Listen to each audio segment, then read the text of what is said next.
proof of you being racist? I slurred, and that's a big difference. So I'd say when I was younger and engaged in the use of slurs that I sure was racist, homophobic, as well as other things. And I'm very regretting of my bigoted past, but I'm very happy that I as a person can grow, change my character through the use of education, then turn around and share that education with others. Opal, I appreciate you for the $2 on Venmo. So I just want to ask you, what is your definition of racist? Dude, the crash out is crazy. You're literally racist and you're trying to hide it. It's crazy. Okay, I asked you a question. What is your I understand you're trying to justify it, but at the end of the day, you're a racist and you're trying to come back from it, but the facts are there. So okay. So once again, I've already clarified, right, that I think that the use of slurs is bad, and I think that the use of slurs is racist. However, I don't think that I'm racist today, as I no longer engage in the use of slurs. But please answer my question. Right. What is your definition of racist? You used to be racist, you're saying? Yes. Oh, so you used to be racist. Okay, yes. Great. So once again, do you mind if I ask you what your definition of racism is? I mean, honestly, you would be on the front page of that definition. Okay, so that's an example. I'm asking you what your definition is.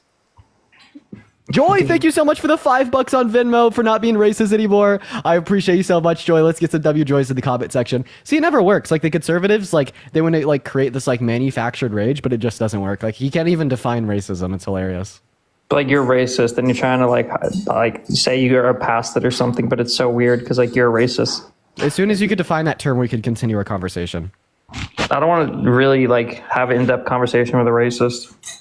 Okay, so I mean, you're a glooba-gabba-glap. I don't want to have a conversation with a glooba-glabba-glap. Okay. Dude, you look sick, by the way. I think this thing is taking a toll on you. Like under your eyes, it looks unhealthy.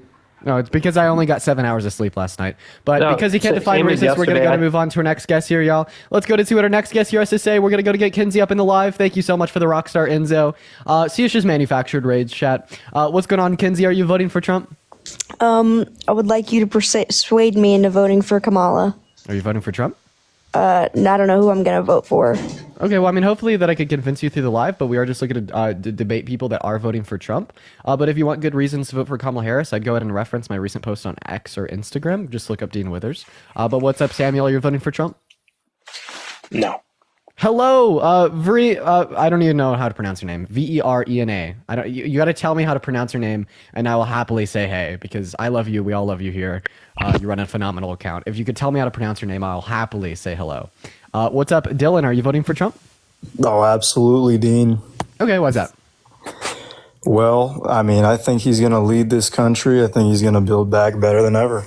Jesse, thank you so much for the $10 on Venmo. I appreciate you so much for the love. Let's get some W Jessies in the chat. I really appreciate you. Thank you so much, Jesse, for the $10. So yeah, why so? Why? Like, why do I think he's a better option? Yeah. Well, I mean, I could go on a list, man, but you know, okay, I just feel like Trump better. You know, I think he just better represents, you know, what the people want. Like how so? Well, he just accommodates for people more, I feel like. Like how so? Give me an example. Well, you know, I mean, a most recent one, he worked at McDonald's, and Kamala, I guess, lied about working there. Wait, how do you know that Kamala Harris lied about working at McDonald's in 1983? Well, I mean, McDonald's just came out and said that they have no track record of her working there. What did they actually say? They said that they don't have employment records from the 80s. Yeah, they well I mean, come on, there. Dylan. She didn't work there, man. I'm still waiting for you to give me your evidence for that claim. I mean, do you have any evidence that she did work there? Nope. It's fine if you're agnostic on it, but you can't assert the positive claim that it's a lie. Okay, because like the claim is here is that like Kamala Harris said that she worked at McDonald's in 1983, and McDonald's said that they don't have employment records for anyone that worked at McDonald's in the 80s. But I just find it incredibly I find it incredibly inconsequential, and I also find it very hypocritical of you to say that she didn't work there. Like, how come 70% of Republicans are willing to believe Donald Trump with blind faith when he says that he won the 2020 election? How come all Republicans are willing to believe Donald Trump with blind faith when he says that he donated a couple $1 million of his personal finances to victims of the hurricane, which are very consequential claims. But then as soon as Kamala Harris just says what her high school job was, I mean, you start pissing and shitting out of your eyeballs. Okay, man. Well, listen, you're being very disrespectful right now, and this is why a lot of people. Okay. Well, let me explain. It's because a lot of Ali, people. thank you so much for the $3 on PayPal. I appreciate you for the love. Dean, here's the thing, man. Listen, I know you're just like, I know you're doing this because you want to debate people. I respect that, but the thing is, man, it's hard to have a debate with someone, a civil one. Susan, thank you so much for the $5 on Venmo saying ignore the haters. I appreciate you for the love, Susan. W's for Susan in the chat. Thank you so much. I think that you need to toughen up, Buttercup. If you like start crying because I say that like you are just so mad and conservatives start pissing and shitting on their eyeballs when she makes when Kamala Harris makes an inconsequential claim, but then you turn around and you support the guy that's made fun of disabled reporters, called all black people lazy, and called for a termination of the Constitution. It's just a little bit like insane to me. Like I thought that you were supposed to be the tough guy, you know? Listen, listen, dude. The thing is, I want to be able to get my point across, and I want to be able to do it in a civil way. I don't want to disrespect you. Yeah, we could do that. That's kind of the point of the lives. Well, but see, Soretto, thank you so much for the $10 on Venmo. I appreciate you so much for the love, Soretto. Let's get some W Sorettos in the chat for the $10. I really appreciate you so much for the love. Thank you. Well, Dean, listen, this is just a word of advice for you, man. Okay, you're completely just detracting away from the debate. I hope you know that. The substance of the debate was as follows. But you said that. One second, let me speak. The substance of the debate was as follows. You made the claim that Kamala Harris lied about working at McDonald's. I asked you for your evidence. You said that McDonald's reported that they had no record of her working there. I corrected you because what McDonald's actually reported is that they have no record of any employee from the 80s, because when prior to electronic filing, they dumped their records every 7 to 10 years. That was common business practice. And then I said that the claim that she made that she worked at McDonald's was ultimately inconsequential. While we have no reason not to believe her, I don't really care if you're agnostic on if it's true or not, but yet it is hypocritical that you'll believe Trump with blind faith when he says he won 2020. You'll believe Trump with blind faith when he says he donated millions of dollars with his personal finance to victims of the hurricane without evidence. But as soon as Kamala Harris tells you her high school job, all of a sudden it's the biggest issue in America. That's absolutely and obviously a lie.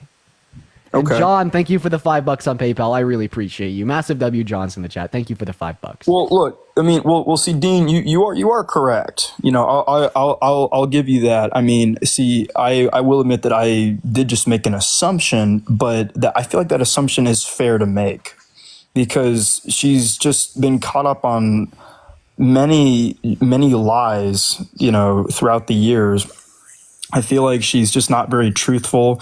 I feel like she just doesn't really focus on policy. I feel like she rather focuses more on gaslighting Trump. What's the biggest lie she's ever told, and how many lies has she told in the last 4 years? Okay, well, I mean, do you want me just to pick one, or what do you think? What is the biggest lie that Kamala Harris has ever told? Well, she just gaslights Trump and she lies about him. So name the biggest lie she's ever told. Well, she says that, Trump lost the election, but I think that's not something that she should really be focusing on. I think she should really be focusing on you think that Trump won the election? Of course I do, absolutely. Oh, so when I say that Trump lost 2020, you think I'm lying? Well, I mean... Okay, so there was 63 handpicked courts by Trump, 34 with Republican-appointed judges, 17 with Trump-appointed judges. All 63 of those handpicked courts ruled that there was no sufficient evidence to deem that Trump had won 2020. Mike Pence said that Trump lost. Ivanka Trump said that Trump lost. Melania Trump said that Trump lost. Bill Barr at the DOJ said that Trump lost. Palmia Pope, I appreciate you for the $5 on PayPal. I do really appreciate Dean, you. listen. The Supreme Court said... One moment. The Supreme Court said that Trump lost. Congress said that Trump lost. Conversation when you're talking this way. You need to slow it down. That way we can process this information. This is why I've watched your lives for a long time. Your guests get very frustrated with you because they want to just have a civil conversation. You switch topics so quickly, and God forbid I don't answer one of your points that you brought up there that I'm just... Okay, we got a Karen on the live. Yeah. We got a Karen on the live. So first of all, I'm not switching topics. So. I asked you for the biggest lie that Kamala Harris has ever told, and you said that is that Biden won 2020, right? So in response that's just to that, one of them. I'm not saying Dylan, that's the do you mind if I biggest finish talking here? Thanks. So in response to that, I was then giving you all the reason in the world to believe that Biden had won 2020 with certainty. I don't believe that I was talking fast. I can slow down the way in which I'm speaking, though. But absolutely was it a pivot, and it was absolutely relevant, right? So I will go ahead and continue what I was saying, right? So we know that Trump lost 2020. The idea that Trump won 2020 is a big like propaganda conspiracy theory. Over 63 handpicked courts by Trump all ruled that he lost, including 17 courts with judges that he put there. Same thing with the DOJ and Bill Barr. Same thing with his VP Mike Pence, his own personal family members, and 44 members of his own cabinet. Same thing with all members of Congress, apart from 11 senators. There's never been one court that has ruled any sufficient reason to believe that Trump won 2020. And the biggest push to justify that he did from 1,000 Mules, the creators of that movie ended up admitting 2,000 Mules. No evidence for what they said. 2,000, not 1,000. But I understand what you meant. So anyway, here's what I'm going to say. So all those courts dismissed those cases. Okay, that's what happened. He came in with all of this evidence, and they just dismissed it. They wouldn't even look because he didn't have enough evidence. I think if you have evidence, that you should be able to present that in court, and you should have a case. They ruled Doesn't that matter. he didn't have evidence, though. What was the evidence of widespread voter fraud in 2020? Listen, dude, I'm not gonna. I just feel like there's more important issues to talk about now. I mean, what happened in 2020? I just feel like it's unfortunate. You will either tell me the evidence that Trump won 2020, or you will tell me that you don't have any evidence that Trump won 2020. Okay, well, we can have this conversation if you want, but I'm just saying it's just not relevant at this point in time. I feel like we should just be more focused on this election. It is directly relevant, right? Don't pull a JD Vance on me. You will respond, or I will move on. What do you mean pull a JD Vance? That's exactly what JD Vance has been saying to people that have been interviewing since his debate with Tim Walz. But anyways, I'm going to repeat what I said. You made the claim that the biggest lie that she's ever told, which shows that her character is not virtuous, is the fact that she thinks Trump lost 2020. Well, that's one of the lies. You keep twisting it. You keep twisting what I said. I asked you to name the biggest lie that she's told. That's one of the lies. Dylan, that's just the first one that came to my head. 2, 1, thank you. If you continue to overspeak me, I will put you on mute. So once again, you told me that that's the biggest lie she's ever told. I gave you an insurmountable amount of reason insofar as why Trump lost 2020. You said that there's evidence that he won. So you will either provide me with the evidence for widespread voter fraud in 2020 to justify that Trump had the election stolen from him, or you will admit that you don't have any. Those are your two roads. I don't care about your gaslighting, pivots, or dodge. Respond directly to my question or go back to the comment section. Okay. Well, what do you want to know? Any evidence of widespread voter fraud in 2020 sufficient to overturn the results of the election? Dude, there's so much coming at, like, you've heard of, like, the dead people voting, right? So actually, right, if you're so curious, many people came out dead, and said that they voted twice. So quote unquote dead people vote in every election. Why that happens is because people will vote and then people will die. However, we know that the 2020 election was the safest election in recorded U.S. history because of the incessant audits and investigations that have been done into it. Give me a break. That wasn't a lie. I could give you the audits. Like you act like I'm just saying things like you are. I'm not engaging. Oh my gosh! I'm not engaging. It took us weeks to count the election, man. Yeah, it did. So what's the issue? Dean.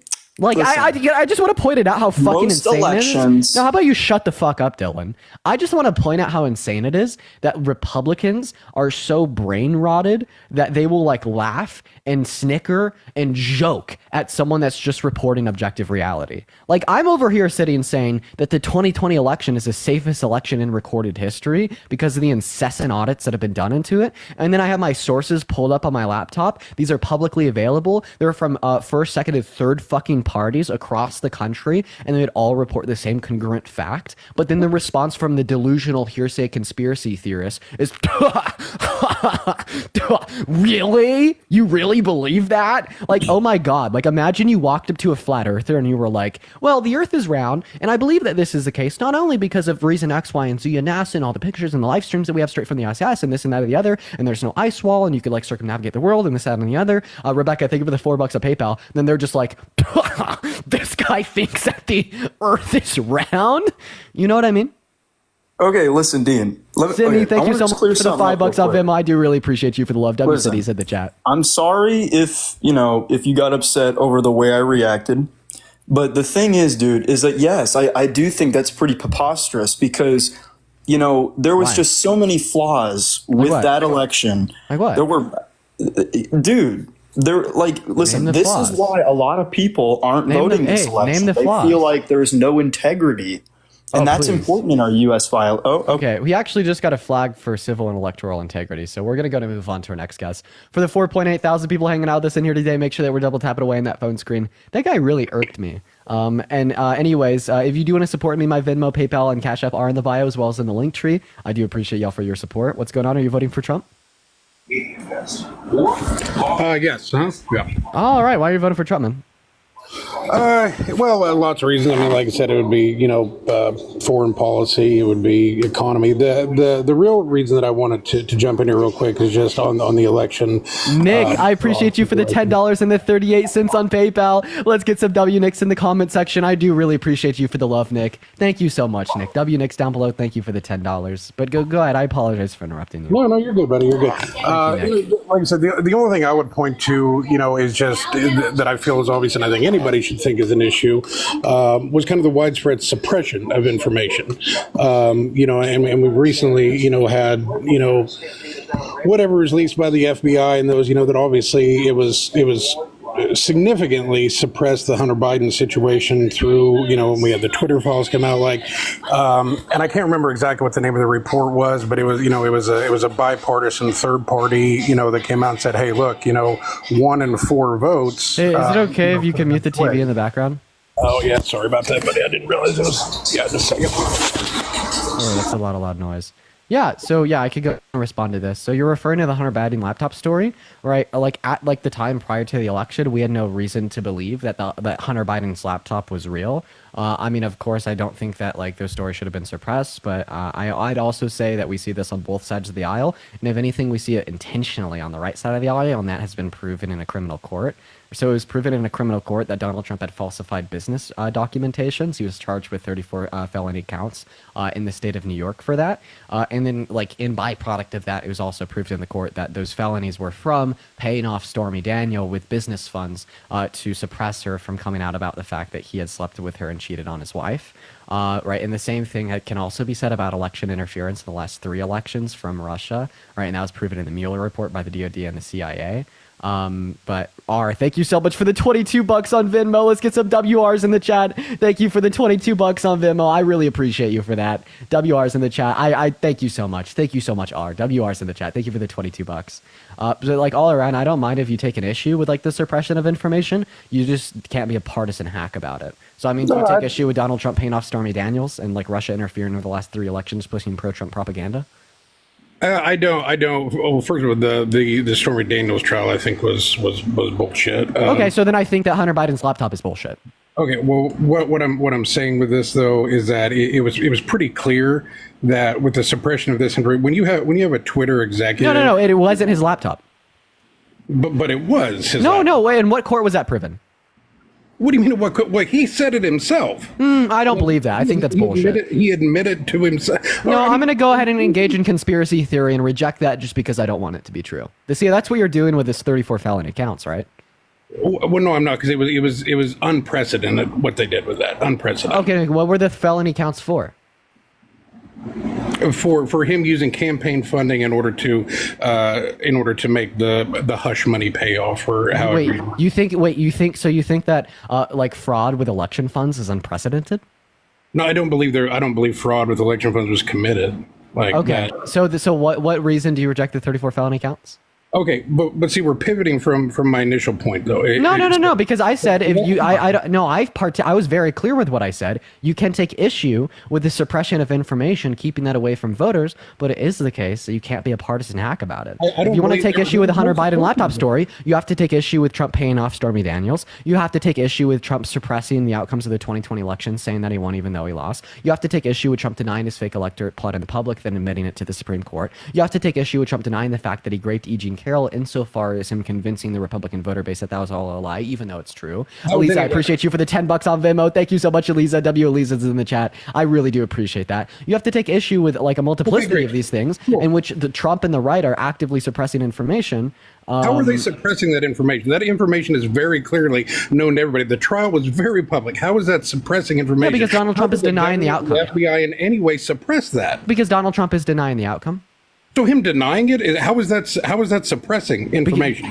Because he's suppressing the truth of the information by convincing his voter base that it's not true. I mean, isn't this what you would say that Biden and the FBI? Hey, one second. Isn't this what you'd say that Biden, the FBI, and the government did with Hunter Biden's laptop story when they said that it wasn't true that it was from that it was from Hunter Biden, that was how they were engaging in like suppression of information in the election? No, suppression of information was having a weekly standing meeting with a Twitter executive to specifically say you cannot talk about this, do not talk about this on your platform, to suspend large creators on there to keep them from talking about the story. That is. One second, I have no issue with you taking issue with this. You just can't be a partisan hack about it. So go ahead and condemn Trump for paying off Stormy Daniels so she wouldn't tell the masses about sleeping with him prior to the 2016 election. Go ahead and condemn Trump for saying that the court held him liable for raping E. Jean Carroll was wrong and correct and it was a kangaroo court. Go ahead and condemn these things. Be a true American, right? And condemn the suppression of information. Just don't do it in a partisan manner. That's all that I'm asking you here. But you're conflating two different things. No. I'm not making a conflation. It is dude. He literally got charged with falsification of business records for suppressing information from the public by paying Stormy Daniels off when he slept with her. So then she wouldn't go to the general public and tell everyone else that occurred. How is he suppressing something? He literally paid her to keep her mouth shut, dingus. Well, they had a non-disclosure agreement on what that's not uncommon. Oh my God. Yeah. So if you don't think that paying Stormy Daniels to keep her mouth shut so she didn't tell other people that he had slept with her while he was married prior to the election is not suppression of information, I don't think that the government asking Twitter not to talk about the Hunter Biden laptop story was suppression either. Thank you for the thank you so much for the shiny air balloons. I appreciate that. You don't think that the government going after a social media company that anybody should be able to put out whatever information they want to talk about, and they're going in there and telling no, we can't put this out in the public. You don't think that's suppressing information? Yeah, no, I don't at all. If you don't think that hush money and death threats are suppression of information, not at all. Okay, first of all, if we're going to talk about hush money, how many millions of taxpayer dollars are spent on politicians on every side of the aisle each year in fucking Washington to keep these stories quiet, regardless of what it may be. So it goes both ways on that. My point on you this don't is think that it goes both ways because you won't condemn Trump for paying off Stormy Daniels prior to the election. I'm so sorry, sir. If like there's no debate, there's no debate to be had. If like you don't think that Donald Trump paying Stormy Daniels money from his election fund to not talk about the fact that she had slept with him before the election, and which they then prove that is a second step crime in a criminal court beyond a reasonable shadow of a doubt, I'm just gonna move on to the next guest, dude. I'm not here to talk to conspiratorial partisan hacks. Okay, that's fine. It's not conspiratorial. You simply won't admit the fact that was a pretty fucked up thing to do to keep that from the public specifically. No, as soon as you start acting in a partisan manner and you stop engaging in conspiracy theory, so will I. I will only engage in conspiracy theory as long as you do. But I mean, shit. I have a question. How come the MAGA conservatives get so goddamn pissed when the liberals use their same tricks? You are putting no critical thought into Trump's 34 felony counts. You are absolutely denying the truth. You're misconstruing reality when it comes to that being suppression of voter information. I'm going to do the same thing, sir. I'm going to use your tactics. I'm going to use your fucking tricks. Then I have no clue how the government going to Twitter and telling them not to talk about the Hunter Biden laptop story is suppression of information. If anything, charging Donald Trump with those charges, he was found guilty, he's guilty. Fine. Absolutely. There you go. Yeah, so then you think he was guilty not only of falsification of business records, but with the intent to sway the outcome of a federal election, because that was a step. That was a second step crime in which he was charged and found guilty of. Oh, for Christ's sake! Doing that is the exact opposite of suppression of information. Bro, he was literally literally charged with attempting to sway the outcome of an election. That was the second step crime. It was the falsification of business records with an intent to sway the outcome of an election by suppressing the information that he had slept with Stormy Daniels. And if you're just going to take all this information and you're just going to deny it and you're going to say it's fake, I have a couple things that I'm going to say too. Hunter Biden's laptop, that was from Russia. Hunter Biden's admittance that it was his laptop, user their course paid off, or it was AI. And no, the government never went to Twitter. Elon Musk lied, and he put that on Twitter just to further shit on the Democrats, which is more reason why we should vote for the Liberal Party, because they're currently suffering a persecution from a legitimate media sources such as Elon Musk and Twitter. That's fucking absurd, Dean, and you know. Thank you so much. You looked in the mirror and you called yourself absurd. You are great. Because I just repeated the same talking points with the same logical coherency that you and all the other Trump individuals coming up on my stream have been telling me since I started. Yeah, I don't even know what the hell to say to that. It's so fucking stupid. Like, God damn, you finally see it. He's finally seeing the light. He's literally finally seeing the light, guys. He's finally seeing the light. There is no light to see. Immediately, all you wanted to do was pivot away from the actual point that was being brought up. Oh, well, Donald Trump did this. Donald Trump did that. With absolutely no thought put into, yeah, this was fucked up. They certainly shouldn't have done that. I made my position clear. Hunter Biden's laptop was from Russia. They politically persecuted him in court. They either paid him off or threatened his life to get his admittance, or it was just AI. And no, the government never went to Twitter and Elon Musk. Elon Musk falsified those files and put them online to politically persecute the liberals. Because at the end of the day, the Democrat platform is being attacked by the deep state, is being attacked by these media sources. And no, it is not conspiracy theories, not lies. You just need to use your brain. It's obvious and common sense. Wake the fuck up, brother. Honestly, you're quite the soy boy, and you probably sit down when you pee. Okay. All right.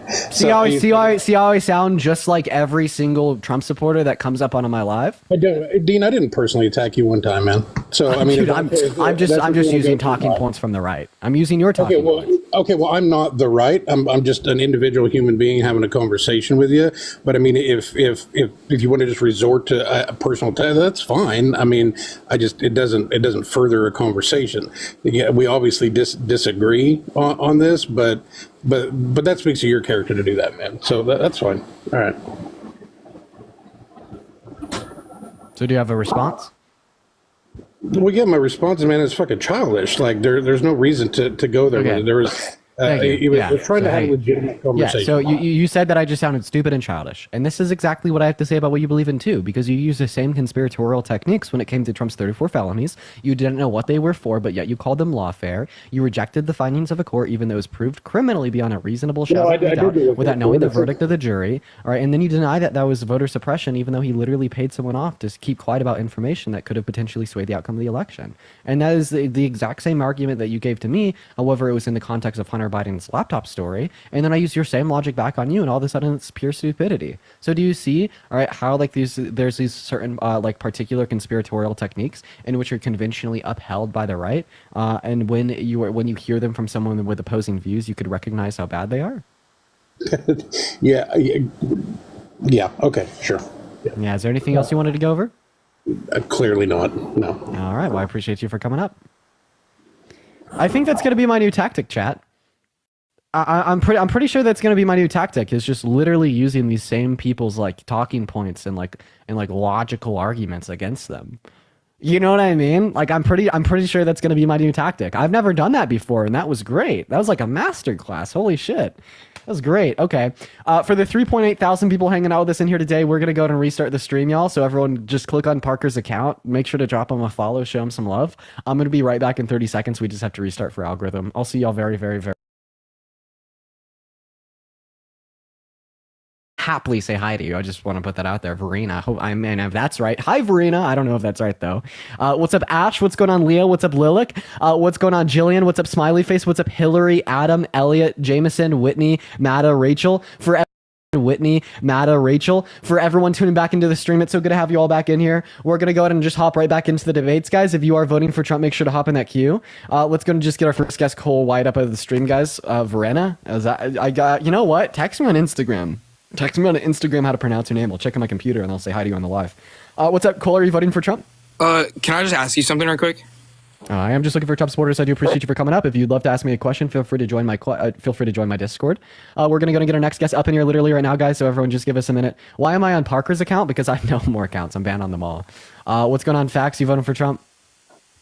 As you said, hella goated, my nigga. All right, and they just Yes, come sir. up here and slur. We're gonna go to move on to the next guest. Let's go ahead and see what Kenny said. Everyone, do just give us a minute here. I apologize for the use of slurs, chat. Everyone, just give us a minute, y'all. What's going on, Kenny? Are you voting for Trump? Yes, I am. I'm a dual citizen from the UK, and I'm mailing a ballot for Donald Trump. Okay, so what state are you registered in the U.S.? Ohio. And what's the capital of Ohio? Cleveland. All right, so why are you voting for Trump? My whole family are really. I only just turned 18, so I don't So know. because your family's voting for him? I think people over-exaggerate how bad Trump's 4 years were. The way people act like if he gets re-elected, it's the end of the world. Oh, it's actually not. You got the capital wrong. Thank you, guys. Apparently, I didn't know the capital of Ohio either. Thank you for correcting me, chat. I appreciate you guys. I just believed him. I just did. I said it with confidence. Hey, are you voting for Trump? I just want to know why I should vote for Kamala, sorry. Yeah, so yeah, you should vote for Kamala Harris because she wants to reduce income inequities, codify federal protections for a woman's right to choose, make the average American better off, and fix our economy. Right. So I used to be really big for Trump, and then I saw a year. You have a lot of background noise. Feel free to join my Discord. I'd love to talk to you further, but there's just a lot of wind blowing in the background. Hey, Blake, are you voting for Trump? Yeah, I am. Phenomenal. Why is that? So the first main reason I want to talk about is the border and or diplomacy, Okay. that kind of thing. let's talk about the So border. Trump was a very good diplomatic candidate. He didn't have any new wars underneath him. He's a terrible diplomatic candidate. No, terrible. Can you explain why? Just real quick. No, I don't want to be mean. Just Yeah, sure, because explain. Putin thinks that he's easy to manipulate. We have leaked Kremlin documents suggesting that Putin likes Trump because of that. And then we have evidence for this because Trump believed Putin's word of mouth over U.S. intelligence from the DoD and CIA at Helsinki. Then also not to mention that he's just a little bit insane. He threatened to nuke Moscow and flatten Iran. And he actively warmongers in the Middle East today, saying that he'll continue to support and fund Israel so they could quote-unquote finish what they started. But in all reality, we should probably be advocating for a ceasefire so innocent people stop dying. He also told Israel to attack and invade Iran, and if they didn't and they attacked them, that he would flatten their country. I think that the scare tactics are very good for short term peace, because people will just be fucking terrified to do anything bad, but they're not good for long-term cooperations because it negates the ability to actually make peaceful agreements with other countries. He also actively advocates for us to for us to disallow and disengage in the Budapest Memorandum with Ukraine, which was a contractual agreement insofar as why we would be supporting them in their effort against Russia right now. That puts America last because they'll just decrease our ability to create denuclearization with other agreements with other countries, denuclearization agreements with other countries moving forward. I'd say that he's pretty bad for diplomacy. Okay. I mean, yeah, those are all pretty fair points. I can agree with some of those, but I just feel like the handshake agreements he's had with Kim Jong-un and Putin in the past, I feel like that's something that, no offense to Kamala, I just don't see her doing. Does that make sense? I don't think that shaking Kim Jong-un's hand, but not getting him to agree with the denuclearization agreement and just giving him more propaganda to show to his people, that's not good diplomacy. I mean, it's an attempt, I'll give him that, but yeah, I don't think that being friendly with dictators is a good thing unless you're able to achieve good ends. Okay. I mean, I get that, but I just feel like the amount of peace we had during his presidency, I feel like that's something that should be commended and not put down. If you could explain to me how he caused it, that's fine. But we also had the highest rate of unemployment since the Great Depression during his presidency. So how do we distinguish between him causing one but not the other? Because they both happened under his presidency. Okay. You have to isolate for obviously variables and explain to me how he caused those things. Okay. Well, I just feel like causing it isn't the same as continuing it. Does that make sense? So if we had peace before, Wait, how old are you? I'm 18. Wait, what year were you born in? I was born 2006. It says 2007 in your name. I do appreciate you for coming up, Blake. However, it does say 2007 for your name. Good catch for the person in chat. By the way, yes, I am Parker. I am Parker. I am Parker, chat. Yes, that is me. Hi, Amaya. Are you voting for Trump? No, I'm not. I am just coming on here to. I do appreciate you for coming up. I thank you so much for your time, and W's for Amaya in the chat. Based W guest all day, every day, baby. We're going to go to get our next guest up in here right now. Emma, hello. Are you voting for Trump? Emma left. All right. Coop, hello. Are you voting for Trump? Coopity poop. Coopity poop. You here, baby? No, he's not. All right. Moving on. If you're in the queue, make sure you're voting for Trump. Honestly, if you want to come up, let me know in the chat just by spamming MAGA. We only have a handful of guest requests right now, so do hop in there if you are voted for Trump, y'all. And continue to double tap on that phone screen. Let's try to get up to 100,000 likes. Share out that live as well. Let's get to 100 shares. And welcome in, everyone. Welcome in, welcome in, welcome in. All right, yeah, a lot less people spamming MAGA in the chat. That's okay. All right, yeah. Everybody, share that live, dude. Hello, Gabrielle. Are you voting for Trump? Yes, I am. Now, why would you do that? I mean, he's an amazing guy. No, wait. Are all rapists bad? Rapist, bro. Okay, thank you for the $1 on Venmo. Say rapist, but yeah. Are all rapists bad people? He rapist? I'm dead as hell. Nah, I mean, yeah, all rapists are bad. Okay, so then Trump is not an amazing guy because Trump is a rapist, and all rapists are not amazing guys. They're bad guys. Where's the evidence for that? Yeah, a civil court that held him liable for raping E. Jean Carroll in 2022. And you're voting for Kamala? No? I am voting for Kamala. What's your reasons? Okay, well, that's quite the pivot, but I'll go ahead and entertain it. All right, my bad. My reasons would be that she has a much better character and much better policy. She's not a rapist. She's not a felon. She's not a religious persecutor that wanted to ban all new Muslims from coming in. She wants to codify federal protections for all 170 million American women and girls, federally protected access to abortion and right to choose. Right? She's also not a womanizer. She's not a sexist. She's not a racist. She's not a misogynist. She's not a pedophile that sexualizes little girls and boasts about walking into their changing rooms when they're half naked. Then her policy fights for that average American. It's going to be better for the economy, better for inflation, and better for our democracy. Point blank. Period. And what do you think about Trump and the way he... Actually, you know what? I'm leaving. Bye. Moving on to our next guest. Teresa, I'd love for you to hop in the queue. I think he said that he was leaving, so we're just going to go and load up our next guest, but maybe Gabrielle will come back. We'll see. Hi, Grant. Are you voting for Trump? Yes, I am. No, why would you ever do that? Because under Trump, we were getting out of the wars. We weren't entering two new wars. Inflation was under control. Raven, thank you for the $5 on Venmo. I appreciate you for the love. About time to go vote for Harris. That was for Raven. Go ahead. Not rude at all. He is pro crypto, as I was saying. He's not a establishment puppet. He's not a politician. So yeah, he's not going to act like one. So when he's not polished and pig-headed, it's understandable to me because he's not a career politician.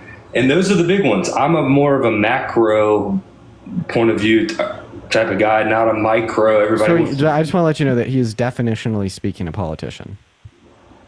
He's what? Definitionally speaking a politician.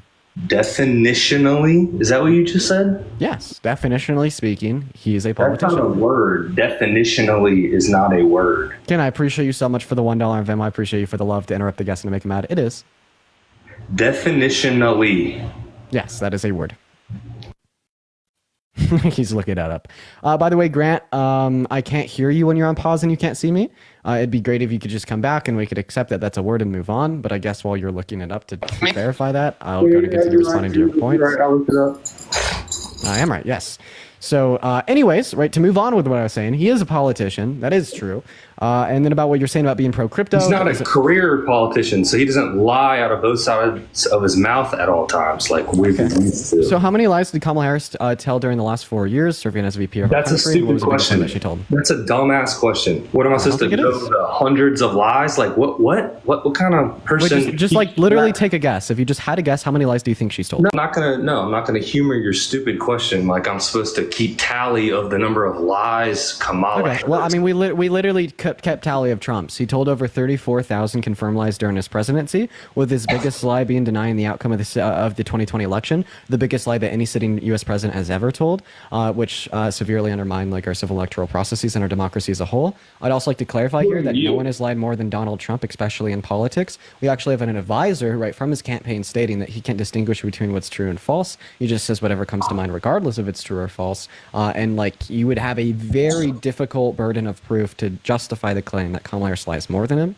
Like he lied about windmills causing cancer. He lied about the 2020 election. He lied about climate change. He lied about like getting a best man award in the state of Michigan. He lied about being in a helicopter crash with Willie Brown. He's lied and lied and lied and lied again. Like incessantly lied. Okay. So what about Kamala Harris loading up a FC-15, I don't know, one of them big ass planes with supplies to take to the people of North Carolina, only for it to be a fake photo op and never actually sent the plane full of supplies? Well, that's a new claim. Can I have a source for that? No, I don't have a source for it. It's something I saw a Navy SEAL say on a podcast. So no, I don't think there's going to be a source. Oh, well, I mean, that sounds like a really big claim, man. Like, if that happened, that would be like media headlines right now. I'd love for you to give me a source. I totally agree. I just couldn't believe that it wasn't, and this was about a week ago. Okay. So your sources trust me, bro. No worries at all. But seemingly, No, it was a podcast. It was a live podcast from a Navy SEAL, so there was no written source, bro. Okay, so where was the Navy SEAL source, bro? Okay, bro. He was boots on the ground, bro. Oh, so the Navy SEAL just saw it firsthand? I'm not. So Navy SEAL was just hanging out with Kamala Harris, like saw her loaded up, saw her do the photo op, saw him take it all out, and just put the plane back in the bunker. Like, I mean, I'm pretty sure like that wouldn't cost that much money. Like that's only like at most like $50,000. Like if like Kamala Harris would like just like pay for that to actually happen if she wanted those pictures, because the pushback if she didn't would be insane. That's what I thought as well. Yeah, so, I mean, I'm still. Feel free to give me a source. If you don't want to give me a source, we can move on and just discount. Yeah, we can move on. I don't have a source. Like I said, it was a podcast. Okay, so do you care about like? So you seemingly care about like candidates' virtue. Christian, thank you for the $2 on Venmo. Thank you so much for the love. And if you care about a candidate's virtue, like in the sense of lies, why don't you care about a candidate's virtue in the sense of like being a felon or a religious persecutor or a womanizer, a rapist, a sexist, a racist?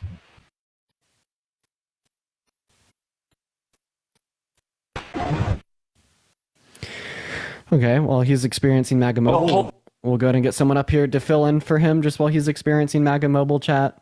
Okay. While he's experiencing MAGA Mobile, we're going to go and get Joe to fill in for him. Hi, Joe. Are you voting for Trump? I don't know who to vote for. Okay, well, I mean, hopefully that this live could convince you. But just ask this one question to yourself. Would you ever vote for someone that's been held civilly liable for rape? If your answer is no, then you never vote for Trump. Hey, Rob, are you voting for Trump? Parker, no, I'm voting for Camille. I'm sorry, Mrs. Harris. From a law enforcement community, from a coalition of retired or about to be retired police officers in Pennsylvania. We are total blue here in northeastern Pennsylvania, home of Joe Biden. Oh yeah, we love you, man. Thanks for popping up, Rob. I appreciate it all the time. And thank you for your service too. W's for Rob in the chat. We fucking love you. W Robs, thanks for popping up, dude. You're phenomenal. That's what I love to hear. Now that is that is some good character right there, man. Hello, Grupp. Are you voting for Trump? Yes, of course. So why in the hell would you ever want to vote for Trump? Because I saw him working at my job at McDonald's, so I thought, why not? So you weren't voting for Trump before yesterday? No, I weren't. No. Oh, okay. So like him shutting down a McDonald's and like serving like stage actors, like that just kind of accounts for like causing 65,000 rape victims to not have access to abortion after they got pregnant, or like raping a woman, or attempting to religiously persecute and shut down all new Muslims from coming into the country. Well, why should we even have Muslims in our Christian country? That's what I'm wondering. Like, we're not a Christian country. Yes, we are. The whole country was built on Christian people. Oh, okay. So do you think that we should ban all new atheists from coming in because they're not Christian? Well, atheists do not blow themselves up in the name of Allah, so I guess, yeah. Oh, okay. Do all Muslims blow themselves up in the name of Allah? No, but all the people who blow themselves up in the name of Allah are Muslims. Okay, so, well, I mean, this is just Islamophobia. All the people that genocide in the name of Samuel 15 are Christians. All the people that enslave in the name of Leviticus 25 are Christians. That's just wrong, bro. No, I'm not joking. Like you understand that like slavery here home in America was like a perpetuated given Christian nationalism in Leviticus 25, where God said that Israelites can own non-Israelites as human property for life. So you do not believe that the boats that brought the black slaves from Africa to America is Jewish owned? Oh God! So somehow Islamophobic and anti-Semitic. We're just gonna move on. Hi. Are you voting for Trump? Yeah, I'm voting for Trump. Why is that? I like money. I don't like bullshit and fake news. He exposes it all. Okay. Well, I mean, you're indoctrinated. That's okay. What's your annual income? I don't make a lot of money. I make about 60,000 a year. Okay, if you like money, then you should be voting for Harris. Her tax plan is built for you. It's going to benefit you more, especially if you want to own a house or start a business. Meanwhile, Donald Trump's is built for the million and billionaires. It'll benefit you the least, literally speaking, and you're going to be regressively impacted by his tariffs the most. So, like, literally, you'll have more money in your pocket. I'm sorry, I didn't hear Harris. you. I'm sorry. Okay, I'll repeat it. So, if you like money, you should vote for Harris. Her tax plan is built for you and another 100 million American workers in the world. I mean, I wouldn't want to vote for somebody that hangs out with the Diddy party. That's kind of weird. I mean, so Kamala Harris is never never hang out with somebody that's willing to have a beer during a podcast while real things are happening in Florida. That's also wouldn't want to vote for that. It's kind of wrong. But you unless you believe in that. Do you believe in drinking and not doing your job? You let me know. Okay, so you think that drinking is bad, but you don't think that grape I do is think bad? that drinking is really bad. Look at all the DUIs and crashes. So I just want to to clarify. So Kamala Harris drank alcohol. So Kamala Harris is not qualified for presidency. Donald Trump raped a woman. Kamala Harris has to make fake accents. Hey, Water for Dog, do you mind if I finish here? No, I mean, go ahead, go for it. So Kamala Harris drank alcohol. So Kamala Harris is not qualified for presidency. But Donald Trump has raped a woman, has sexualized a little girl saying that he dated her in 10 years, has called all black people lazy, has denied housing opportunities to black people because of the color of their skin, has boasted about grabbing a woman by the P word without asking first, and says that he can't hold himself back from kissing pretty women, and boasted to Howard Stern on SiriusXM about walking into the changing room of half-naked teenage girls with some girls being as young as 14. And then on top of that, he sexualized his own daughter. On top of that, he engages in incredibly racist and misogynistic rhetoric all day long and has incessantly and unapologetically since the 70s.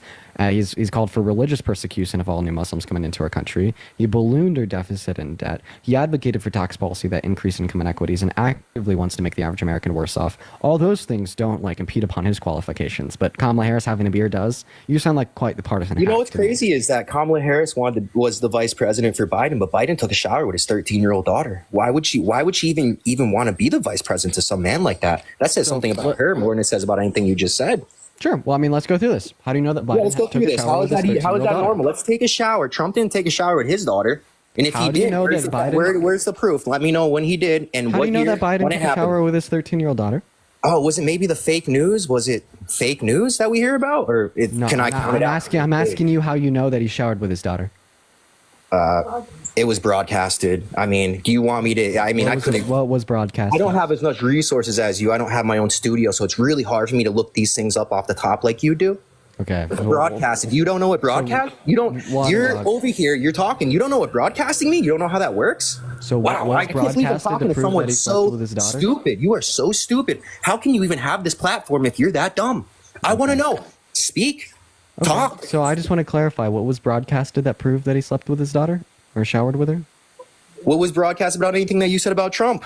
Let me hear. Where's the facts? Where was that broadcasted? How do you know this? And what was your source? Go. Yeah, sure. So my source for the claim that Donald Trump is a grapist is going to be from a civil court in the state. Hold on. Grapist? I don't know. I don't understand what grapist means. Can you elaborate more? Take the G away. So apist? I don't know what an apist is. I'm sorry, sir. You have me lost. Spell grapist in your head and take the G away. Okay. All right. So sexual abuse.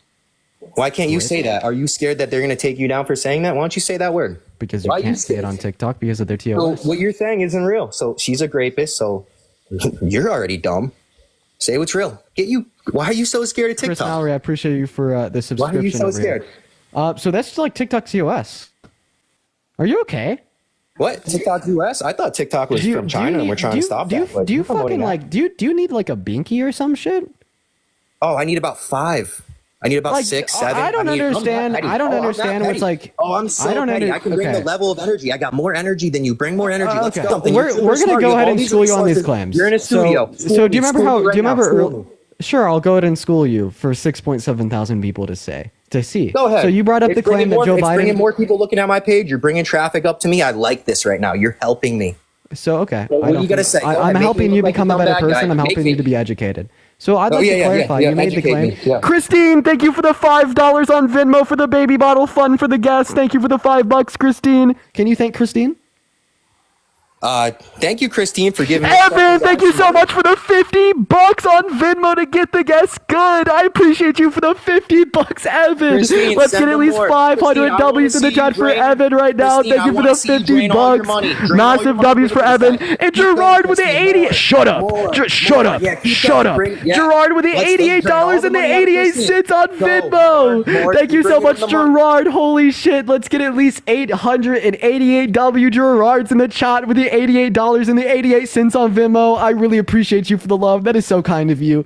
Thank you so much, Gerard. That is absolutely beautiful. I really appreciate that. W Gerards, W Evans for the $50 and the $88. Honestly, I'm hyped. We're gonna go to school with this kid. So earlier you were calling me dumb for not knowing what broadcasting was when you were trying to justify that Biden had showered with his daughter. So I just want to clarify that your partisan hack. You probably heard this from Benny Johnson, Tim Pool, or Charlie Kirk, or a random user on X, and you just ran with it. You don't care about justifying a damn thing that you believe in. Your brain is like the size of an apricot, and you don't use it very often. You just latch onto things that conflict with people that disagree with you, and then you want to drag them for it. I appreciate you for the $25 on Venmo. W's for Monica in the chat with the $25. I really do appreciate that. So I'm going to go ahead and educate you on the facts. All right, so the claim that Biden showered with his daughter is going to be coming from Ashley Biden's diary. Ashley Biden had her diary stolen. All right, so the claim. Swipe in and swipe in out of the app. You have an echo. Just go to your homepage as if you're going to answer a text message and then come back in. So it came from Ashley Biden's diary that was stolen from her, then sold to Project Veritas, a far-right-leaning think tank that has a track record of manipulating. From Ashley Biden's diary that was stolen from her, then sold to Project. Okay, Water Dog. I know you only have 3 brain cells, but use them. Don't unmute your mic. Okay, Water Dog. I know you only have. Don't unmute your mic. Swipe in and out of your app. Muting me. I don't know. You keep muting me. You keep muting me. Water Dog, I'm muting with you a reason. It's because you have an echo, so I'm echoing through your mic. The way that you fix this echo is by going to the home page on your phone like you're going to answer a text message, and then come back into the TikTok app. Thank you. Can you hear me now? I can. Is that better? So anyways, what I was going to say, right before you had the echo, was that the claim that Biden had showered with his 13-year-old daughter is coming from Ashley Biden's stolen diary that was sold to Project Veritas. Project Veritas has a track history of getting documents on political opponents, editing, manipulating them, then releasing them to the public. And Ashley Biden even said in a letter to the deposition to the court that, specifically speaking, there's been false allegations lobbed at her as well as the people that she loves. All right, as it stands, those claims are unverified, but he's also no longer running for president. All right, in November, I will be voting for Kamala Harris, the person that hasn't sexualized little girls like Trump. In November, I'm going to be voting for Kamala Harris, the person that hasn't raped women like Trump. In November, I'm going to be voting for Kamala Harris, the person that isn't misogynistic and isn't racist like Trump. In November, I'm going to be voting for Kamala Harris, the person that hasn't attempted to religiously persecute like Trump. Demi, thank you for the galaxy, and Annie, thank you so much for the $5 on Venmo. W's for Demi and Annie, for sure. So, okay, so how would you feel if Trump was changing his accent for different ethnic groups when he has to speak? Would that be racist because Trump's a white man? Summer, thank you so much for the $20 on Venmo to be a little mean to this jerk. And Stephanie, thank you for the money gun. Let's get some W Stephanies in the chat for the money gun and for the $20. Thank you so much. I really do appreciate you guys. Make sure to show some love to the donors. If anyone else does want to support me, my Venmo, my PayPal, my Cash App are in my bio. And Malika with the $25 on PayPal. I appreciate you so much for the love, Malika. Massive W Malika's in the chat. I really appreciate you so much for the love. So, thank you so much, Malika. One moment, I'm still thanking my donors. W Malika's down below, and James, thank you for the $5 on Venmo as well. Go ahead, man. Okay, so what I was saying was, would it be racist if Trump changed his accent for different ethnicities when he talks to them? Yep, it would be. But when so why is it okay for Kamala to do it? Why is it okay for her to thank do you for the $30 on Venmo to teach MAGA what code switching is, and that's what I'm going to do right now. Thank you so much for the love, Shelika. W Shelika's down below in the chat for the $30. Thank you so much for the love. So Kamala Harris is not changing her accent. In fact, Kamala Harris is doing what is called code switching. So in America, there exists something called African American Vernacular English, which is a totally valid, perfectly fine vernacular of English, which is like growing up, people of color are taught that AAVE is either inappropriate, ghetto, or unintelligent. These are racist societal norms that are upheld in institutions, upheld in public schools, and upheld by racist white people here at home in America, right? So they're taught not to speak in AAVE around white people, so they are not automatically perceived as unintelligent or ghetto, right? Because of the racist norms that exist. However, around other black people, speak like she's Hispanic? Why does she have a Hispanic accent then when there's Hispanic crowds? Okay, would you be able to show me a clip? That's not African American. That's why is she speaking Hispanic then? Why is she speaking with a tone? I can say that I'm Puerto Rican. Please show me. show you? You haven't seen, so you don't, wow, I thought you were a big Kamala supporter. So you don't watch anything she does? You don't listen, pay attention? Or what, are you on a script? What are you reading off of? You're in a studio. You can look up anything super fast, and anybody with a phone right now that has going against you. So I'm waiting for you to give me a source. Playing with your Gaslighting's card? Yeah. not going to work. You're really playing with your card. All right, Cassie, thank you so much for the $25 on Venmo saying it's my birthday. Dude, let's get some W's in the chat for Cassie, and everyone say happy birthday, Cassie. I appreciate you for the $25. Thank you so much. Happy birthday, Cassie. I'm happy you gave him $25. I'm happy Darius, that you thank did that. $5 on Venmo. Wait, I have a question. Do you think that Donald Trump's racist? First off, I'm Puerto Rican. I don't think he's racist. You're not racist if you hate every single race the same. Equally, right? If you hate every single race exactly the same, So Donald Trump's not racist, even though he's denied housing opportunities to black people because of the color of their skin, even though he said that all black people are lazy and that he doesn't like black people counting his money, even though he's called for the death penalty for the exonerated Central Park Five after they were exonerated, or even though he said that migrants are poisoning the blood of our country, even though he said that Obama was born in Kenya because of the color of his skin, meaning that he shouldn't be able to have the opportunity to run for president, even though he said that Kamala Harris quote-unquote turned black, implying that she wasn't black prior, on top of many other examples. But Kamala Harris is racist for speaking in AAVE. Got it. Jackie, thank you for the $2 on PayPal. I appreciate that. Go ahead and unmute that mic, Pookie Bear. I'm sorry. Keeps Heidi, muting. thank you for the fireworks. I appreciate you so much. But what I was saying is she has every accent. You know, she can do it all. She's trying so hard to get the vote. She's trying so hard. You can see it. Yo, Vaughn, thank you so much for the $20. Oh my God. I appreciate you so much for the love, yo, Vaughn. Let's get some W. Yo, Vaughn's in the chat. I really appreciate you for the $20. That means the world to me. Thank you so much. W for Vaughn in the chat. Thank you for the $20. I do really appreciate that. Water Dog, answer my question. How could she be racist but Donald Trump not be racist? In lieu of all the facts and what I just shared with you. Let me get the mic, Pooks. Jasmine, thank you for the subscription.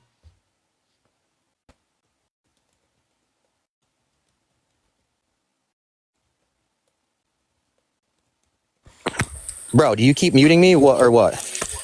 Yeah, because you're not answering my question. So how can she be What's your racist? question? Let me try to answer your question without a studio. Let me try to answer your question. All these resources, I can't just Google shit as fast as you. So what's your question? Okay, I mean, first of all, for you to assume that I need Google to shut it on use the ultimate code. Second of all, how can she be racist but Donald Trump not be racist in lieu of all the facts that I shared with you about Donald Trump and his character and the things that he's done in his past? Well, first off, okay. Well, so who isn't everybody racist then? If you're gonna get him for every little thing, I'm gonna guess that you might have said some racist things in your life that you won't admit. I'm thinking that you're maybe racist. What? Yeah. Prove to me that you're not. How are you not racist? You're a white guy. Susan, I appreciate you for the subscription. Thank you so much. How are you not racist? Thank you so much for the $5 on Venmo. So you're saying that it's like I need you to prove to me that you're not racist because I'm a. So I just so are you making the argument by you right now? I'm offended by you. I'm a Hispanic person. So I just want to clarify. You think that it's like typical for white people to deny housing opportunities to black people because of the color of their skin? I don't know. I'm Hispanic. I have no fucking clue. They didn't treat me wrong.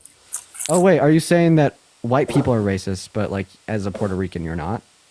No, I'm saying that every single race is racist towards something. So then, seemingly, if you want to hold to the position that only white people could be racist, first of all, no issue with that. But this just means that Kamala Harris isn't racist because she's black. And then second of all, I don't really see what your angle is here. Like you're saying that like these are actions engaged by everyone. So like tell me like another president that we've had in modern U.S. history that is like disparaged black people by calling them all lazy, or specifically said that he didn't run to black people because of the color of their skin, or like pulled straight from the Mein Kampf and said that migrants are poisoning the country. Or like pulled straight. You have the echo again. Go in and out of the app. Go in and out of the app, man. In and out of the app, Water Dog, just like last time. All right, I don't know what's going on with my service. In and out of the app, Water Dog, just like last time. All right, I got bad service. I don't know, whatever. All right, I don't know what's going on. In and out of the app, Water Dog. I got bad service. I don't know, whatever. Dude, in and out of the app. You have 3 brain cells. It's so easy. Swipe in and out of the app like you're checking your texts. Molly, thank you for the $5 on Vim. I appreciate it. Swipe in and out of the app like you're checking your texts. Dude, Molly, holy shit.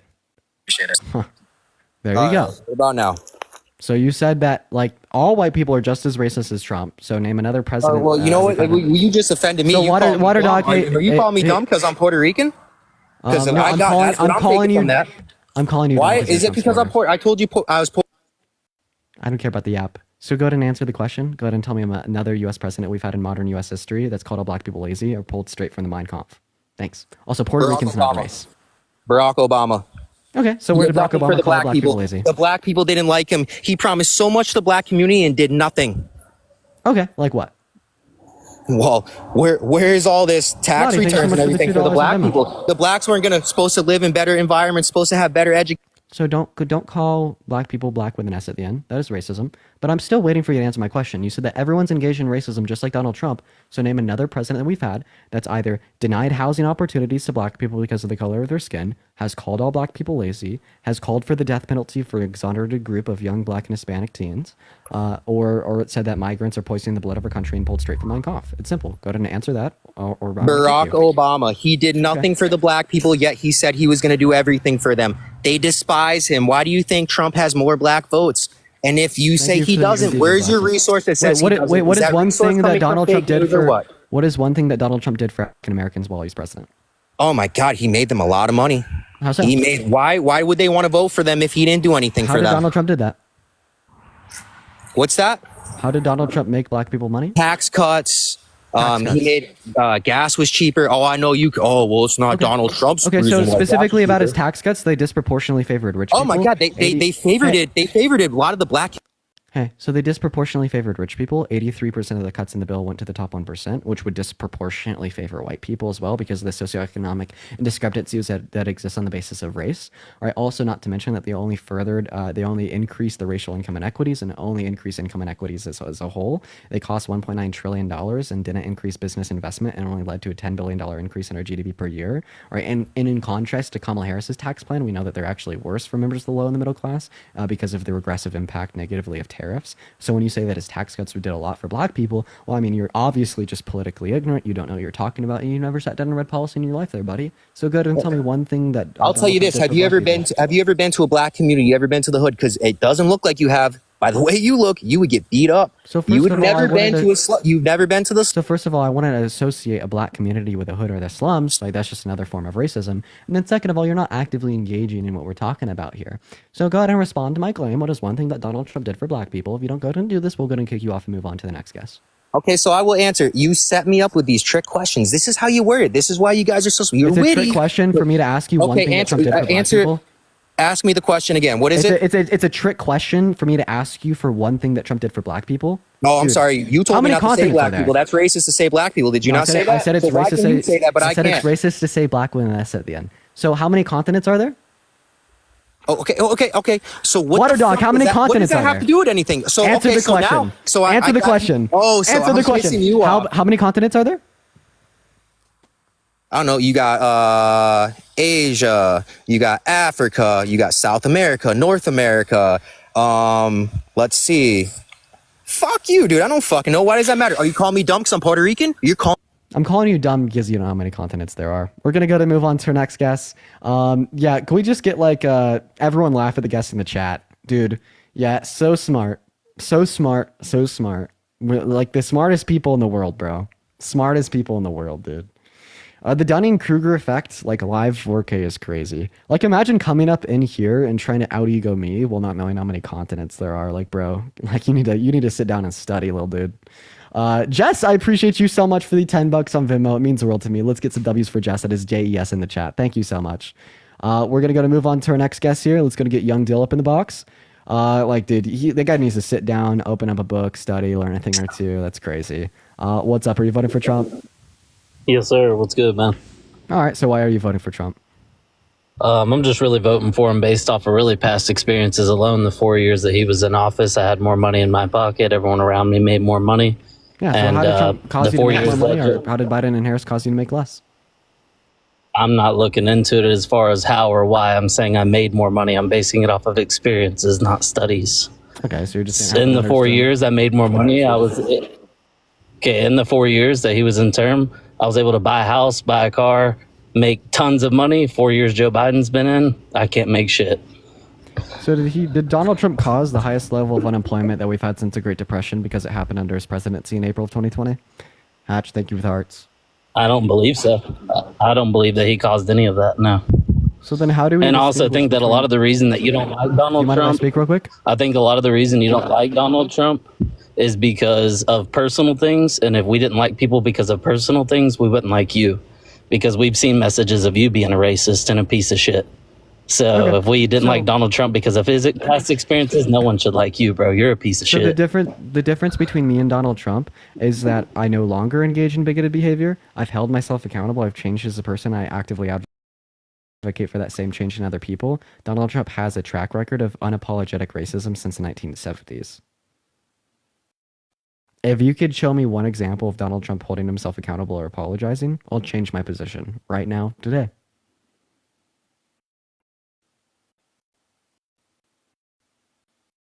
Young Dill's not coming back from that.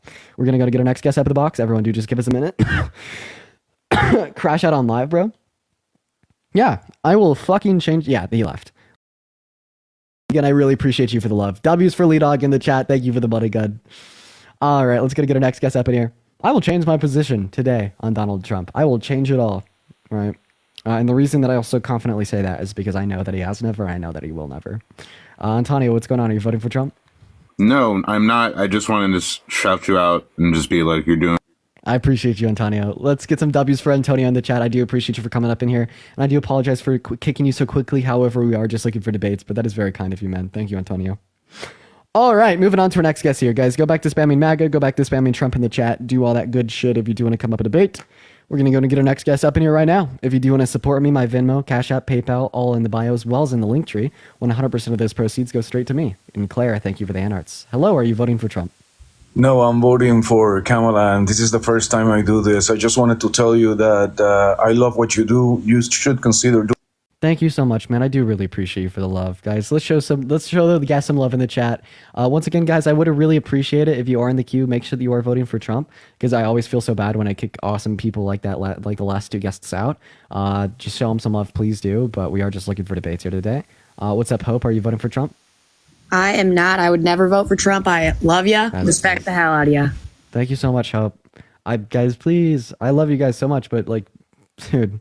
Rogue, thank you for the little crowd. It's like, please just listen to me. I don't understand like why people don't listen to me. It's like you come up here and you say that you appreciate the content and you love it, but then you just kind of like disrespect that boundary. Like, I do love you guys and you guys are phenomenal, but please respect that boundary. Hi Danielle, are you voting for Trump?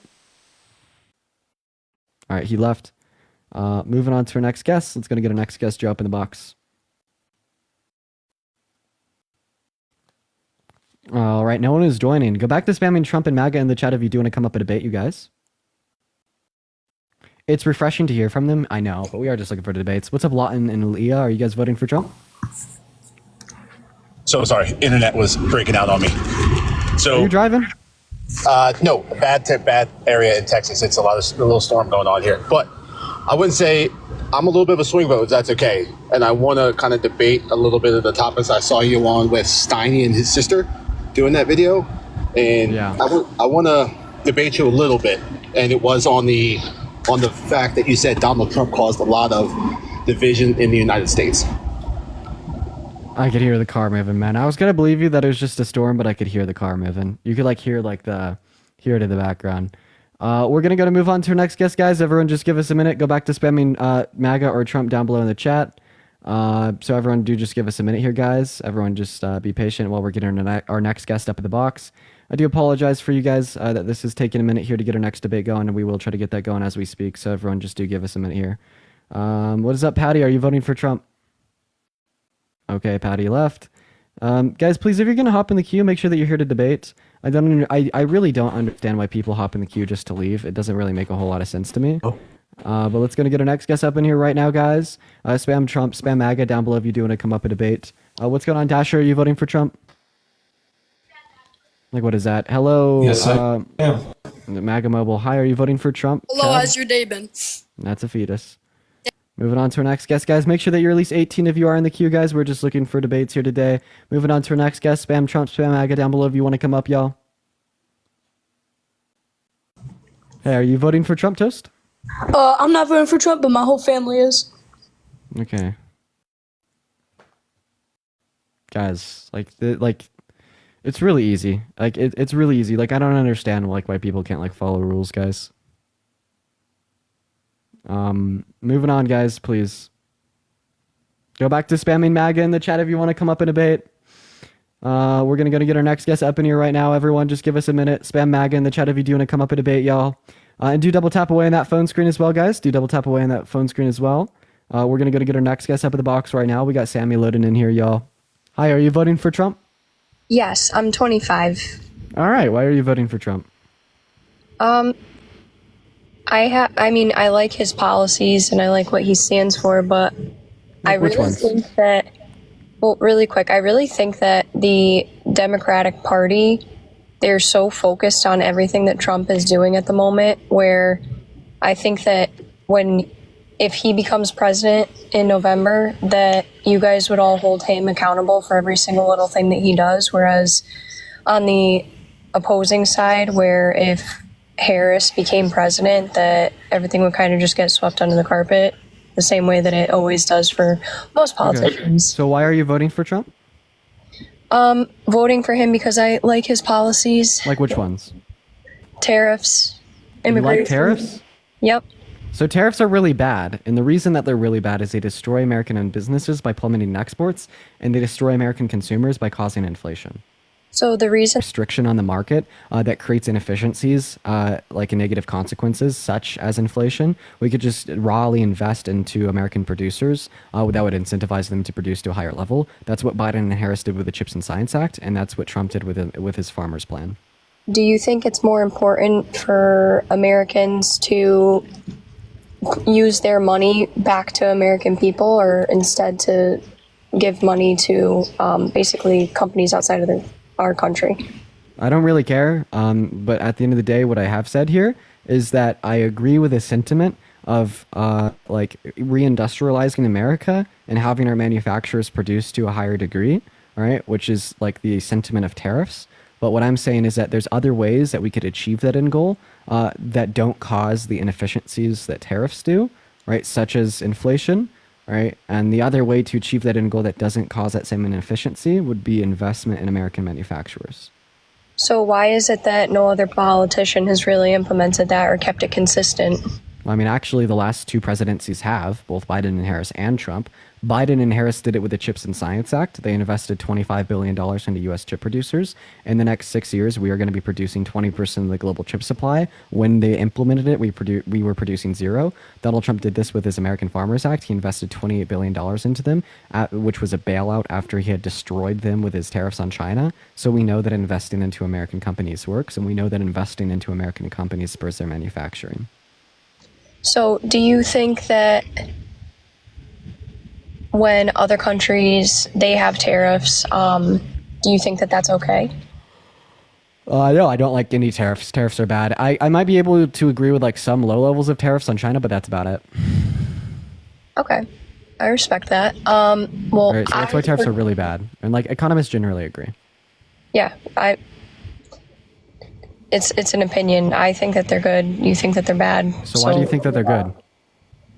I just told you why I think that they're good. Can you repeat it? Yeah. With tariffs, if we have, I don't know what the right word would be for it. If the tariffs are more aggressive, it would then in return make it more likely for people to be buying American-made products. And it would end up being cheaper than buying it outside of the country. Oh, so that's actually not true. The reason that we import goods from other countries is because they're cheaper. Rachel, I appreciate you for the $10 on PayPal. W, Rachel's in the chat. I really appreciate you for the love, Rachel. Massive W, Rachel's in the chat. I really appreciate that. Thank you so much, Rachel. Like the reason that we're so reliant on the importation of goods is because they cost less to create in other countries due to like a lack of regulations for like labor laws, as well as just the creation of the product to do the environment. And then once again, you're just saying that tariffs are good because they'll put more of a focus on American manufacturing. I've already went over why that's a bad argument, because there's other ways that we could put a focus on American manufacturing that doesn't create the same inefficiencies and negative consequences that tariffs do. Like for instance, we'll think about it this way. What's a good analogy here? What's like a really good analogy here? You're really thirsty and you need to quench your thirst. So you have 2 cups of water sitting in front of you. One cup of water is like clean, straight from the tap. You know it's fresh. And like the other cup of water is like from the fucking river, and it could have like some E. coli in it. All right. And like if you were really thirsty, you may drink the cup of water with E. coli in it. But given the fact that there's another cup of water that doesn't have those same negative consequences, you'd say it'd be a bad idea to drink the cup of water with E. coli in it, right? Yes. All right. And now like replace the idea that we're really thirsty and we need to resolve that with water with the idea that we don't really have such of a focus on American manufacturing, and we need to resolve that with some incentive to refocus American manufacturing. And you have 2 cups of water in front of you. 1 cup of water, right, is going to be just raw investment into American manufacturers that doesn't create inefficiencies, doesn't cause inflation, and will renew American manufacturing. And the other cup of water with E. coli in it is going to be the tariffs that do achieve that same end goal, but also in the process create unnecessary inefficiencies such as inflation. Right. So we'd say here that it'd actually be bad to implement tariffs given the relevant alternative, right, that doesn't lead to the same inefficiencies. So I think there's 2 ways to look at it. I don't completely disagree with you, but at the same time, the reason that it's cheaper to buy products from a country like China is because of their labor laws. So why would people want to support that? Like why is anybody saying, oh yeah, that's what we like. We'll take the cheaper product where they're forcing people to work for free, pretty much, or work for their housing and just the way that their country runs. Well, I mean, remember, I don't disagree with the sentiment of refocusing American manufacturing. That was the whole point of my argument. We do agree. All right, we do agree. I'll repeat that for the last time. We agree. We need to be more focused on American manufacturing. Remember that. Remember, like, so, like, you're making the argument that I just don't even care about American manufacturing. So this would be like, in the analogy I gave you, it's like you're really thirsty and you want to drink a cup of water. Then I'm like, no, keep being thirsty. Don't drink that cup of water. That's what you're stating. But what I'm stating, right, is that we are thirsty for American manufacturing. We do need to drink that metaphorical cup of water to renew American manufacturing, to create more products here at home in America. But there's other ways to do it apart from tariffs that are better. That's all. That's the argument. Yeah. No, I could respect that, and I don't really know a whole bunch. This is just what I've read on it so far and my take on it so far. It doesn't mean it's going to remain. Yeah, no, I appreciate that. Do you want to ask you a question? Yeah, of course. Why do you support someone that doesn't support you?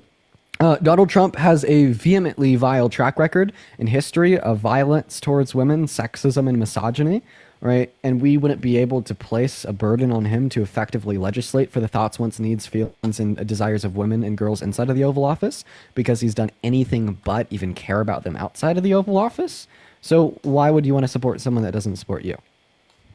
So I think that that's a wild question to ask because as a woman,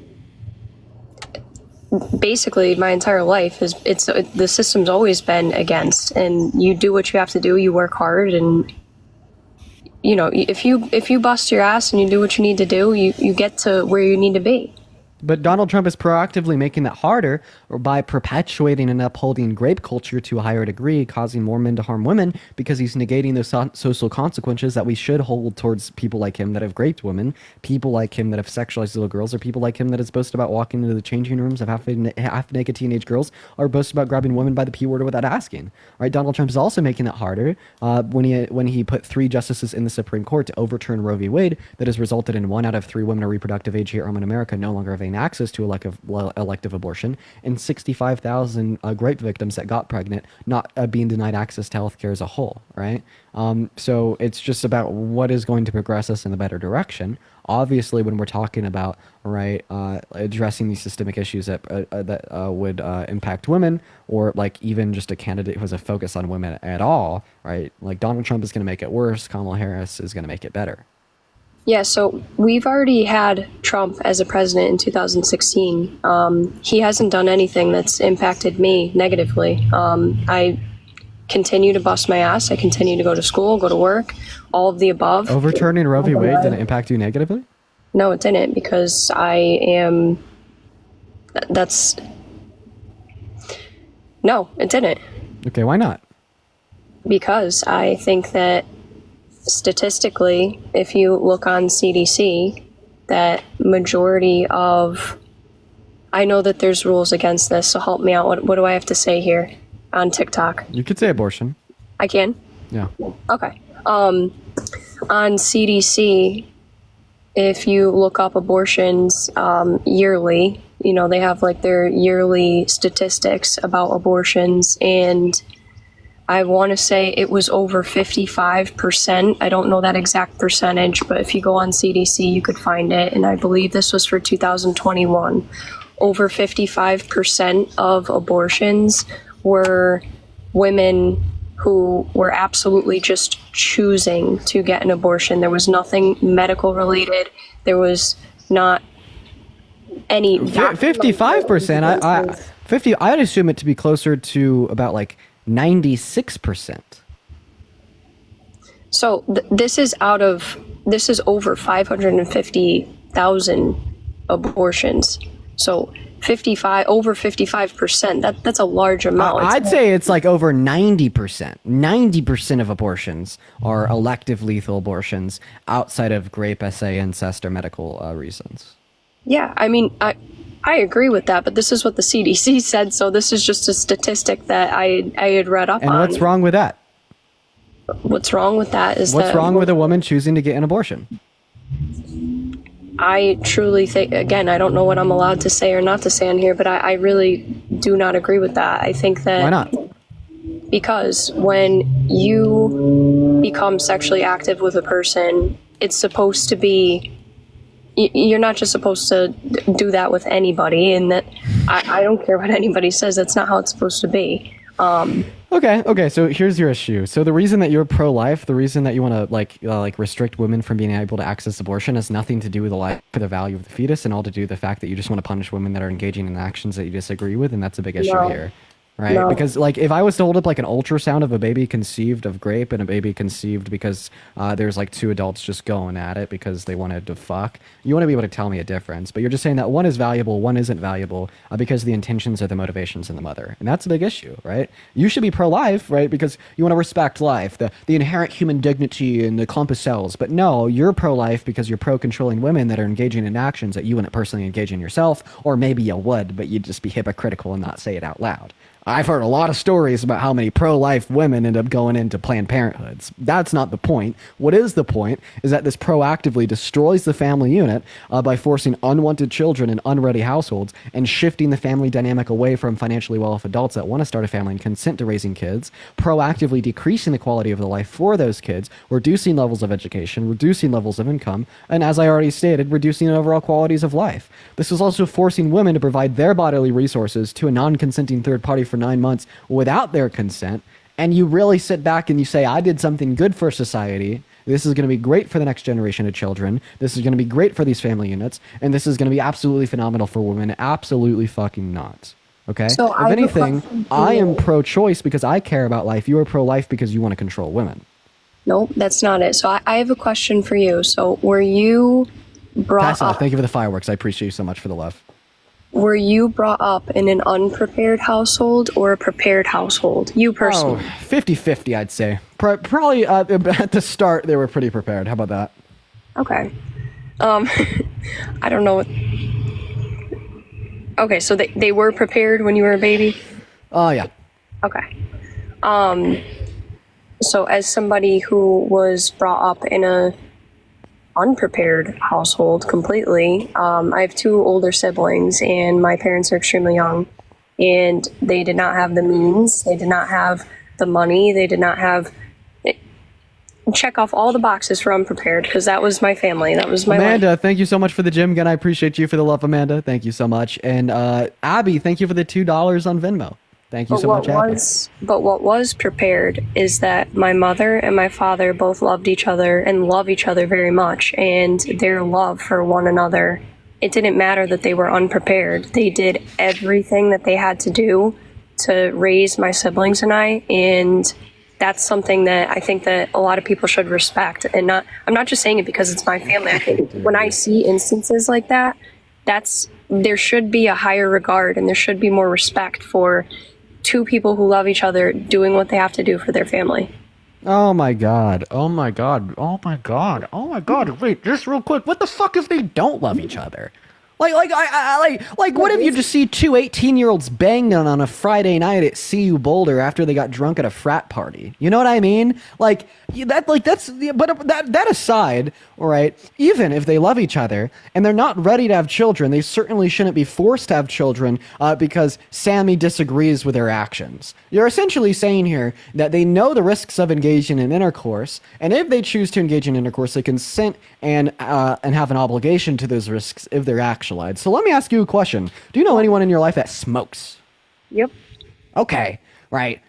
So cigarette smokers, they know the risks of smoking cigarettes. So if someone smokes a cigarette knowing the risk of lung cancer, gets lung cancer, should they be obligated to fucking deal with it just like the mother and the father? Or should they be able to go to the hospital, seek medical treatment to terminate the life of the lung cancer? So medical treatment for lung cancer is not guaranteed, so this is not a very good... I lost my grandfather to lung cancer, and he did receive medical treatment, and it wasn't enough. So that's not a good analogy. My mother, however, the analogy here is just if you think that they should have the option to seek treatment. yeah, to seek treatment, yes. Oh, but they engaged in the action of smoking the cigarette knowing the consequence in which it would potentially run, and it did run it. So according to your logic with abortion, they should be obligated to it. Or what you could say here, right, is that the mother knew, right, the risks of engaging in intercourse, knew that it could cause her to get pregnant, just like the smoker, but she should still be allowed to seek health care after the fact, go to a doctor's office, and eradicate the clump of cells in her uterus. What's the difference? The difference is you're calling it a clump of cells as if you weren't once a fetus. I was once a fetus. I sure was. You were. Like, how can you call that a clump of cells? Like, do you think that your life is important? Because I think my life is important. You were once a fetus. I was once a fetus, and when I was a fetus, I was morally invaluable, and if my mother aborted me, she'd be doing nothing wrong. See, the argument that abortion is wrong because if your mom aborted you, you wouldn't be here today is really bad when we consider a few other things. If my dad pulled out, I wouldn't be here today. So would it be wrong for my mom to withdraw consent to intercourse midway through? Yeah, but your dad pulling out... My dad wore a condom. I wouldn't be here today, so is wearing condoms wrong? No, that's not true either. That's not 100% effective. Condoms are not 100% effective. But the point is that your dad pulling out... that's not the same as an abortion. It's really not, because you were created. You were created. It's the father plus the mother. You were created. Father plus the mother. Yes. Okay. So you think that human life begins at conception and it's kind of murder to kill it after that, right?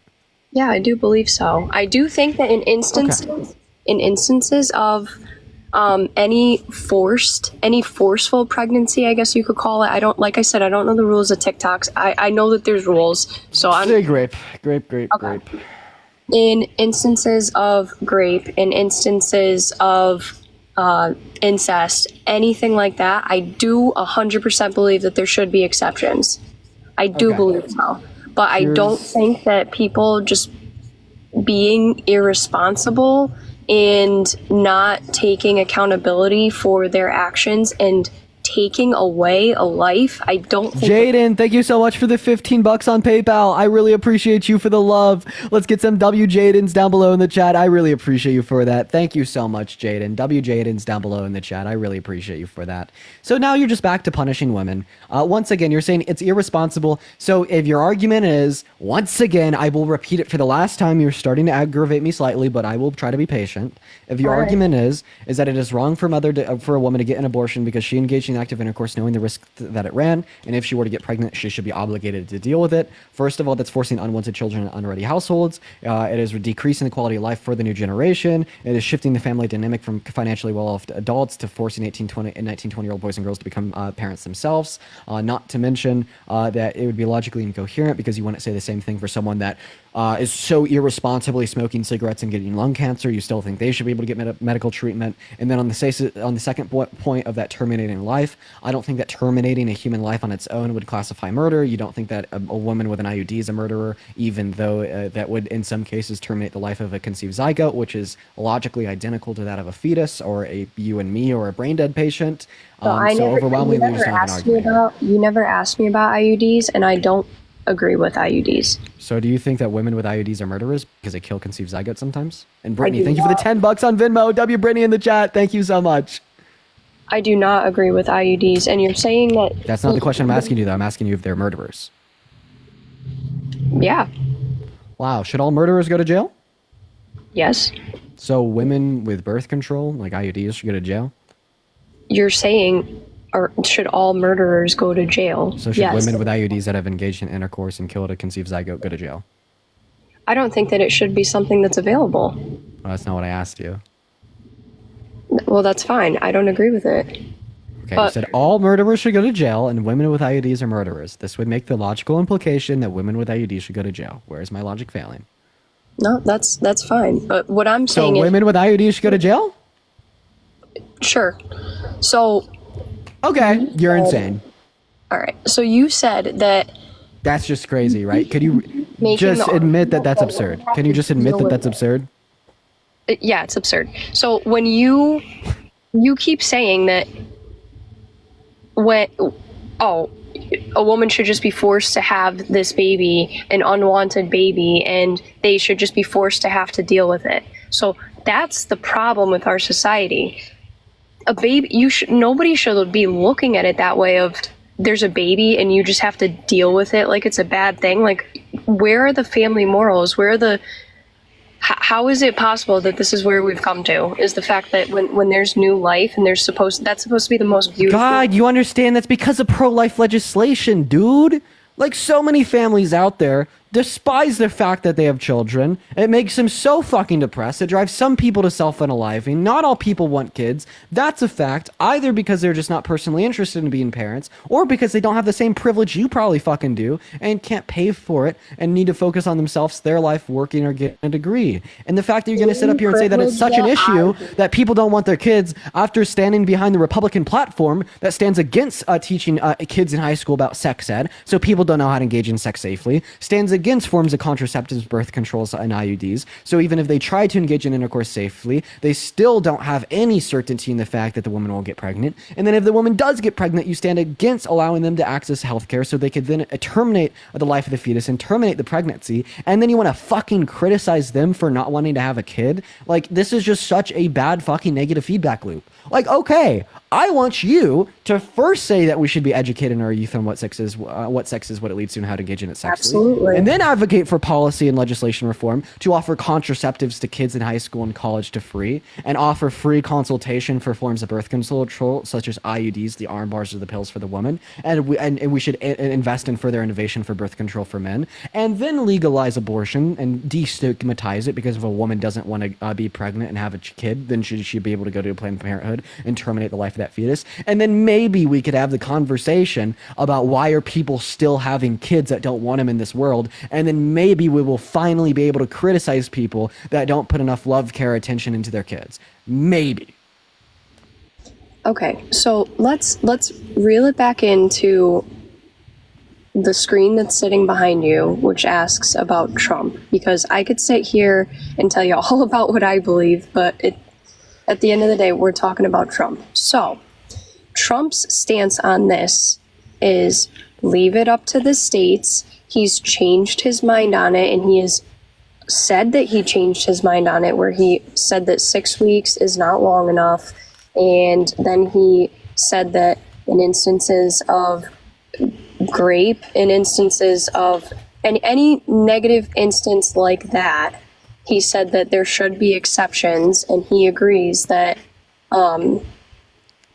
he actually is not really on the Republican stance of this 100%, but he thinks that it should be left up to the states, where the states get to vote on it. And I think that he took that, in my opinion, I think he took that stance. Devin, thank you so much for the $2 on PayPal. I appreciate you. W. Devin's in the chat. in my opinion, I think that he took that stance because this has been the ongoing argument between the two political parties for decades, abortion. And I think he said, leave it up to this. Okay. All right. Hey, Sammy. So is like Robert E. Lee not pro-slavery because at the end of the day, his argument was just to leave it up to the states? Is the Confederacy not like racist and pro-slavery because at the end of the day, their argument was just to leave it up to the states? But this is not the same case. Claire, I appreciate you for the $5 on Venmo. I really appreciate you for the love. No, it's just the idea of like a resolution between federal protections. Somebody. She thinks she's gonna win. So there's actually no fix for that glitch. What happened was another life glitch through her mic and started playing, so I just have to kick her and move on to the next guest. But anyways, the overwhelming point there was that there's just no relevant distinction, logically speaking. Robert E. Lee, right, which led who led the Confederacy, he personally didn't own any slaves, and when he gained ownership over his family's plantation, he released them. But of course, we'd still say that he's pro-slavery because he literally fought for the Confederacy so states could have the right to legalize it themselves, right? And that would be the analogy here between him and Donald Trump. Hello, Gabriella. Are you voting for Trump? Hello. Yes, I am. All right. Why so? I think a lot of different reasons. The first one being the border crisis. Oh, do we have a crisis right now? I do believe we do. Have we ever had a crisis this bad? No, I don't think we have. I think Yeah. it's an issue that An unprecedented issue. So we actually have less border crossings today than what we had at the end of Trump's term. So we actually had the worst border crisis ever under Trump's term, I guess. okay. I Nicole, thank you for the $5 on Venmo. I appreciate you for the love. W's for Nicole in the chat. If anyone watching does want to support me, my Venmo, Cash App, PayPal are all in the bio. And I apologize for cutting you off, Gabrielle. Go ahead. It's okay. I've just seen a lot of different changes. Like, I'm from Long Island, New York, and what's up? What's wrong? I didn't choose where I was born. Like people just like saying that like people in like Long Island saying that they're single issue voter for like the southern border.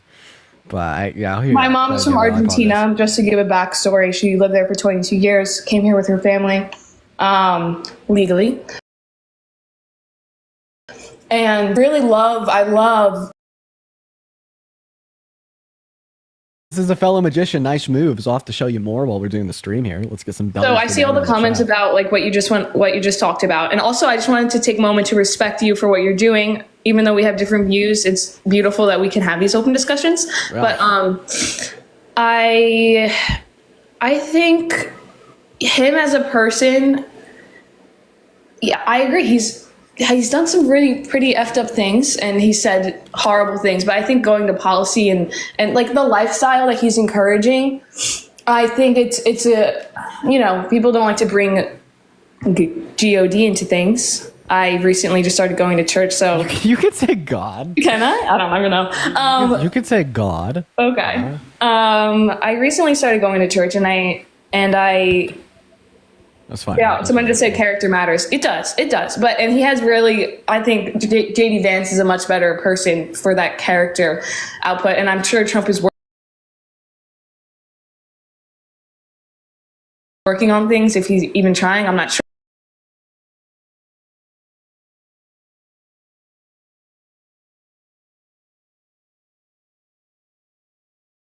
What's in between your legs or what your gender identity is to set the precedent that this is prescriptively what you should do. Now that is the step that I think there's nature's involved as well here though, because men and women have different strengths, and I don't think that could be denied. You disagree with that? Yeah, I don't think that we could generalize strengths. I think that we could come to relative truths. Like Jade, I appreciate you so much for the $5 on PayPal. I mean, it's no question that as time has gone on, especially in most recent years, that the testosterone levels have been dropping dramatically, and it's true. There are studies that show that. I have, yes. Okay, so let's just talk about traditionalism. So, do you think that like men are better at leading than women?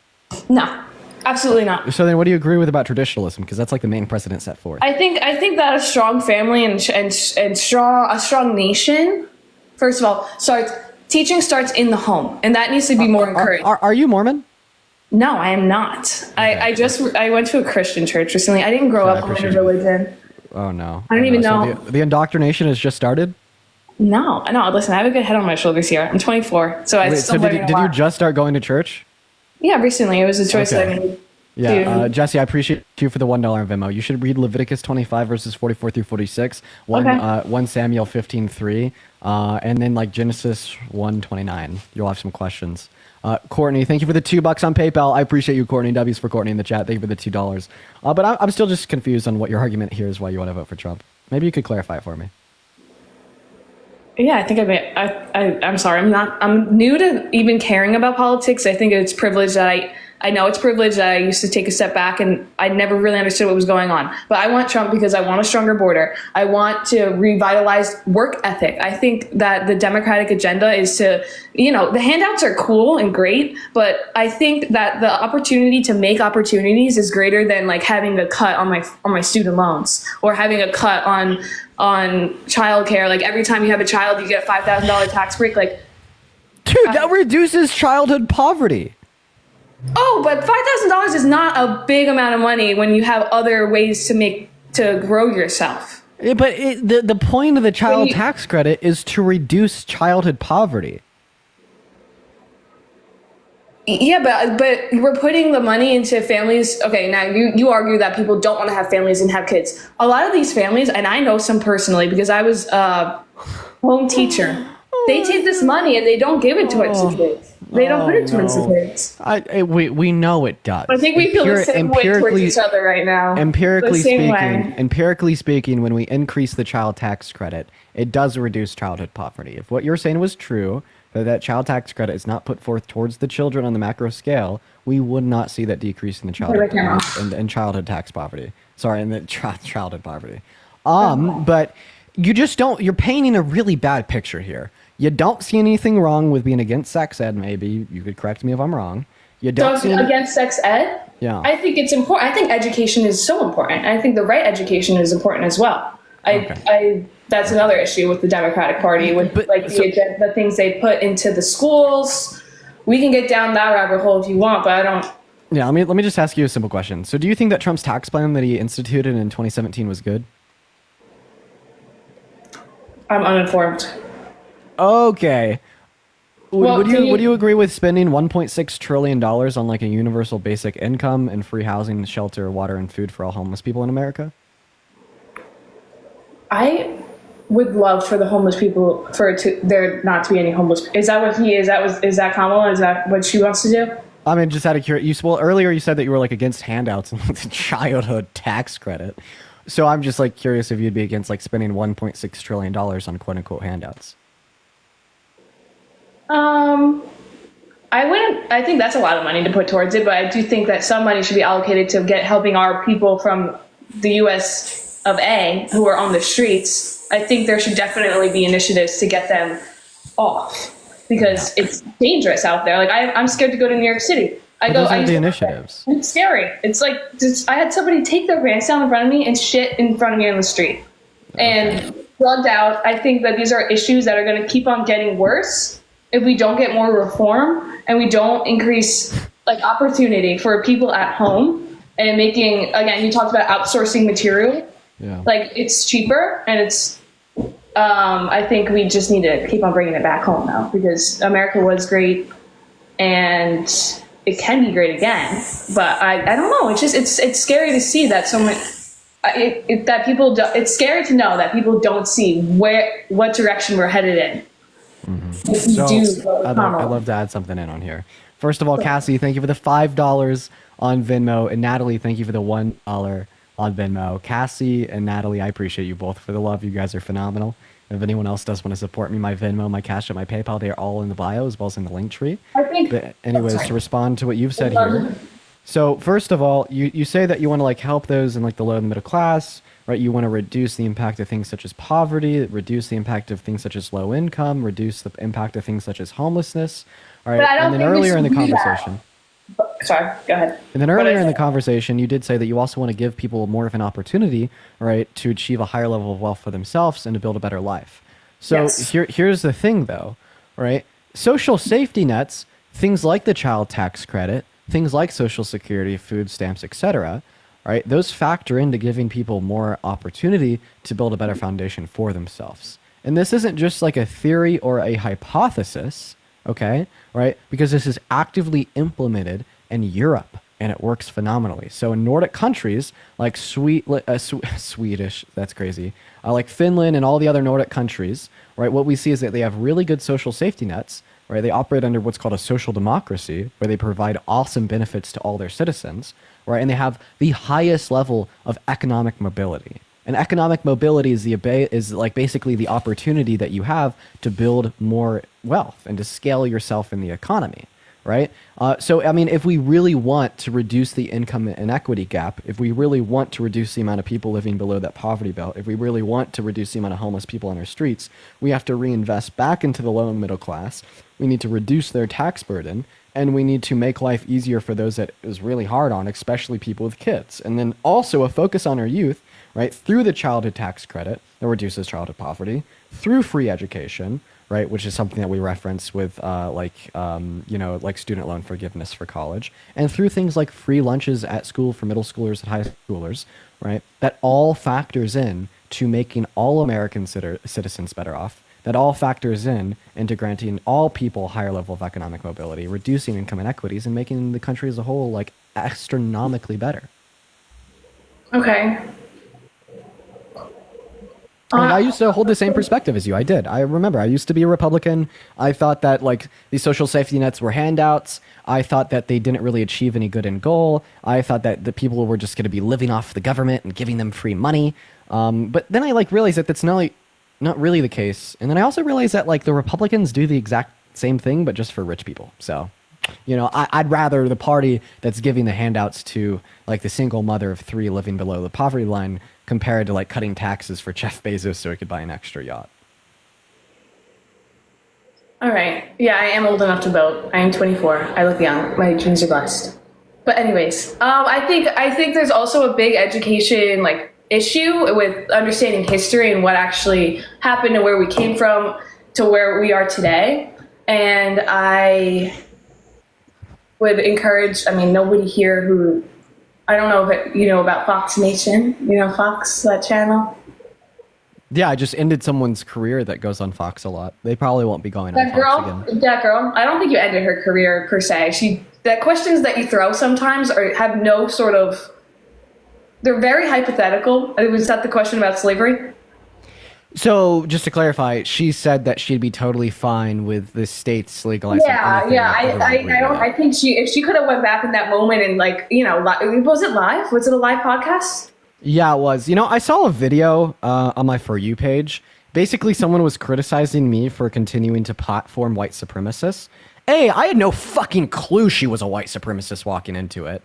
I'd agree with the critique if I knew. But then B, like, you're kind of justifying their point because something that they brought up in the video is that, you know, like a lot of people won't really see them as canceled. A lot of people in the video will like continue to support them. It may even grow a larger audience. Right. And you're kind of proving that. Like, don't you think that someone that says slavery is good and that they wouldn't be apologetic of someone unalive themselves and that she's totally fine with Nazis and shit, like they should have their career ended. Yeah, but right? she did go back on it, and she said, and she was flustered, and she said, like, how could I even answer that sort of question? Like, slavery's not going to come back. That's not, and it's not an option. So I think you're really good at asking questions that kind of corner people into not knowing what the heck to say because it's just so out of left field. And like what? Like, how are you supposed to answer that in the moment? She said, you're supposed to say no. Yeah, no, I know. You're supposed to say no. I know. I think that she doesn't represent everyone on the right side, and neither do you. You don't represent everyone on the left side. So again, it's amazing that you're very well spoken. First of all, I hope to be like that one day. I'm working on it. I just started my own live show, not about politics or anything, but it's a skill that you have that I'm obviously working on because they say people are telling me I can't talk, but yeah, you're right. Yeah, I don't know. I just want Trump. Still, I don't know. I'm sorry. Why? Like, why? Sum it up. Make it easy. Why Trump over Harris? Before I do, I want to thank a couple people here.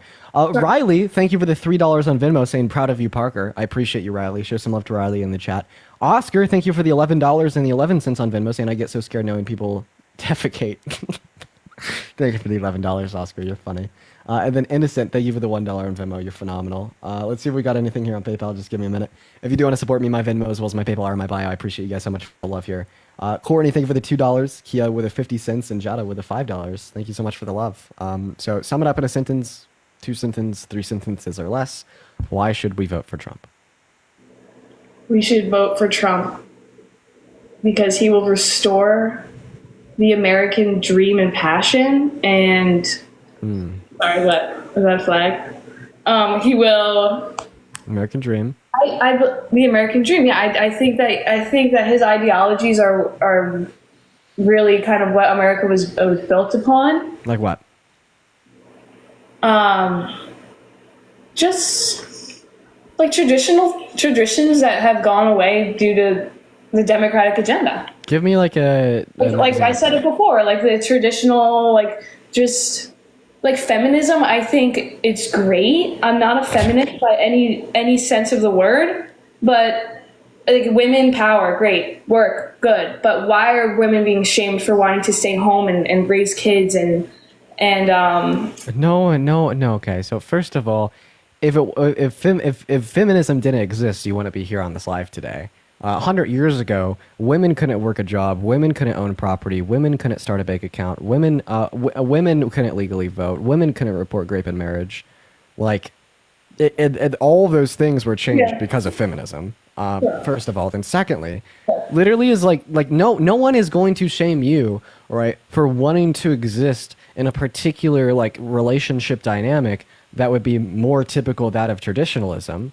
Right? The issue that feminism has with traditionalism is the fact that that's set as the norm, or more so a precedent that should be the case for everyone. And if someone disagrees with traditionalism or doesn't apply it in the context of their own relationship, they are doing something wrong. And then the harm that this norm causes by telling men that they're supposed to do certain things, telling women that they're supposed to do other things, and the negative consequences that those have on society, such as stigmatizations for women to go into certain work fields, such as STEM-related fields, stigmatizations for women to exist in particular leadership, or even stigmatizations that would denote that men are smarter, more intelligent, better at leading, or more capable than women on multiple fronts. And like that is the I don't think men are more capable than women in general, but I definitely think Trump is way more capable than Kamala. And I think you should maybe be running in place of her. Maybe give her a call because you're way more better at explaining things and ideas, and definitely learned a lot. But like, why can't Kamala go on anything and explain any of her thoughts in full? Okay, first of all, Alita, I appreciate you for the $20 on Venmo. That is EIDELA. Thank you so much for the $20. Let's make sure that we show some love to Alita in the chat. Alita says, keep coming with the facts. Thank you for speaking up for us women. I appreciate you so much. W's for Alita in the chat. And Raina, thank you so much for the $3. I respect you, Ellaman. Thank you, Browboy777. Stella, thank you for the $1 saying that I slay. Nadia, thank you so much for the $5 saying just screamed you at her. I want Trump schooler. I appreciate you for the $5. So now getting back to what we were saying, what did you ask? Oh, you asked about Kamala Harris. I'd actually say that she's much more capable than Trump. Did you watch the debate?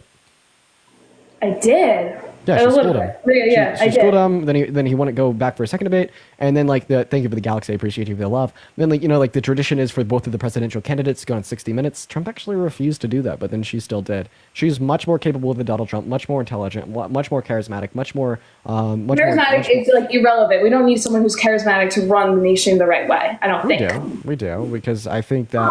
We should have virtues reflected in our leader that we would also want reflected in us. Okay, like at the end of the day, right? The president is supposed to be someone that we want to look up to. The president is supposed to be someone that is concerned of public service, not self-service. And there's going to be virtues that are necessary to serve in that position correctly.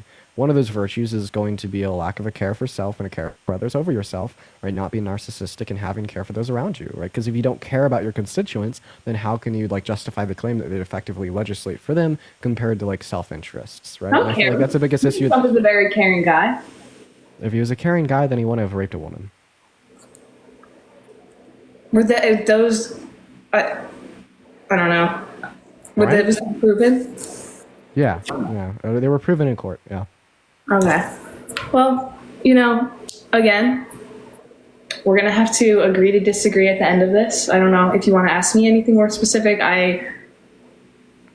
People are saying I can't speak, but you're right. My first language is Spanish.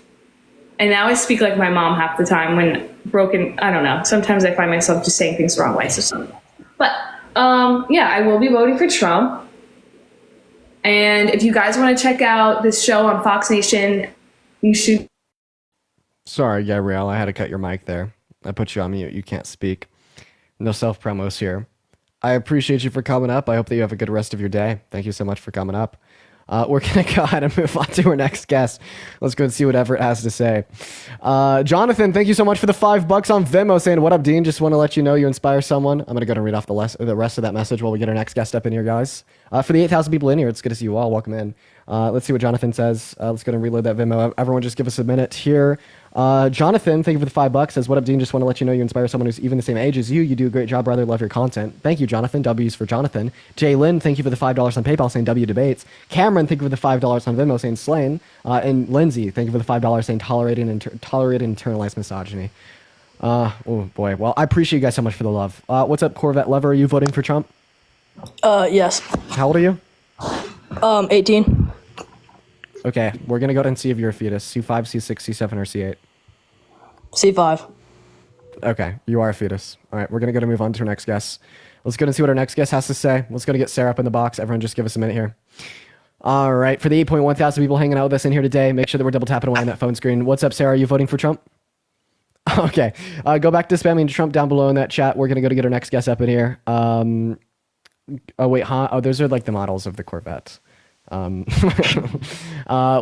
of course, a fetus would say the oldest one. Hello, Giovanni. Are you voting for Trump? I am, yes. All right. Why would you ever do that?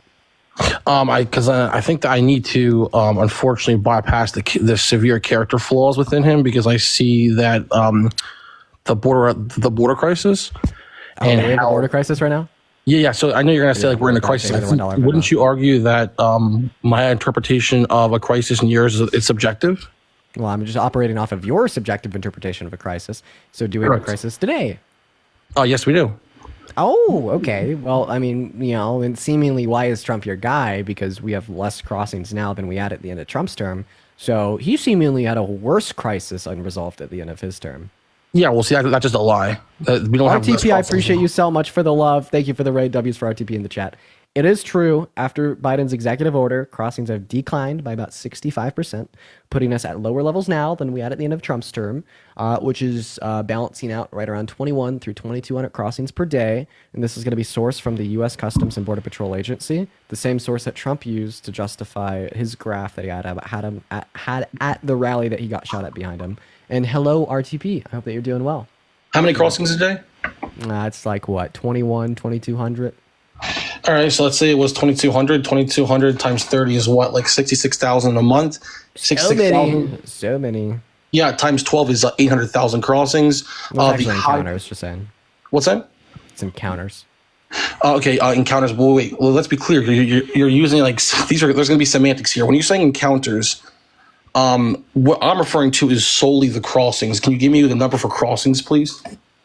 I don't know if they report on crossings, like they probably do, but like the point is that there's the point is you're wrong. You can go to the Washington Post right now and see that Trump consecutively over his 4 years had a total of 2.4 million crossings. Okay, the reason why you think I'm wrong is because you're misinterpreting what I'm saying. I'm saying that we have less crossings today, right, than we had at the end of Trump's term in December and January of 2020 and 2021. All right. Well, also your piano skills are very good. They are good or aren't good? They're very good. Thank you. Yeah, no problem. And the magic. But hey, listen, okay, so let me ask you this so we can be clear. When Trump took office, okay, we have the crossings over his 4 years consecutively at around 2.2 million crossings. Yeah, much less than Biden and Harris. Right.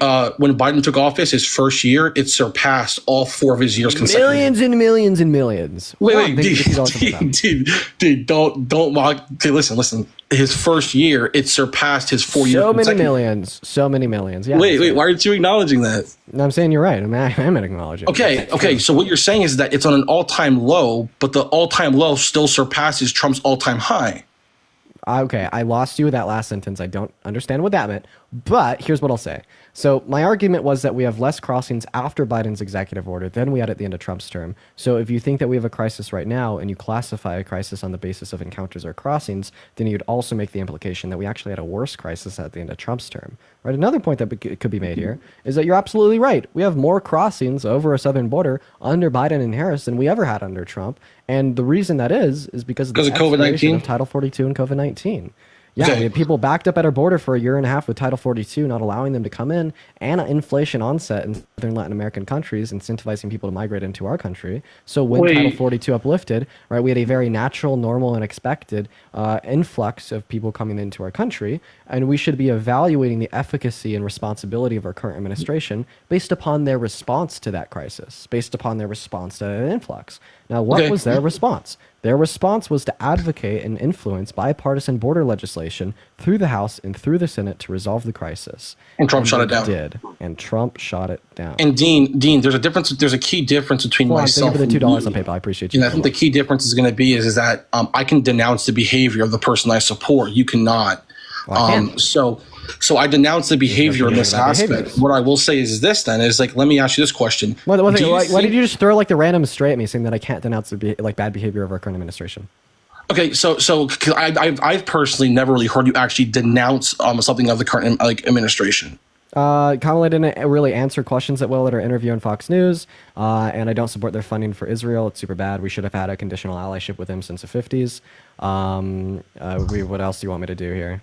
Okay, fine. So like Biden ran on like certain wealth taxes in 2020 that he never implemented. I wish that he would have. Okay, so allow me to give you. Let me ask you this question then. Is it inhumane to put barbed wire fencing around the in front of the border? It depends.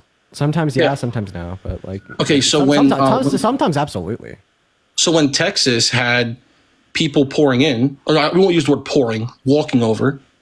And Texas put up a barbed wire fence to try and stop it. And the Biden-Harris administration said, take that down. It's inhumane. It's a violation of human rights. Let me ask you a question. Is it also a violation of human rights to put barbed wire around a prison cell? Okay, so first of all, you're just misinterpreting, right? Specifically, like why they told them to take down their border provisions, and then second, I know why they said it was. They said it was human rights violation. No. If all the migrants trying to come into our country were literal fucking criminals that were supposed to be in jail, maybe it wouldn't be inhumane. But you have to make that conflation to justify the point. Let me ask you. The reason why Let me ask you that. Wait. No, because I'm trying to address them. Okay, no. What you're not going to do is you're not going to cut me off while I'm addressing your misinformation. The misinformation that I'm addressing is the reason why the federal government told them to take it down. The reason why the federal government told them to take down the border provisions that they put up illegally was because they were bypassing our federal government, right? And just due to the conflict of states' rights and federal rights per the U.S. Constitution, that was just against our Constitution and against federal law. Okay, cool. Dean, if you had a friend, they got out of jail, they were in jail for writing a bad check for fraud, and you had a stranger at your front door, who do you let in? Your friend that just got out of jail for writing a bad check, or the stranger you've never met in your entire life? Both are men. Oh, I let in my friend. Why do you let the friend why do you let him in for? Because he's my friend. I'd let my friends into my house. Let's say he wasn't your friend, but you knew everything about him, and you knew that he was in prison for a bad check, and you have a stranger you don't know nothing about at all. Who do you let in? The person who wrote the bad check, or the complete stranger you know nothing about whatsoever? So two strangers. You have to pick one. Two strangers, one with a criminal history, one without a criminal history. Well, the one without. No. You have two strangers. One you know everything about. The other you do not. You know that the one guy has written a bad check. That's the worst he's done. He was in prison for that. The other person. Holly, thank you so much for the $13 on Venmo. I appreciate you for the love, Holly. Let's get some W's for Holly in the chat. I really appreciate you for the $13. Massive W's for Holly down below. That is so. So again, Dean, option A, you have. Again, option A, you have full disclosure. You know everything about the individual. The worst thing they've done is they've written a bad check. Full disclosure. Full disclosure, guy. So option B, the person is a complete stranger. You know nothing about them whatsoever. You know option A, what they've done. Who do you let into your home? I'd let in the one with full disclosure because I know what to expect. Okay. So then why are you comparing people in a jail, they doing something bad, to people crossing over the border and walking in as not a crisis? What, bro? What? You're saying that the people that are crossing over, you're saying they're not criminals, but I would argue the people we know nothing about are far more dangerous than the people we know things about. Let me ask you it this way. Would you rather let a fool... So then you'd agree that we should... Dean, would you rather let a fool... I can't respond? No, Dean, would you rather let a full minimum security prison, which means the worst crime they can do is minimum security? It means the worst thing they've done is nonviolent crimes. Maybe they've written bad checks, things like that. Would you rather have 1,000 inmates released into the streets or 1,000 strangers from another country walk over the border into our country? Oh, definitely like 1,000 strangers from other countries walking ours. Wait, you'd rather have 1,000 strangers than 1,000 minimum security inmates, meaning they've committed no violent crimes. It's all been minor offenses, like traffic violations, maybe an OU, maybe like a writing a bad check. No, you're being disingenuous and you're arguing in bad faith, Dean. Bro, what? Because you would not choose 1,000 strangers over 1,000 people. You know, the worst they've done is written a bad check or something like that. Nobody would pick that. You're the same reason. I have a question, Giovanni. Dean, the same reason you just said you wouldn't let the stranger in your house. You let the person who you know that about in your home. But now when I scale it up, you pick the strangers. Why? Okay, right. So once again, your analogy in the first place was about the house. The analogy in the second place was roaming the streets. So let's go ahead and like clarify this, right? Of course, the border is the border in this analogy is the door. The border is the door. United States is the house in this analogy. Okay, so you think that United States is a house. So then you think no. I'm giving you an analogy. You know what an analogy is, Dean? Come on. Okay, well, I would like it if you'd let me finish. Sure, go ahead. I think you need to like calm down a little bit, buddy. So you're not remaining consistent. You're inconsistent, dude. Okay, Giovanni, I am remaining consistent if you just allow me to finish. So in one analogy, you had referenced my literal house. Of course, I'd rather have someone come into my house that I know more about compared to someone that I don't. In fact, I would probably take someone with a violent prior offense if I knew more about them compared to a random stranger because I'd still know what to expect. But then your second analogy had to do with them being released into the streets. Yes, I would 110% rather people that I know nothing about being released into the streets compared to 1,000 people that I know some things about, that being that they've been convicted of some like small petty offense or crime. Okay, right? And like, I mean, this is not disingenuous. This is not wrong. Like, if you were a movie director and you needed 1,000 extras for a film, like, and you're offered like two groups of people that you could hire. One group of people is just like random U.S. citizens, and then the second group of people is everyone in a minimum security prison. Who the fuck are you going to hire? I understand, Dean, what you're saying, but can I explain to you why this isn't actually following? Because the 1,000 people that are released, you know that they did petty crimes. Samantha, thank you so much for the $5 on Venmo. The 1,000 people entering the country. Let me ask you a question. If one of those 1,000 was a serial unaliver, what if it was? What is worse, one serial unaliver or 1,000 petty theft charges? Like I don't know. I feel like it could go like other way. Like, oh, come on, Dean. Dude, the answer is the serial unaliver is worse. So we should be vetting at our borders, right? That's why we should increase, decrease the time that the asylum-seeking claims take, increase the amount of money that we're putting into Border Patrol, and increase the amount of money that we're pouring into the courts to expedite asylum-seeking claims. Because when we're able to make the legal systems and legal entries into our country expedited, we disincentivize undocumented migration into our country, and this is exactly what the border bill did. Like, the reason that I've let this kind of play out, and I've just kind of let you run your mouth, is because I didn't tell you this, but I think that undocumented migration into our country is not optimal, and we need to first resolve the legal means into our country, right? So then we could further disincentivize undocumented entry into our country, and given a perfect border with perfect legal means of entry into our country, I wouldn't be fine prosecuting down harder on undocumented entry into our country. But that is not the pragmatic reality in which we exist in today, right? Like, the Republican platform for the last 25 years has done nothing to resolve the qualms that exist with the legal means into our country, and they've only radicalized Republicans and prejudiced old white men into thinking that undocumented migrants are the worst, right? So they could get their vote, but they're not actually about effective solutions. But the bipartisan border bill was. The bipartisan border bill was going to decrease the amount of time that it comes to take into our country through asylum-seeking processes from 7 to 8 years to 7 to 8 months. It was going to increase the amount of funding that we give to Border Patrol on the border, so we could crack down harder on people human trafficking or drug trafficking, and further disincentivize people to enter into our country through undocumented means by increasing the incentivization through them to enter through documented means. But what did Trump do? He fucking turned around and torpedoed that bill because he wanted the crisis to continue. He wanted, as you point out, the serial killer and the criminals to continue to come into our country and terrorize it according to his worldview, just so it could increase his chance of getting the prejudiced white man's vote in come November, right? So every single thing you just said to me could be turned around and back again and applied again to Donald Trump, because he's the one advocating for more undocumented migration into our country and actively shooting down legislation that would allow us to better vet the individuals coming in through legal ports of entry. Yeah. So in regards to that, okay. So I already have mentioned to you that I denounced the behavior of him shooting down, torpedoing the bill. Okay, so but the issue we have here is that, see, you rely on a Hail Mary, and your Hail Mary is that, like, when I say to you that there was higher numbers under the Harris and Biden as compared to Trump, you say it's because of solely COVID-19. Okay, yes. I'm telling you that what we know is we do know for a fact that under Trump, the numbers were actually 8 times lower than they are now. You're relying on the Hail Mary that COVID-19 is responsible, as I noticed that you do with a lot of other things. It's not a Hail Mary. It's a Hail Mary for you, because you have to say, you have to have an answer. And you say that, for example, explain to you why that's not. For example, I don't want to get in. I don't have time to get into too many, different. Yeah, you don't have time for me to dunk on you to prove that that's not a Hail Mary. Dean, that's just objective fact.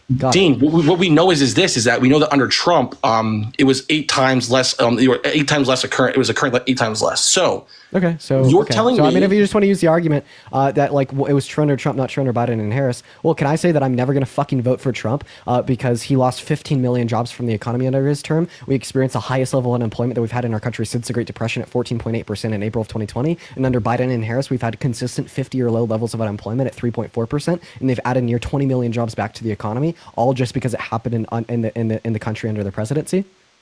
Again, Dean, I've already stated to you that there is pros and cons to both, okay? No. Can I blame Trump for that high level of unemployment just because it happened under his term? Oh, absolutely. If he was the president, then it would necessarily follow that you would have to.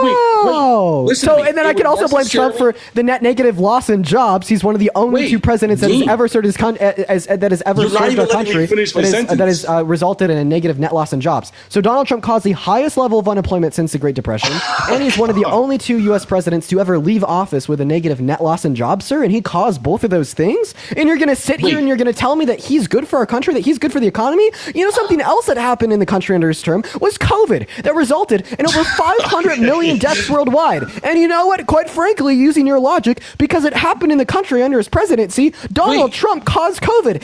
He's a ruthless genocidal maniac that caused COVID that directly resulted in the losses of over 500 million people in the world. Dean, you want to vote for someone that directly caused the deaths of 500 million people, sir? You sick fuck. Okay, Dean, are you done with the monologue? Okay, now listen. So, what I'm saying to you is that there's external and internal causes for things when people are president. COVID was an external thing that he couldn't control. There's things he can control. If there's things, like Dean, if there's things that happen under his presidency, first of all, you're the one. Listen, to be clear, you are the one that has pivoted off in a whole different direction. No. Let's bring it back. I'll bring it back myself. So you're saying will you at least admit that you went off on a red herring completely? No, because a red herring would be something that is not conceptually relevant to prove a point. And I could, you just proved my conceptually relevant point. You just said that there's external variables that impacted the country that Trump couldn't control, such as COVID, and that influenced things such as the highest level of unemployment in our country since the Great Depression under his term. When just prior to that, on the subject of the southern border, you were saying that I was being illogical and throwing a Hail fucking Mary when I did the same thing about the border. See what I mean? All of a sudden, you are so fucking rational and you use all your 3 brain cells when we're talking about Donald Trump, his presidency, and what could have and now you resort to the ad homs. What's an ad hom? Now you resort to ad homs. So who's losing? What's an ad hom? An ad hom is an insult instead of focusing on the argument. You just said I have 3 brain cells. Actually, no. So an ad hom is going to be when I insult your character in an attempt to critique your position. I was just insulting your character, buddy. What I'm going to critique your position with is a direct contradiction, which you just spoke out loud to us all when you said that I was giving an unfair, illogical Hail Mary. When I would reference COVID-19 and Title 42 as a cause of the border crisis under our term. But meanwhile, under Trump, that's an external variable that can explain things such as the highest level of unemployment in our country in the near last 100 years. Hey, Dean, I'm not on my computer, but I'm pretty sure the textbook of what an ad hom is it's a fallacy that involves attacking a person, making an argument instead of the argument itself. No. An ad hom is when you attack someone's character to diminish their argument. So if I said you're dumb, therefore you're wrong, that's an ad hom. I just said that you're dumb.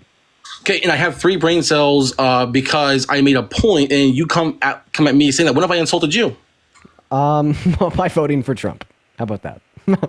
Insulted me and the other 7.7 thousand people in this life. How about that? The problem here is that you think that people can't. Let me ask you the question: what about to the voter that is genuinely? You think that a person can bypass character if they really feel that there is a threat to the country and go just for what they think is best for the country? Or do you think that it necessarily follows that if somebody votes for someone like Trump who's done some horrendous things, they support those things? Yeah, you're okay with racism. You're okay with No. You I'm not saying that. I'm saying, do you think it necessarily follows that if a person votes for Trump, they are 100 automatically percent they support great culture? Yeah, the impact of your actions. That's what it would prelude to. Absolutely. Okay, so to be clear, every person that votes for Trump supports grape culture. They are also racist. What? They're okay with grape culture. Not all Trump supporters are racist, but they're okay with racism. And how did so a person can't bypass the character because they're actually afraid for the country? And it just means they support those things. Because I've watched what you're doing here.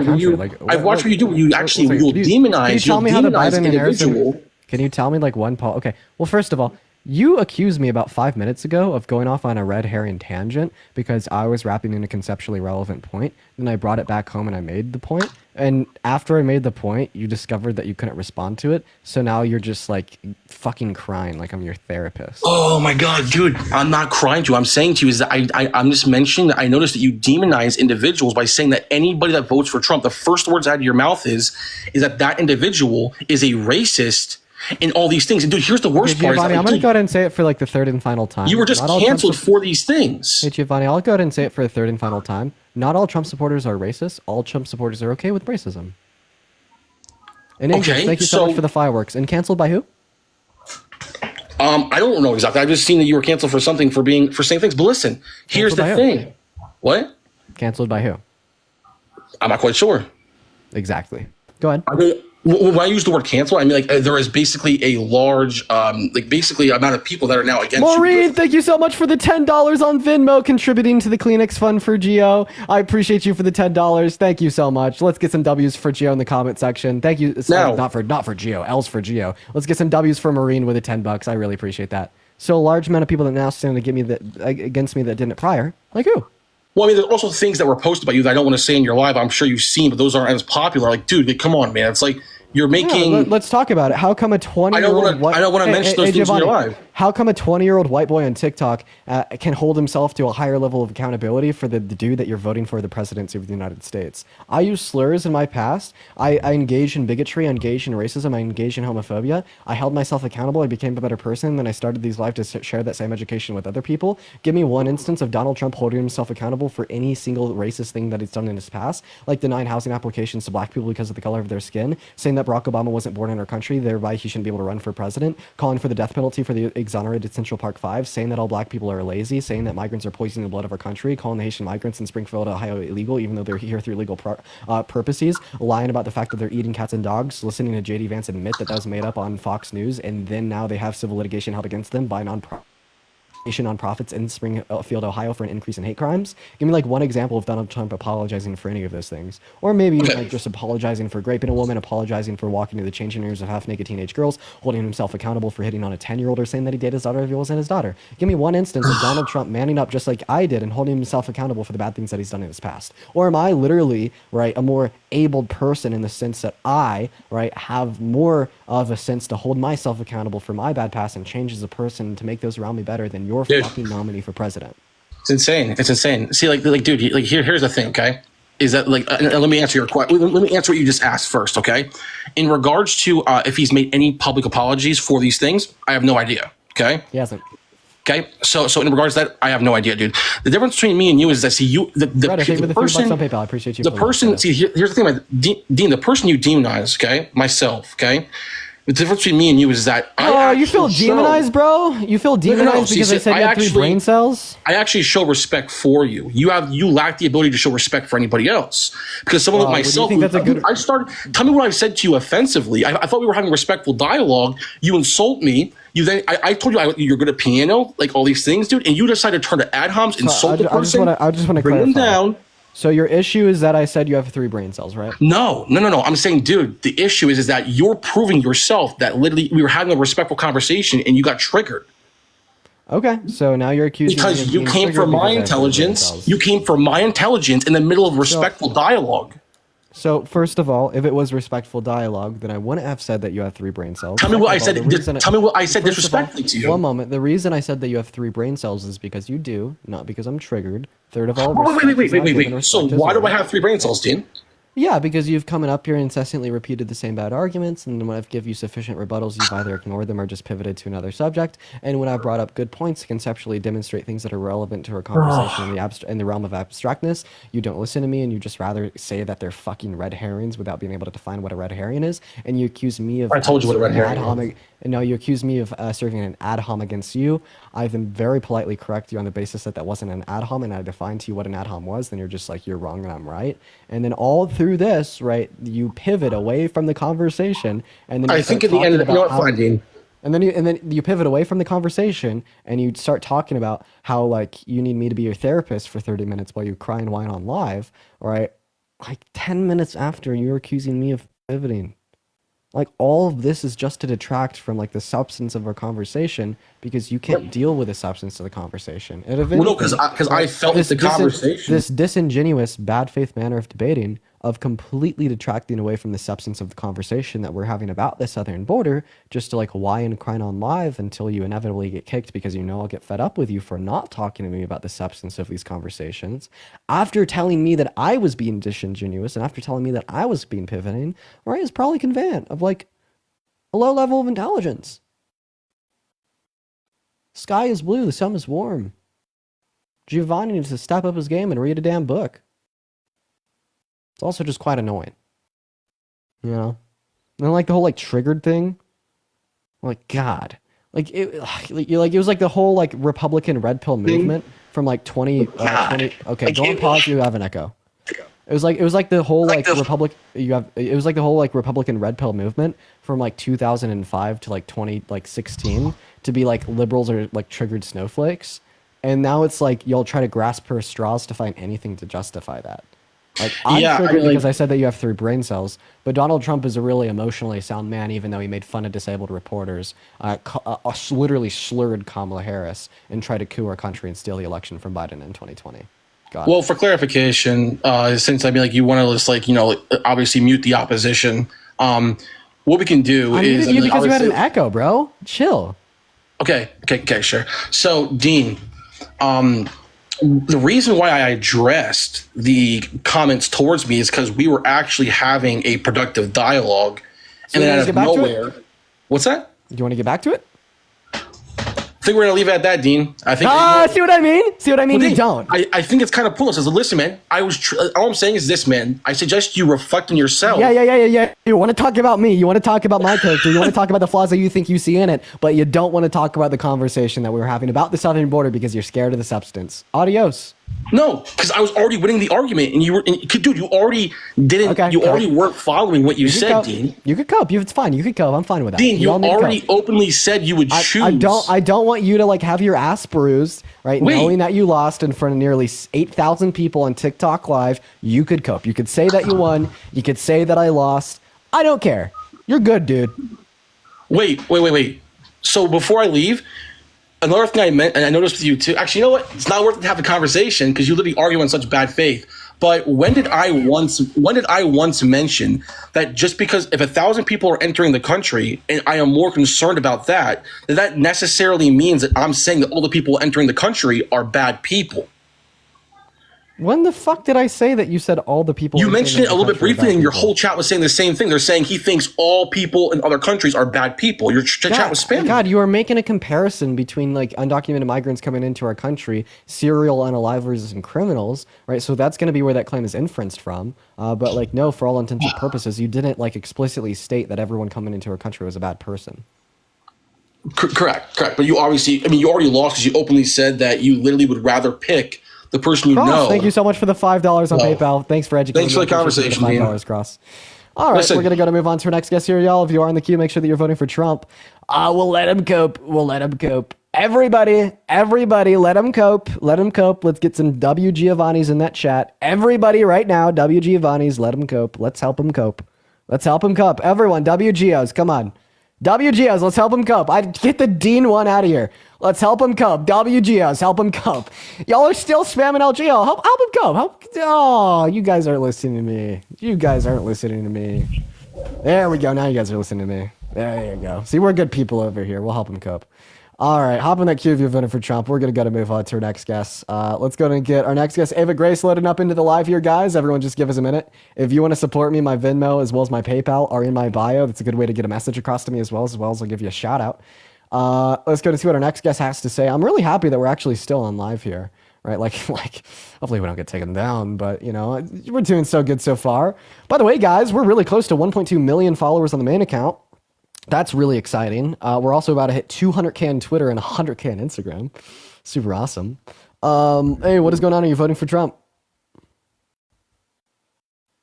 Oh, Water Dog's back. We'll get Water Dog up here. He was a little bit crazy. He's really bad faith too. Honestly, let's just fill the panel with like the most bad faith Trump debaters ever. I'm back. You're really bad faith. Lord Humongous, I remember you. You're really also bad faith.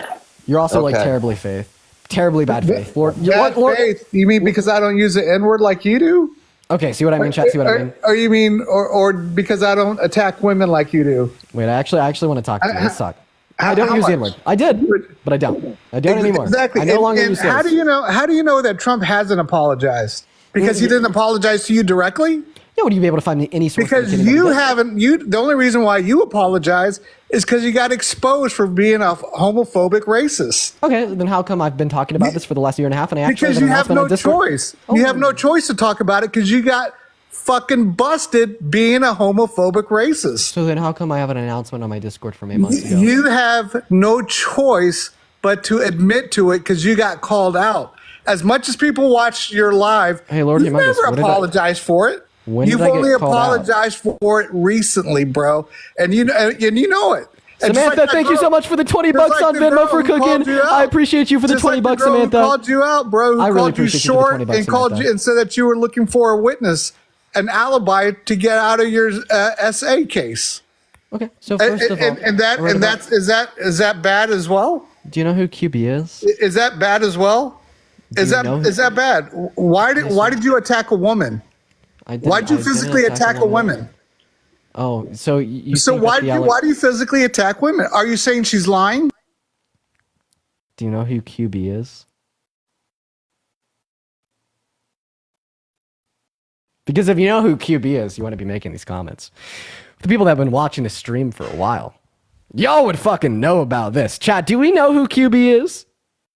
Do we know who that is, chat? Do we know who QB is, y'all? It wasn't a woman that accused me, it was a man. It was a very sick man that threatened to grape my sister. A very sick man that I have 5 police reports against because he said that he was going to show up at my door and unalive me. A very sick man that wrote a song about me and Parker saying that he's going to slash Parker's Achilles tendon and rip his guts out. And he's going to... That shows the character of you talking about a woman being attacked and you're smiling and smirking. You think it's funny that women get attacked. Wait, you were talking about someone that shows your character. Bro, you can't hide your character because you are a rapist. You're a bona fide rapist and a racist and a homophobe. And the only reason why you're talking about it, the only reason why it's at the tip of your tongue, thank you 1 second. Thank you so much for thank you so much for the $10. I appreciate you, Cassie. Let's get some W's for Cassie down below in the chat for the $10. I really appreciate you for that. Go ahead. Dude, the only reason why you're talking about it is because you're forced to talk about it. You have no other choice. This is your only play to save face because you are a bona fide racist, homophobic woman attacker. You attack women, bro. That lady wasn't the only person who made that claim. You sending out dick pics. You sending out dick pics to other women. Dude, I've already been told about some of you sending out dick pics, bro. Dude, to that girl, gamer something. She has a yellow profile pic that you were sending dick pics to her, bro. Why do you attack women like this? Why do you attack women? Yo, someone in the chat just said I want up next. That was why crazy. do you attack women, man? So I'd like to clarify. That's disgusting. And why?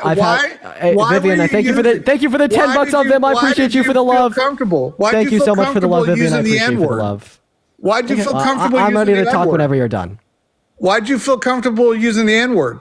I'm ready to talk whenever you're done, man. Just let me know. Why are you comfortable using the N-word or using homophobic slurs? What made you comfortable doing that? If you could verbally clarify Patrick, that you're done, thank you for the 32 cents. Ow! Get a W for Patrick. Go ahead. Just let me know when you. Let me know when you're done, Go ahead. and I'll clarify. Go ahead. Clarify.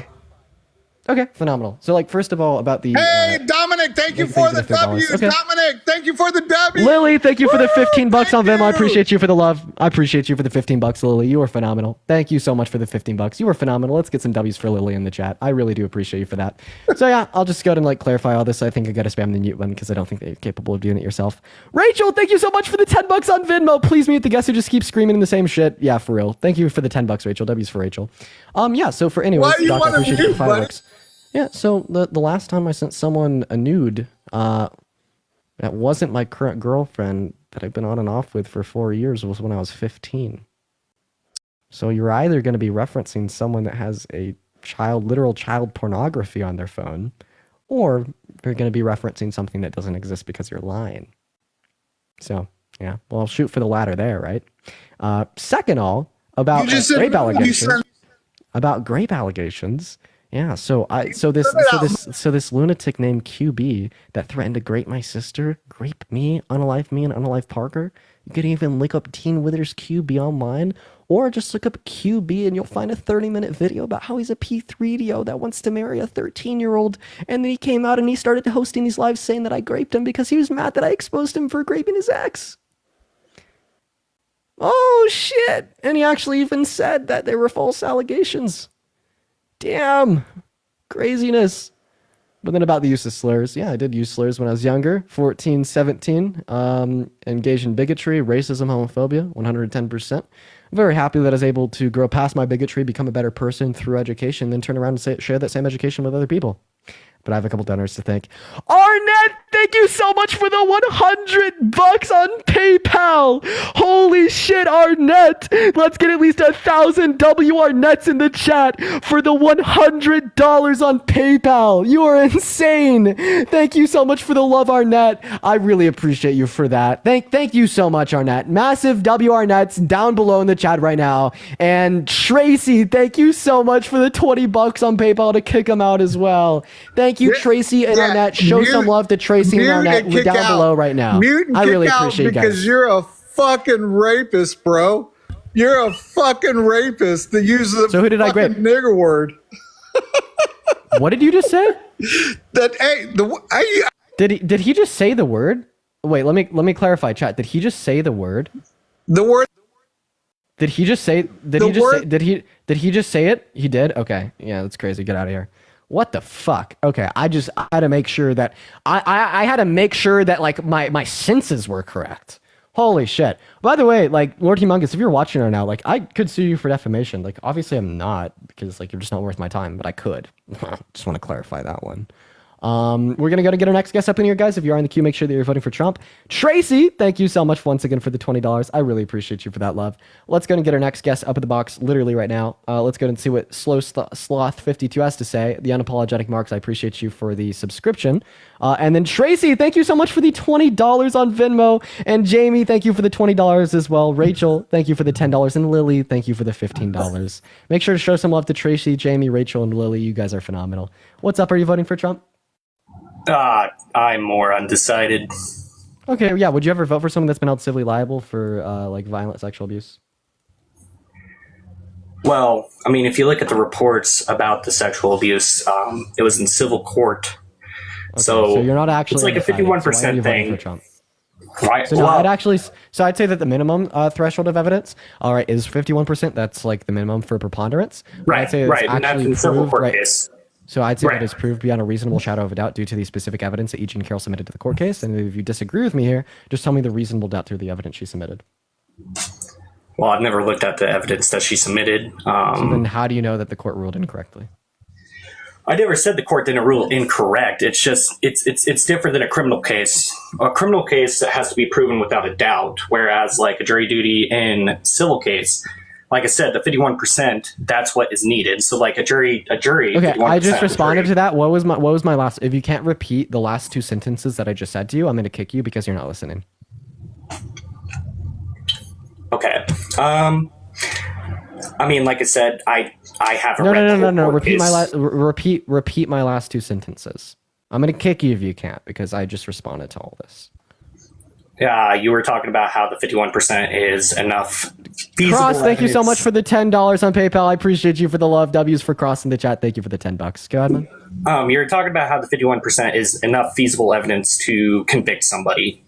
That's not what I was talking about. I do appreciate you for coming up. Just try to listen next time. Let's go and see what our next guest here has to say, y'all. Everyone, just do give us a minute. Everyone, do just be patient, guys. Do just be patient. Hey, what's going on? Are you voting for Trump? I'm not. I just wanted to say hi. Oh, well, I appreciate you for coming up, man. Sterling, thank you so much for the $5. I do really appreciate you for that love. Thank you, Sterling. I appreciate everyone who's been showing up and showing some support today. Let's go to our next guest, Lucas, up in the box, y'all. You don't know how you deal with this. You just kind of get used to it over time. You know what I mean? Hey, what's going on? Are you voting for Trump? I don't even think I meant to click. No worries. Guys, if you're in the queue, make sure that you're voting for Trump. We are just looking for people to debate here today. Let's go and get our next guest, Meg, up in the box, literally right now, y'all. So everyone just do be patient. What's going on? Are you voting for Trump? I am not. Okay, what did I just say, Meg? I didn't hear you. No worries. Just please respect that, guys. I do appreciate y'all, but please just respect that boundary. We're going to move on to our next guest right now. Everyone just do be patient. What's up? Are you voting for Trump? Absolutely. All right. Why are you voting for Trump? Because he speaks for the adults in the country, and Kamala Harris is partially mentally impaired. So why do you think that Kamala Harris is mentally impaired? She sounds like she's drunk and she can't even speak. Okay. How many consonants are there? What do you mean? Like, how many continents are there in the world? There's 7 continents. You see what you're doing here? You're trying to like attack my information or my intelligence because I said Kamala Harris isn't intelligent. So why don't we get to the word salad? I'm so sorry. So are you driving right now? No. Okay. So yeah. Why would I? So here's it. If she's mentally impaired, how many countries are there?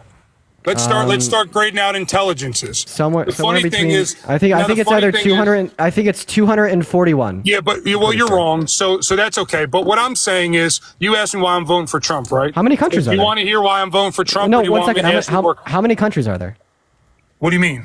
How many countries are there? I'm not answering. I asked you that question. You don't answer a question with a question, right? So you don't know? Like you asked me a question, I answered your question. I was correct. You tried to answer my question. It's either like low 200s or high 100s. It's between That's like okay. one. That's okay. It's all right. I'm pretty sure it's like I'm pretty sure it's like either 193 or 195. Okay. Well, you're closer than 2 whatever you said, which is a ridiculous answer. So how many countries are there?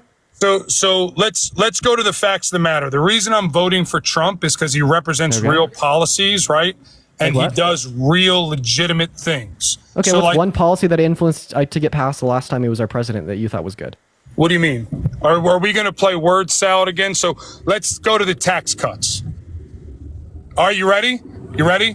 Yeah. Tell me that the tax cuts didn't help the middle class. I'm ready for it. Yeah, I actually think that his tax cuts. Okay, so the funniest thing about that is that all the same paid content creators say the same stuff. And when you actually dig into the numbers and do the intelligent research, 97% of the taxes are paid by the top 1%. So like, it's actually not 97, it's 45. But who am I paid by? It's not 45. That's a ridiculous number. So for clarity. Who am I paid by? No, I'm just saying, like, you said all the paid content creators. Who am I paid by? What do you mean? You said that I'm paid. Who am I paid by? Did I say you were paid? I said other content creators that are paid. Yeah, you said me. So I'm not paid. Just to clarify, I'm not paid. So you weren't paid?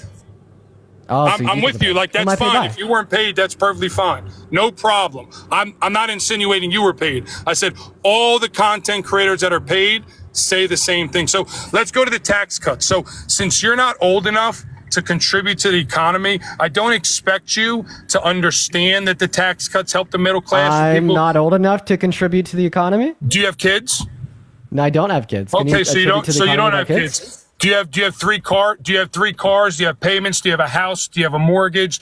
Do you pay your own health care? I would bet you don't. So like your thing is like you speak from a glass house to people who actually stimulate the economy. And what Trump did, whether you like it or not, help. I guess I don't. I guess I don't. I guess I don't. I guess I don't spend money. Wait. No, it doesn't matter about spending. I just want to clarify. So if you drive one car and you rent an apartment, you don't contribute to the economy. No.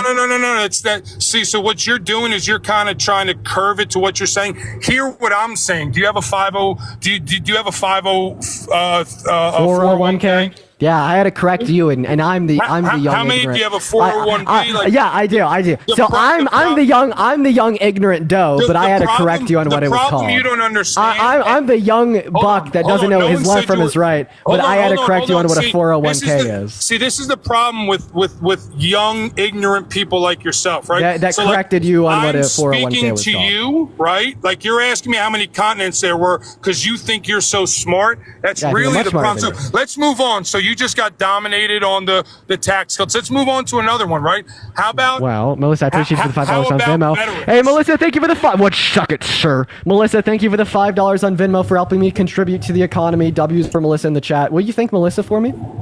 I'm not thanking Melissa for putting $5 in your beggar's cup, bro. You're crazy. So wait, let's you think move I'm begging? on from Wait, how am I begging for money? Dude, come on, man. Like, let's be serious here. Let's move on to a policy. How about we talk about the taxes? I'd like to respond to that. I'm going to go ahead and demonstrate to you that I'm like literally smarter than you and more knowledgeable than you on policy. There's 0% chance.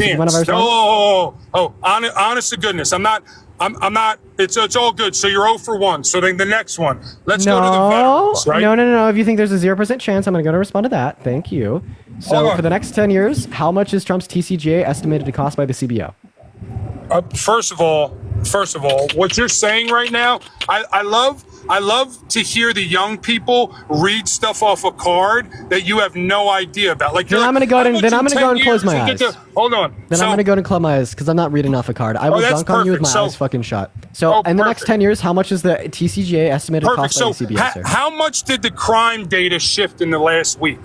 Okay, we're not going to pivot. You're going to answer my question. Mikey, thank you for the $5 on Venmo telling me to stop begging. We're not going to pivot. I'm not going to allow you to do it. You want to talk about tax policy? We're going to go do it. You don't allow Angela, thank you so much for the $20 on Venmo to kick the gas. Let's get some W's for Angela down below. And Christian, thank you so much for the $5 on PayPal for the neck breaker. I appreciate you for the love, Christian. I appreciate you so much for the love. Anyways, I'm just going to go ahead and school you on tax policy. It's fine. I'll do your service. Alyssa, thank you so much for the $5 on Venmo for doing my part in America. So yeah, for the next 10 years, Trump's TCJA plan is estimated to cost close to $6 to $7 trillion by the CBO or the Congressional Budget Office. Meanwhile, Kamala Harris is estimated to cost $2.4 trillion.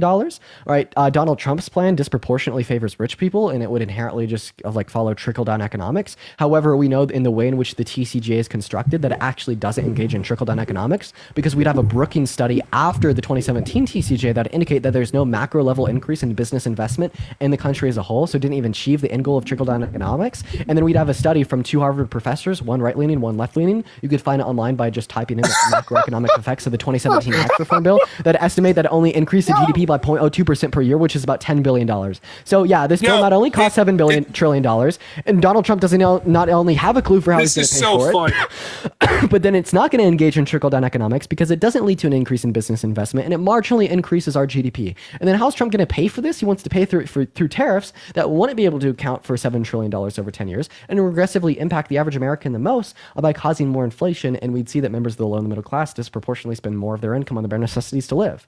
So yeah, go ahead and tell me how this tax plan that disproportionately favors the rich man is going to increase the income inequities by regressively impacting the poor man the most is going to be good for our country, sir.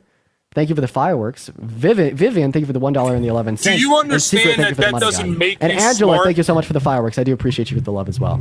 So it's hysterical. Tell me how that's going to be good for the country. No. Like, so what you quote... Bogado, thank you so much for the fireworks. I appreciate you for the love. So here's what happens, right? You read off of a piece of paper from people who I had my eyes closed. You probably believe Donald Trump's racist, don't you? Yeah, I do, but I had my eyes closed. Why do you believe that? Yeah, sure, I'll close my eyes for this too. Because No, I'm asking you. Hold on. I'm not asking you to close your eyes. You're trying to make a joke of it because you're 0 for 1. So is Donald Trump racist? Lily, thank you so much for the $50 on Venmo for cooking with my eyes closed. I really appreciate you for the love, Lily. Let's get some W Lilies in the chat right now for the $50 for cooking with my eyes closed. I'm going to go and cook on this one too. Thank you so much for the $50. It's so Lily. funny. So first of all, Donald Trump is racist. Rattle the cup. Let's answer the question. How am I begging for money? Wait, so me This- thanking Lily for the donation is me begging for money? How? Dude, you're online begging for money. So here's the thing, How? right? How am I begging? Answer the question, right? I asked you, right? I just Pivot, asked okay. you. I brought up veterans. Kamala's not better with veterans, period. That's not true. Right? That That's is not true. That's Okay, 100% so true. Kamala Harris passed the PACT Act that invested $800 million into the expansion of VA healthcare benefits. Really? To offer them up to 1 million new veterans. Name one thing that Donald Trump did for veterans during his presidency. So hold on. Apart from trying to accuse the country that's antithetical to what they fought for to begin with. So here we go, And right? Bagel, Here thank we you so go much for with the more- galaxy. I appreciate you for the love. And Here then, we by go the way, with about Donald. more word salad, right? Like, so Kamala Harris had 13 Marines killed on her watch. Okay. And I guess what? Donald Trump had 65. No. So you notice how like you And never then let me ask you a mention that question. stuff? Who killed the 13? What do you mean? Who killed the 13 Marines in Afghanistan during the pullout? Who do you think killed it? An Al Qaeda terrorist that Donald Trump brokered a deal to have let out of prison. So Donald Trump personally let out 5,000 terrorists from a prison and then invited them to Camp David on the anniversary of 9/11. And one of those 5,000 terrorists that he let out of prison ended up suicide bombing the Afghanistan pullout. That's So are you crazy. done with your act? Are you No, done with I'm not done with my act because I'm able to cover you all on all grounds. You also said that I was 0 for 1, right, about tax policy. I schooled you and then you pivoted. No, you right? didn't And then you asked me school if Donald anybody. Trump. Then you asked me if Donald Trump is racist. So I'm going to go and do this with my eyes closed too. Donald Trump is racist, and the reason Donald Trump is racist is because he is an unapologetic. Oh wait, you got back to the point? You didn't pivot? I'm not going to let you pivot, right? Remember when you said that? So stop like your little mealy mouth, like little beta stuff, and like, is Donald Trump racist? Answer the Yes. question. Yep. Okay, why? Yeah, because he denied housing opportunities to black people because of the color of their skin in 1973, and then the DOJ of the state of New York pursued civil litigation and had him settle for doing so. He also called for the death penalty for the exonerated Central Park Five after they were exonerated in the early 2000s, with him being on record as early as 2015 in the presidential debate saying that they were criminals. He also said that Obama was born in Kenya, even though he was black and had a birth certificate from Hawaii, literally trying to take away an opportunity. Hold on. So hold on. You're not going to get away with that. So Obama's not from Kenya. Yeah, he's from Hawaii.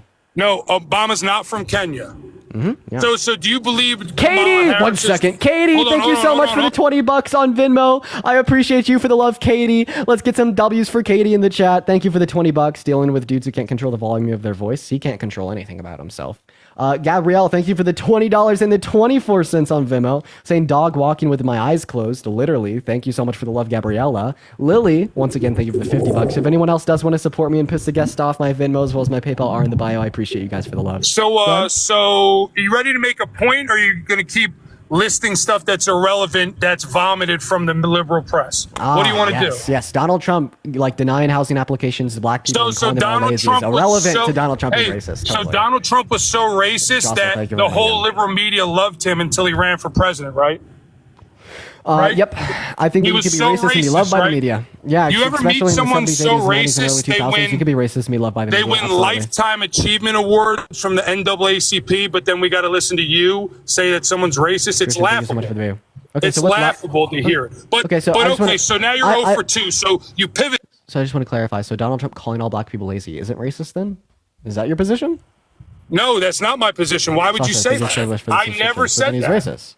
Why would you say that? So then you Why think would that Donald you Trump is say racist because he Did called you all black just people say, lazy hold and on, never held himself accountable or apologized? hold on, someone dropped the N-word and you just said that you could sue them for defamation, but I won't.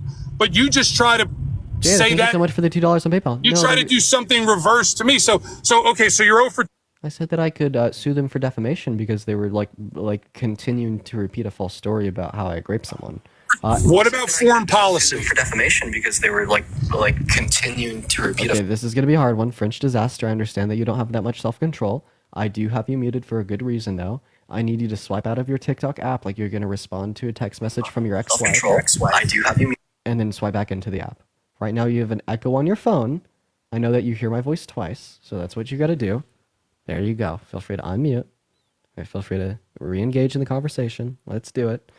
But, What did you just say? Mulaney, thank you You for the need me to 50 respond bucks to on what? Venmo. I appreciate you for the love, Mulaney, for schooling Mega blindfolded. Let's get at least 500 W Mulaney's in the chat What for the did you 50 just- bucks.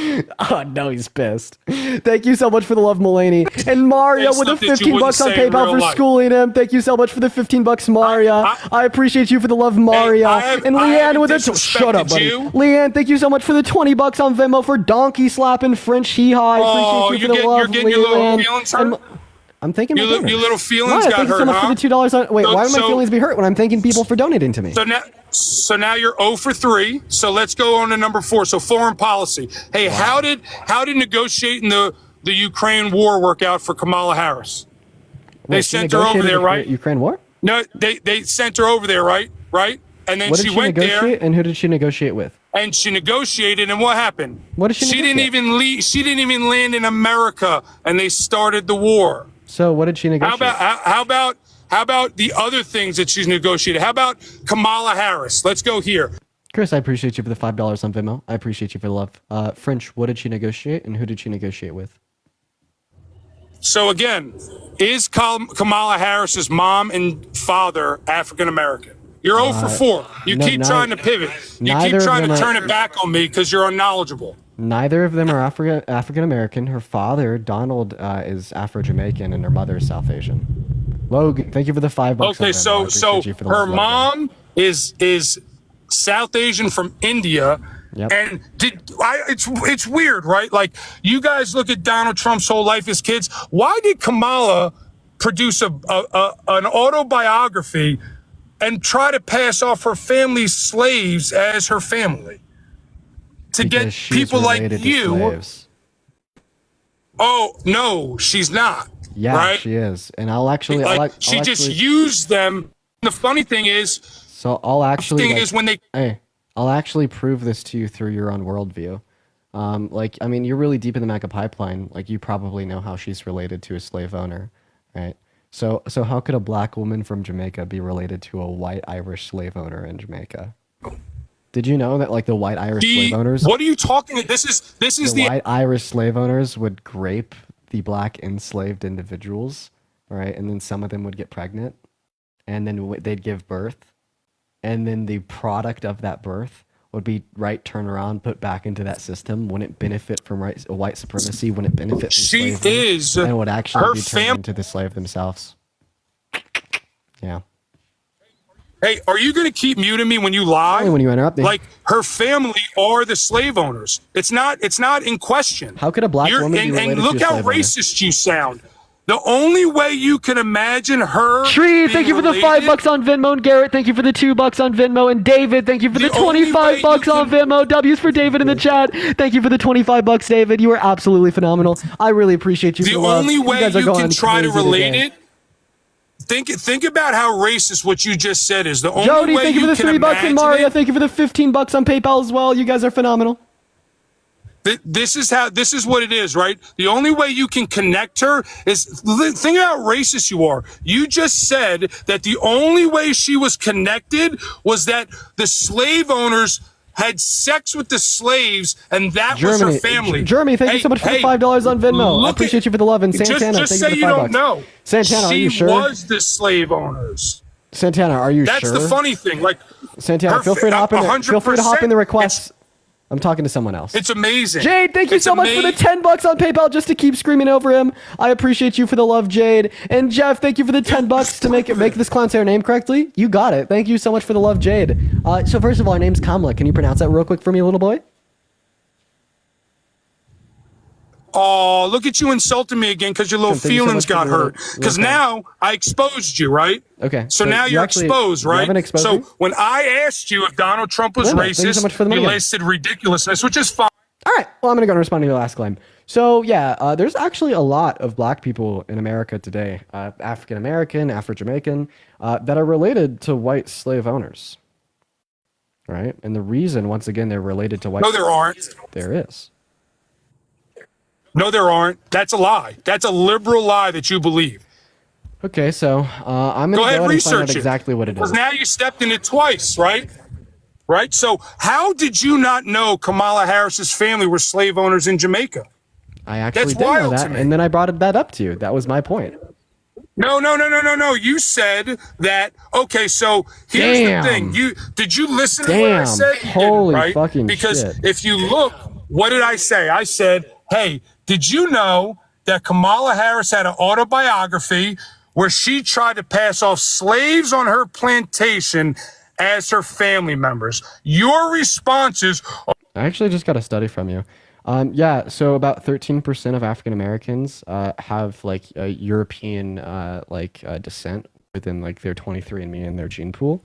So you could look up on PubMed the genetic structure and history of Africans and African Americans. This is PMID 19407144. So yeah. Yeah, so this is the problem, right? It's like you don't understand. You think like numbers. So tell me, you're knowledgeable.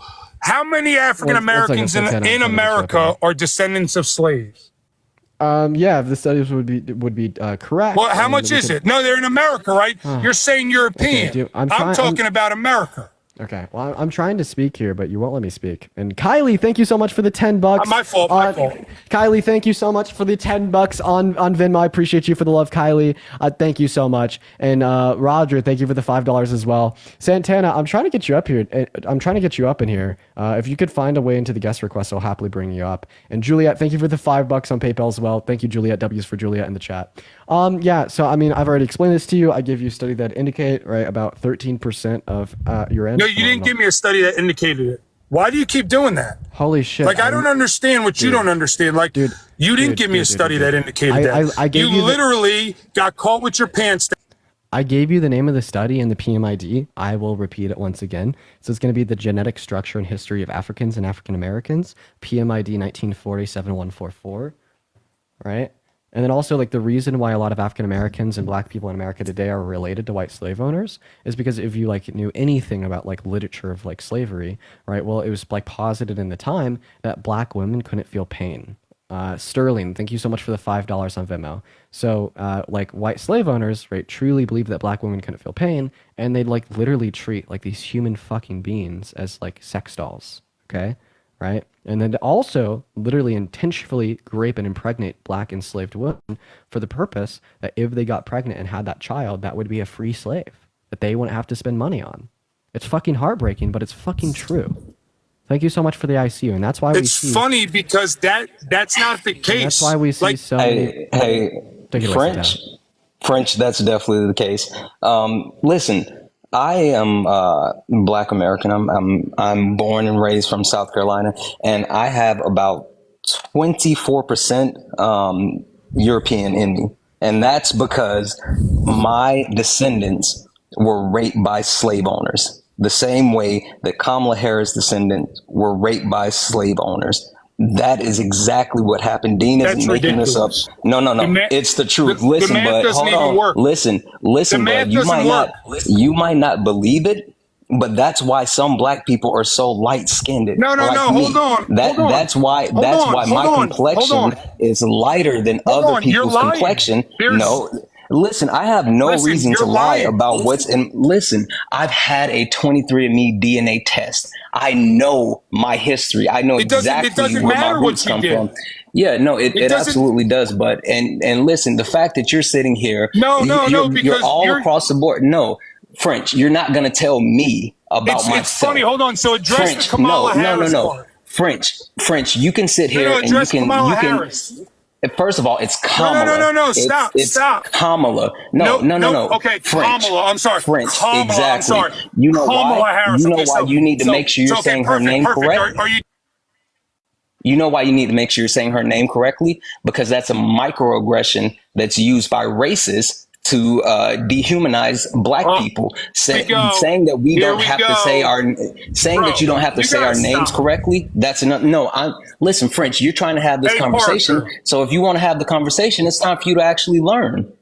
Listen, bud, you came up here thinking that you knew something and you're learning that you don't. So either you're going to take this information or not. Only reason Before Fincher responds, I'm going to interject here and just thank a couple people for your donations. Dylan, I appreciate you so much for the $5 on Venmo. Thank you, Dylan. Sterling, thank you so much for the $5 on Venmo as well. Harley, thank you so much for the $2. Savannah, thank you so much for the $5. Kylie, thank you so much for the $10. Matthew, thank you for the $1. Madison, thank you for the $10. I appreciate you all, Griffin, and then of course Santana in there letting me know that you're in this stream. I appreciate you guys so much for popping up. And then Jade, thank you for the $5 on PayPal. Victoria with the $2 on PayPal. Amy with the $5 on PayPal. Juliet and Eugene with the $5, and Jeff with the $10, and Jade with the $10. You guys are phenomenal. I really appreciate you guys for the love. Frenchie, feel free to come back up here. Speak your mind. Let's have a productive conversation here. Honestly, I feel like if you took some melatonin, it'd be a lot better. And he left. Santana, you scared him away with facts and laws. Listen, Dean, they don't want to have these conversations. They want to virtue signal. They want to, pontificate. They want to sound like they know what they're talking about. They want to stand on the quote unquote side of righteousness or justice, but they don't want to really have these conversations. So for real, I don't know. Feel free to hang out if you want to coast for a little bit. Christina, thank you for the $5 on Venmo for my iconic use of the mute button. So real. W's for Christina. Anyways, what's going on, Coleman? Are you voting for Trump? I'm voting for Kamala. Well, my parents are. I do appreciate you. We are just looking for people that are voting for Trump, guys. We're going to move on to our next guest. We got Mike loading up, y'all. Everyone just give us a minute. What's up, Mike? Are you voting for Trump? Yeah. All right. Why's that? I just think everything's going to be better with him. Okay. Why do you think that? Well, how can you vote for somebody that has stated people in your age group is stupid? Yeah, because the other guy's a rapist, felon, want to be dictator and a day one fascist that already tried to coup the country and rig the outcome of the 2020 election, that a sexualized little girl is boasted about grabbing women by the P word and said that he likes to walk into the changing rooms of half-naked teenage girls. Plus, like when she said that people in my age group were stupid, she was referencing like a lack of general worldly knowledge and wisdom. Of course, I think that she said it crude, and she's since like detract that statement. Not to mention that it is like a true dichotomy here, because Donald Trump did call all Republicans stupid and said that he would still have people supporting him if he shot someone on Fifth Avenue. So it's like either way you go, you're stupid, I guess, in my age group. So yeah, you know what I mean? Well, I mean, I'm not going to defend anything that he said, because I feel everything that he has said is, bad on everybody. Well, hey, Mike, quick question for you. Yes. I'm assuming that you're older now, right? Yeah. Okay, perfect. So do you think that you were at your best at 18 or 19? No, not at all. Oh, awesome. So the point that you're referencing, and as far as Kamala Harris saying that young people basically make worse decisions, is true, right? Think about when you were younger, the decisions, especially as a man, the decisions that you made as a young man versus the decisions that you would make today aren't the same. And it was just a point of reference saying that younger people need to be incubated, for a lack of better words, and help to grow to where they make better decisions. So it's not that she's saying they're stupid. It's more that she's saying that they need more guidance, which is true. Yeah, and wasn't this like all like in the context of a speech where she was referencing how we need to like make our systems better equipped to deal with young adults in like universities and whatnot? Absolutely. I thought it was. I remember hearing her say it, and I'm thinking, these people are voting, well, I say that. But okay. Do you mind if I ask you a follow-up question here, Mike? Yeah, I've got something else. Most everybody that's supporting Harris, it seems like they want to be there because everything she's offering. Like, nobody that's on here that's supporting her has a regular 9-to-5 job. They're on here constantly. They're looking for the free housing that she's supposed to give, which the $25,000 is a drop in the bucket, and it's supposed to help the cost of the closing costs, not the actual stuff that's going to help. She's projected to win the popular vote. So you'd say that more than like half of Americans that vote don't have a regular 9-to-5 job and just want a free house? I'm saying the people that's on here supporting her. Oh, I mean, look at the comment section. That's obviously false. Are you like talking about me? No, not you. You're a college student, correct? Yeah, I mean, if it's just about like the people, yeah, like a lot of people that support her have a regular 9-to-5 job. Bethany, thank you so much for the $2 on Venmo. Actually, did you know, like, did you know that like I actually think that like the average Democrat has a higher income than the average conservative? And that could be, it may not be. But your brother, Leslie, thank you for the $5 on Venmo. I appreciate you so much for the love. Thank you so much, Leslie. You are phenomenal. Mr. Withers, isn't your brother Parker? Yeah, brother from another mother. How about that? Oh, I'm sorry. I thought you all was brothers. That's really funny. One, I'm kind of referencing to. He's on here night and day, and he's letting his girlfriend go to college and pay the bills while he sits at home and you know. Oh, dude! Don't get me wrong. You guys are phenomenal. I feel fine saying this because like we could just all inference this from Parker's character. He's a good boyfriend to his girlfriend. I don't need to say anything else. It's just not my space. But he's a really good boyfriend to his girlfriend. I wouldn't be worried about. I wouldn't be worrying about her if I was you. Okay. I have to admit, you two are phenomenal. You're nowhere near stupid. You're very intelligent. I mean, I've seen your YouTubes versus your TikTok. You just got like 3 algorithms going at one time and raking up the dough. I mean, I wish I had half that smarts to do that. Well, Mike, I appreciate you. I hope they have a good rest of your day, man. We're going to move on to our next guest. Thank you. And by the way, I am going to vote for Harris. That's so... You know what? All right, Mike. All right, that Mike. was a swerve. I didn't expect that one. No, I didn't expect that either. Okay, Mike. Okay, Mike. Okay. Let me drop this in your arsenal. Did you realize that Trump just received another lawsuit for defamation? Oh no, I didn't. Who from? From the Central Park Five for his comments from the debate. Great. They're suing as him he should. again. Exactly. As they should. Good for him. W for the Central Park 5 in the chat. And W's for Brenda in the chat with a $50 on Venmo. Holy shit, Brenda. Thank you so much. Show some massive love to Brenda. Brenda says, I'm rich and voting for Harris. Thank you for the $50, dude. W's for Brenda. Holy shit. Right? Fucking queen over here. And Ben, W's in the chat for Ben, $20 on Venmo. Thank you so much. I really appreciate you, Ben. Thank you for the money again. I appreciate that as well. What's up, Shotgun? Are you voting for Trump?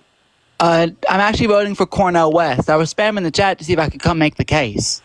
It's okay if I can't. No, we're going to move on to our next guest. Thanks for coming up, though. Moving on. If you want to support either myself or Santana, Venmo, Cash App, PayPal in the bio and in the link tree. I appreciate you for the subscription as well. Make sure to drop a Trump down below in the chat. Drop a MAGA down below in the chat if you do want to come up in a debate. What's up, Blue Collar? Are you voting for Trump?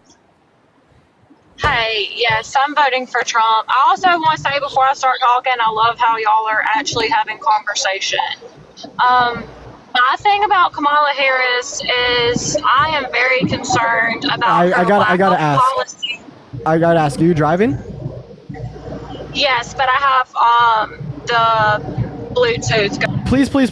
Please re-request as soon as you're not driving. I want to talk to you. Everyone remind me about her to recheck the guest how's it request going, a little bit. What's up, Sean? Are you voting for Trump? Yes. Is there anything that you can do to reduce the amount of background noise there is right now? That's just my AC, man. All right. So why are you voting for Trump? So I see it as he better protected our borders, right? He's done more things. I'm sorry, Sean. I really wanted to hear you out. That noise was just a little bit too insufferable. What's going on, man? Are you voting for Trump? Of course. Good afternoon. How we doing? You spent the $47 just to get the black MAGA hat? Well, I purchased this 2 months ago before Elon did the whole thing. So black is my favorite color. So. Okay. So why are you voting for Trump? do you support, do you donate to campaigns yourself? Yeah, of course. Yeah, so, you can't really attack me for that. You know, I really like that. Well, yeah, I wasn't attacking you. So all right, well, okay. Well, enough with the formalities. So what? So for me, a big thing is my question to you: why in every most metropolitan areas, right, which are largely vote blue, correct? You would say throughout the country, like New York, Los Angeles, Miami, they're largely blue. Why is there the biggest wealth disparity in those cities?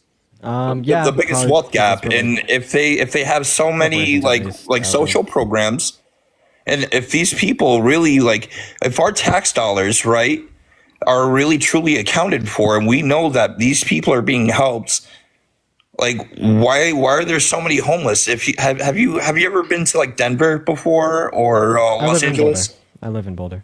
You live in Boulder, right? And you've seen like all like it's sad to see like all like the people with like the tents and the tarps all lined up the sidewalk. And I know like some of it is due to like addiction. Some of it is due to mental health. Do you mind if I hop in here? What was that? I'd love to hop in here. So like, yeah, like I'd say that the reason that we see like larger like homeless populations in big cities and better like wealth and income inequalities is, well, like we see the greater wealth income inequalities because of like larger homeless populations, and that's where corporations are based upon. So we'd see like the fucking million and billionaires based out of these big cities.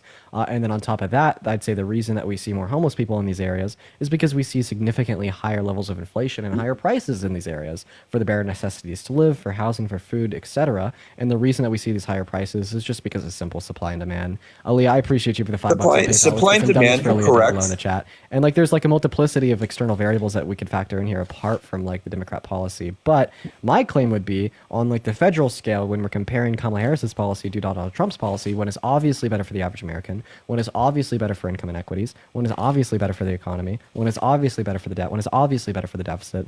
All right, so maybe we could talk about that instead. Well, where would you like to begin on that topic? Tell me why you're voting for Trump. Jessica, thank you for the $5 on Venmo. I appreciate you for the love, Jessica. W's for Jessica in the chat. Thank you. Well, economically speaking, 2016 and 2020, minus obviously if we want to talk pre-COVID, he had this program where he had this apprenticeship program where over 800,000 apprenticeship opportunities were given out, and that was X'd out underneath the Biden policy in Biden-Harris administration in like what, 2023, eliminated 800,000 apprenticeship opportunities in the trade section. Why? Okay, so what was the name of that bill? Something apprenticeship. Listen, I'm not a political scientist. I've read, I've done a little bit of research. I'm going to keep it honest.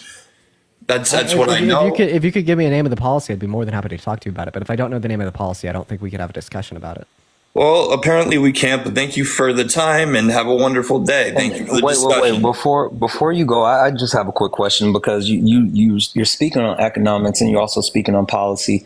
The one question I do have is, what policy has Trump put forward that makes you believe in this next term, if he were to win, that he would actually benefit the middle or lower class? Because I haven't seen anything as of yet where he's actually trying to lift anyone out of poverty.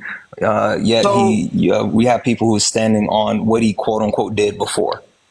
So here's the way that I view it, and you may view things differently. And at the end of the day, we're all Americans, regardless of whether you vote blue, red, green, regardless. We're all Americans, and I hate that there's so much divisive division in this country. It's gross. I think we should all stand together as one people and find a place of commonality. That being said, as far as me supporting Trump, one of his policies, the Reciprocal Tax Act, which I feel is fucking amazing. People are talking about tariffs and how they're bad, and that they're it's taxing the American people. It's gonna cause goods to, like, the price of goods to go up, inflation to go up.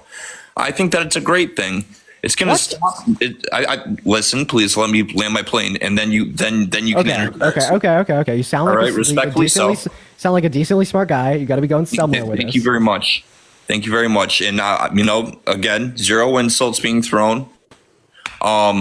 So as far as corporations go, right? When you tax, let's say China imposes a tax of 100% on any exports that we send out, right? If we don't tax them the same rate, they got kind of a leg up on us economically, you would say. In a way. Okay, so right? when does China impose tariffs on imports from the U.S.? What do you mean? You're saying that like we need to impose tariffs on them because they're imposing tariffs on us. So when does China impose tariffs on us? Because historically speaking, they've only imposed tariffs on us when we've imposed tariffs on them. If you look at it was a broad example.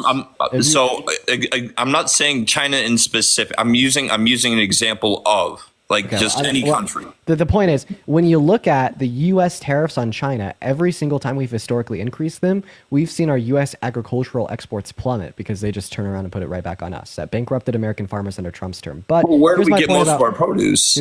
Where do we get most of our produce? I don't know. You probably know that I don't. Brazil. Thank you so much for the $3 on PayPal. Phenomenal. Brazil. Other South. Do you mind if I finish those?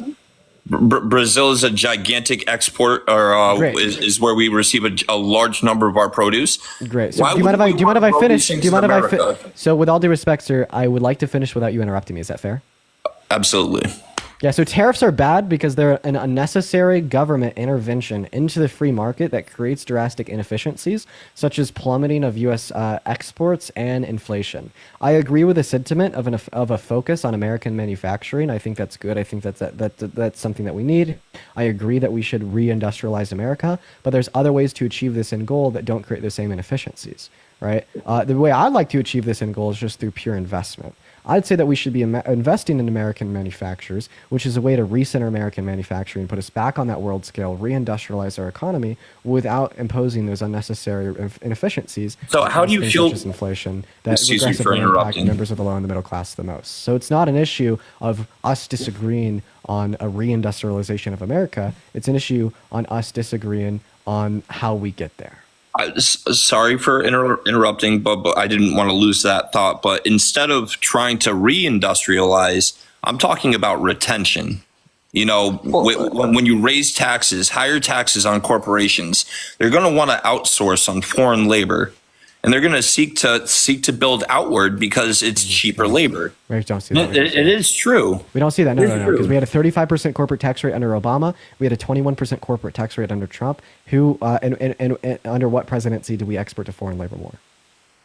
Excuse me. Can you repeat? You speak really fast and it's hard. Like I have stage 1 colon cancer and I have a speech impediment. I'm not 100%. So you speak a little fast. I'm trying to keep up with you. Oh, you're good, man. I'll slow down. I know how that treatment can impact you. I had a friend named Andy that died from cancer. Leading up to that, I mean, it's really it can create a lot of problems. So I absolutely understand, man. I'll try to slow down my speech for you, bro. No, it's okay. It's okay. No, I'm just here for the good discussion. Yeah. Anyways. Yeah, when we increase the corporate tax rate, I'd agree that there is something called taxing businesses too much, but I would disagree that increasing the corporate tax rate to 28% is doing that. So historically speaking, say over the last 70 years, we've had very high corporate tax rates. For most of history, it was about 45%. Leading up into Trump's term, it was 35%. What did we had? We had like 50, 70-year record low rates of unemployment in the 60s, 70s, and 80s. We had an industrialization of corporations here at home in America blowing up, creating their goods. We had high real median wages, and this was all with high corporate tax rates. So I don't think that a 7% increase in the corporate tax rate is significant enough to plummet the amount of goods that we're producing here at home in the U.S. or the amount of jobs that we have for U.S. citizens, and it definitely isn't high enough to be inflationary to a degree that is macro, that is relevant on the macro scale. Understandably so. That being said, I'm gonna hop out. I'm feeling a little. Well, let me hit. Oh, go ahead. Okay, well you can go. I was just gonna say let me hit you one thing real quick. So I did look up the reciprocal trade under Agenda 47, and basically it's just saying how they're going to stop jobs from leaving the U.S. with tariffs. So the one thing I'll just kind of close on this topic with is letting you know, yes, tariffs are inflationary. Tariffs have their place, but using tariffs as a tool of negotiating and just bad faith is not how America should treat any of our trade partners. So it's going to cause more issues. And the fact that Trump just wants to put tariffs and increase tariffs on every country is a huge problem. It's not an actual economic plan or a solution. So we might want to dig into that one a little bit more. But I know you're tired and you have to go. I appreciate you having a conversation with us. One last thing before I go. I know, this is probably a largely blue chat, but either way, God bless you all. And I've seen a lot of comments where people are saying they had cancer, not trying to take up too much time. Power to you. God's with you. So shout out to y'all. Yeah, I hope you have a good rest of your day, man. I appreciate you for coming up here. And they're like, that's an example of someone that's conservative because they actually think it's better for the country and they want to do their research, compared to someone that's conservative because they're hateful of those around them. Yeah, you know what bothers me the most about Trump is how he's very misleading in a lot of the things that he says and does, and he preys on the people who don't take the time to actually dig into things. And that's how that's one of the ways that he riles up his base. Can I say a few thank yous? Yeah, go for it, man. I actually have one myself. Thank you so much. Oh, wait, you go first. Oh, you're a kid. Go ahead, Santana. Yeah, thank you, Mika, for the $25. Keep cooking. Kimberly for the $2. Nora for the $5. Keith for the $1, and Kimberly for the $2. Thank you all. Yeah, and then Christian, thank you so much for the $25 on PayPal, saying from Norway. Oh, I know you're from Christian. I know that you're from Norway, Christian. You're coming in here every day now. Saying 2 weeks until Election Day gift. I appreciate you for the love. Hopefully we win, right? We're going to go to get our next guest up in here. It looks like our viewership plummeted, got cut in half. The same thing happened over on Parker's stream. I wonder what that is. By the way, we're on Parker's account today, ladies and gentlemen. What is going on, Tyler? Are you voting for Trump? I am, yeah. Now, why would you ever want to vote for Trump? So I think firstly, to go with the economics of America. I mean, in the last 4 years, I can't live off of $23 an hour. That kind of seems a little ridiculous to me. Where do you live? Currently I live in Louisiana, but when I was making money, you can't live off of $23 an hour. I was making that money, I was living in Oregon. Okay. I don't know, 20, I mean, working full time on 23. Absolutely not. I could not afford housing. I couldn't afford rent. Are you saying? Do you have a wife and kids? I have a kid. I don't have a wife. There you go. That's what it is. Yeah. I bet it's pretty hard to manage a kid with 23 an hour. Okay. Absolutely. Anyways, yeah. What was I gonna say? I was gonna say that's probably. So how did Biden and Harris cause inflation? Well, I can't directly say they caused it, but I know over the last 4 years, it has increasingly got more expensive, and it's gotten more hard to try to live as an American in these times with, they're sending money to Ukraine, and I think it's fine to help people out and all, but let's just talk about the inflation. Our current administration, United States of America, not the United States of other countries. Our current administration didn't make your life harder, didn't make things more expensive, didn't make rent double. COVID did. So COVID onset global inflation in every country around the world, even in the US, but we had the quickest rebound from it out of any other country in the G7. But that doesn't reflect negatively upon our current administration at all. If anything, we should be praising them for ushering in the quickest response from the pandemic possible. And secondly, about our funding to Ukraine, maybe we should fight against Russian expansion. Maybe we should fight against a threat of World War III. Maybe we should spend 2% of our federal budget on other countries. But if you don't like the idea, we do have a contractual agreement that we should be honoring and signed with Ukraine. I am a strong believer also with this is the United States of America, is our borders are out of control. And criminals, absolutely not. Who's been in office the last 4 years? Biden and Harris tried to pass a bipartisan border bill through the House and the Senate 2 years ago, but torpedoed it. Well, our borders were the most secure under Trump. Really? And Harris has been in charge of the borders over the last 4 years, and she is, there's been thousands upon thousands of illegals coming in, taking on. I hear the same talking points every day. What I was trying to say is that the reason we saw an influx of people coming into our country was because of the expiration of Title 42. The influx was natural, normal, and expected. We should evaluate their responsibility for how they handled it. They attempted to handle it through bipartisan legislation in the House and the Senate. They got there, then Trump torpedoed it, telling the Republicans to vote against it. Second of all, They then passed an executive order that has now put daily crossings at lower levels than what we saw at the end of Trump's term. Third of all, if I was a conservative and I cared about immigration, Trump wouldn't be my guy because he didn't pass any legislation that effectively worked on the border. And he only claimed that his clampdown started with the introduction of Title 42 that was set in stone because of COVID. Mm-hmm. So. Also, you said you live in Louisiana? Yes, sir. Okay. God? Yeah. Well, isn't there also an issue or gonna be an issue with how she's saying how she wants to give middle class money, but where's that money coming from? You know? Oh, no. Natasha, thank you so much for the $5 on PayPal. Yeah, so our tax cuts are estimated to cost a little over $2 trillion.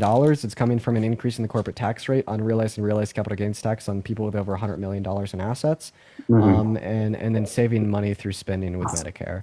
Donald Trump's tax cuts are estimated to cost $7 trillion. Where the fuck is that money going to come from? Well, I mean, it's coming from other countries that he's making forced to pay for the stuff that we're sending out to him for free. Tariffs. Yeah, that's not what we're sending out. That's what we're taking in, first of all. And then second of all, tariffs cause inflation and will make your life harder. If you make like, you're doing 23 an hour, I don't know what that is per year, but it'll make your life harder. It'll inflate the price of goods at the grocery store. Mm-hmm. But they're already inflated. Well, they're going to be inflated more. You don't want that, right? I mean, no, I wouldn't, but I can't. I mean, there's just so many lies on both ends, you don't know what to believe. Well, tariffs are supposed to cause inflation. It's because that's how they incentivize American manufacturing. Tyler, I have a question for you. Would you ever vote for someone that's been held civilly liable for raping a woman? Absolutely not. Donald Trump has been held civilly liable for raping a woman. And you have proof? Yeah, I'll actually just go ahead and pull it up for you literally right now. Go ahead and give me a second. Everyone keep his absolutely not answer there in mind. That's going to be very important. So here's a jury verdict form from the civil court that held him liable. The first question is, did Mr. Trump rape Carol? They said no. The second question is, did Mr. Trump sexually abuse Miss Carol? They said yes. The reason why they selected no right here is because they defined rape as a penis entering into the vajayjay without consent. He was held liable for penetrating her with her fingers against her will. But of course, we both consider that to fall under our colloquial definition of rape. And since then, the state of New York has updated their law to reflect this is rape, and they even clarified in the case that it is rape. So yeah, you said that you never vote for someone that's been held civilly liable for rape. Donald Trump has been held civilly liable for rape, and here's a jury verdict form from that case. That's crazy. So does this mean that you won't be voting for Trump? I mean, probably not. I probably won't now, knowing this. But I mean, you said you absolutely like wouldn't vote for someone else civilly liable. Any better either. So I mean, Bro, you literally said that you absolutely wouldn't vote for someone. I wouldn't. I wouldn't vote for a fucking rapist, but Hey, Mr. Trump was held liable for that. But also, why does that mean I got to vote for Kamala either? Just, dude, that's a whole other step.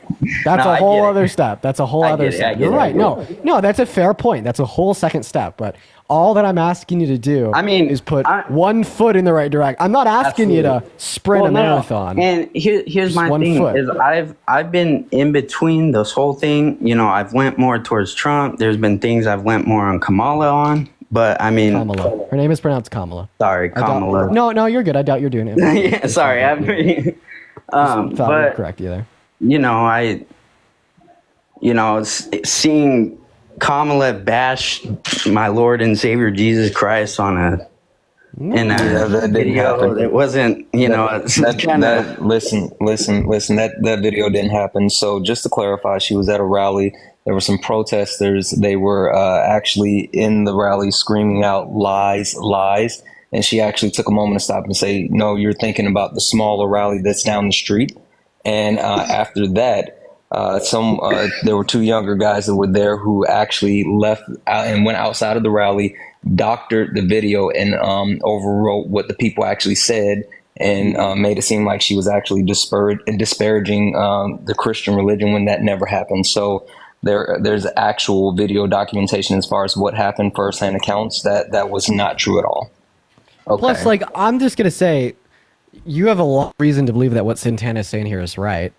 Like, no competent politician would shit on Christianity in a country where 88% of our congressmen and women are Christian, and like 54% of the public is Christian, and where every president we've ever had is Christian. That is political suicide. Well, and It's I just know bad there's business. such thing as slip of tongue and whatnot, but you know, it kind of rubbed me the wrong way. Especially because she's Christian herself. She's Baptist. Yeah. And even more so, listening to her talk, especially how the right says she doesn't say anything. If she doesn't say anything, do you think she would have a slip of tongue?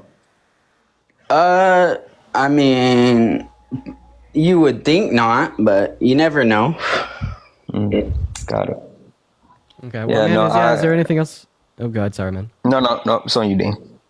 Is there anything else you want to go over here today, Tyler? No, I appreciate what you guys do. I think it allows people to come and talk instead of, hating each other. I mean, I see both points, and I just hope we get the best person to lead America to greatness and not send us to the depths of hell, No, I appreciate you for coming up here and being open-minded. That's the way that we should interact with politics. See you, man. All right, bye. That's the way that we should all interact with politics. Fine by me, bro.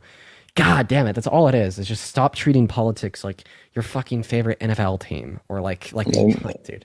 They make it a part of their personality. They get so entrenched. That's why, when Biden dropped out, it was such a hard reality because they had made that so much of who they are. And now you have to switch that. It's weird. Like, don't love politicians. I don't care who they are. Yeah, and it's Also, like I just wish that people would be more open to like being less partisan. Like I criticized liberals on X yesterday, and a lot of people are like, "Holy shit, yo! Like what the fuck?" But like, and that's what it's supposed to be. Like, everything they said is good. Tribalism. Absolutely, it's tribalism, and I say this a million times over. Like the politicians are supposed to represent what's best for the people, and whoever's going to actually do that is who should be in power, and whoever's not, they need to go. Yeah. Well, hey, Ted, I appreciate you for coming up. I'm going to go ahead and end the stream here and send it right over to Parker so we could get some more eyes on hey, one quick thing that I want to tell you. This is just for you. I've had a couple of people hit me up basically saying thank you for having these conversations with you. And I just want to let you know that multiple people have echoed the sentiments that I've had. And everyone wants to let you know that they appreciate you for, trying and being better. So literally every time I get off with you, I get a flood of people just saying, hey, thank you for saying that. Thank you for the conversation, and say thank you to Dean. So that's it. Santana, you're great, dude. You're one of my favorite creators on this app. You're phenomenal. Hey, likewise. I appreciate you. I hope that you have a good rest of your day, man. You as well, bud. Ah, man. Santana's awesome. I really like him. All right, guys. Would y'all comment at Parker get a job in that chat? Wait. Actually, we're on Parker's account. But I replaced the bio. Okay, yeah. Comment at Parker get a job in the chat. We're going to go ahead and head over to his account. We're just going to hang out for a little bit. That's all. Just a little Q&A and discussion about Palestine. So everyone head over to at Parker get a job. And then, yeah, I think he's going to be ending his Q&A and his discussion here in about 20 minutes. And then he's going to go into debates. I'll probably co-host with him for about an hour. Then I'm going to get off. So, yep. I love you all. I will see you all over on at Parker get a job here very, very shortly. Send on a raid. Just spam the raid in the chat. See you all in there. Bye, guys.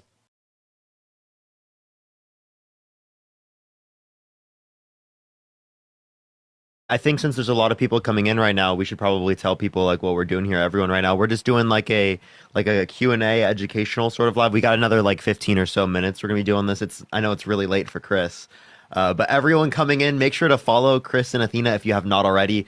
They do lives outside of this. Chris has been doing a lot more lives recently. I've been seeing him. Have you been debating people, or do you just typically do like discussion Q&A type lives like this?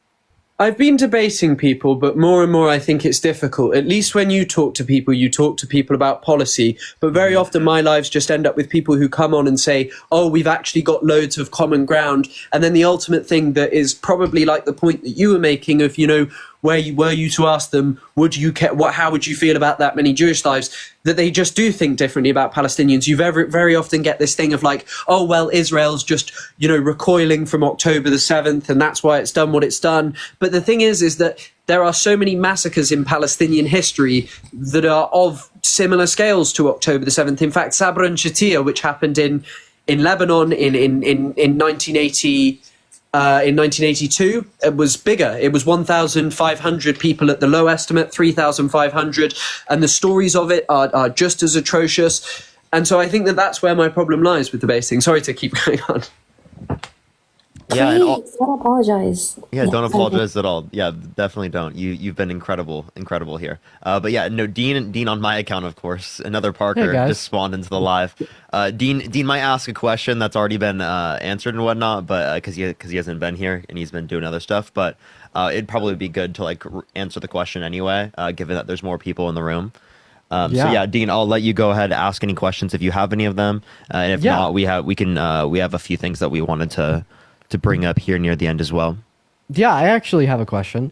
So even from my perspective, in the position that I am in, when I look at what's going on in Israel and Palestine, a response that I have is there is a lot going on. It is a very complex issue.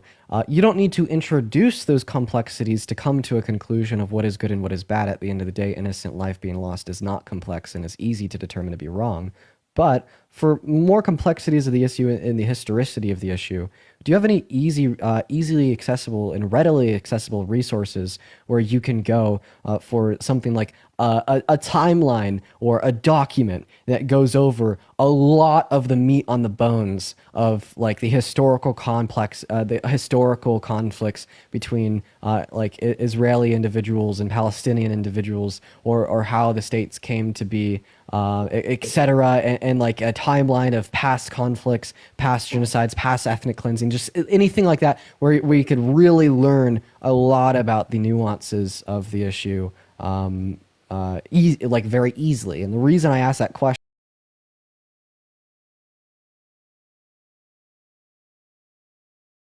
is something called Thawra, Thawra, and it's by Jacobin magazine. It's with a historian called Abdul Razak Takriti, and it just details, there are episodes specifically on Palestine, but also much wider in terms of like looking at the Middle East throughout the 20th century, how it developed and got to be the way it is. And I think that also I feel that it is the complexities and nuances in Palestine lie in things like, for example, land law and how that colonization specifically occurred during the early British mandate.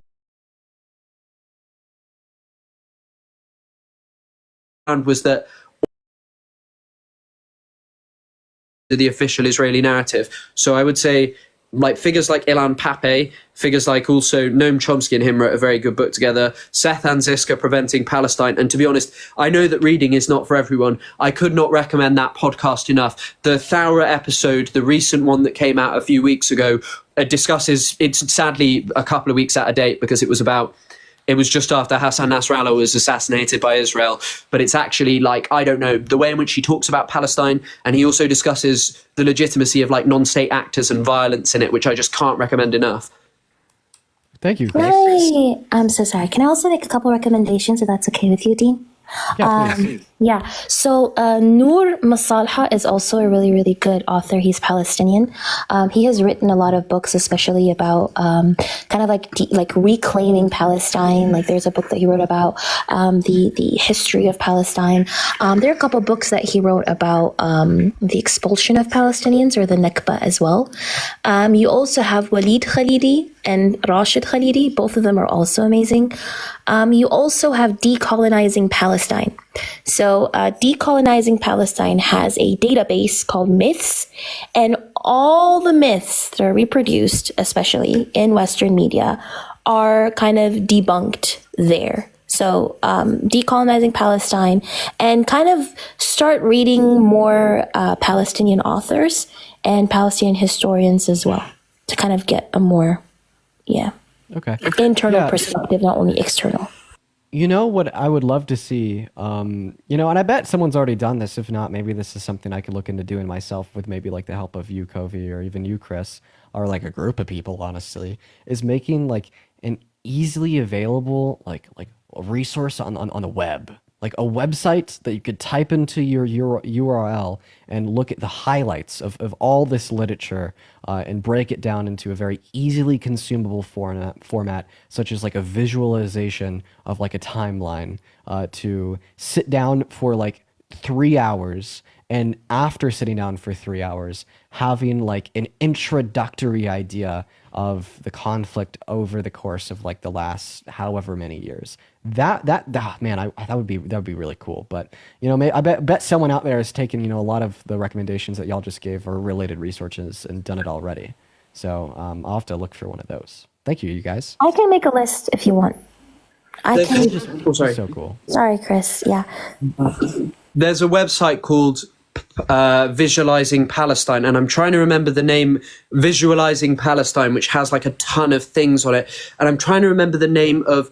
Did you say decolonize Palestine? I feel like it's called Palestine Decolonized or Decolonize Palestine. Decolonized. That's it. That one is filled with like just tons of recommendations which break down different sections for reading. But actually, one thing I didn't really echo, which Athena did better, is there are a massive amount of Palestinians who've written on this, and Palestinian work on this is amazing. There's a great author called Ghassan Kanafani, which is Ghassan, and then Kanafani is Kanafani, and he was a Marxist in the 1970s who was assassinated by Israel, who's a very eloquent speaker. He's known for a famous quote where he goes, "There is to be no conversation between the sword and the executioner's sword and the neck." And his work is just, I don't know, it's still magnificent to this very day. And I think that these websites do exist and they do put out a lot of information on this stuff. It's just a case of obviously having it in an easy way, which is why I'd recommend the podcast. And people kept asking for the name, so I'll put the name just once more. It's called Thawra, The Dig. Thawra is the Arabic word for revolution. Just all of it is great, like incomparable. I may actually go just because I'm so tired. Thank you so much for having me on. Thank you so much for coming on. You were incredible. Hopefully everyone in this live, everyone follows Chris right now. Chris does lives all the time. I see him live. Does lives typically like this, so make sure to check out Chris. Everyone, I'll probably join up sometime here pretty soon. That'd be great. To like help out and whatnot. But yeah, I really appreciate you staying up late. Have a lovely night. Thank you so much for coming up, Chris. Even though it was for a moment, it was nice meeting you as well. Yeah. So Dean, before I drop as well, thank you so much, Parker, for doing this. I appreciate you. Dean, if you want, I can make that document because there are a lot. There's like an extensive source of so many websites, so many YouTube.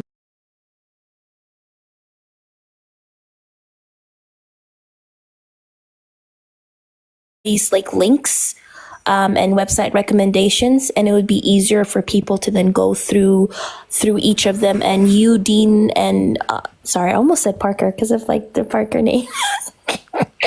I could add you guys could add it to your server if you want. Yeah, I like that idea. Like a big thing for me is just like how easy it is to access information, and then how easy it is to consume the information once it's accessed.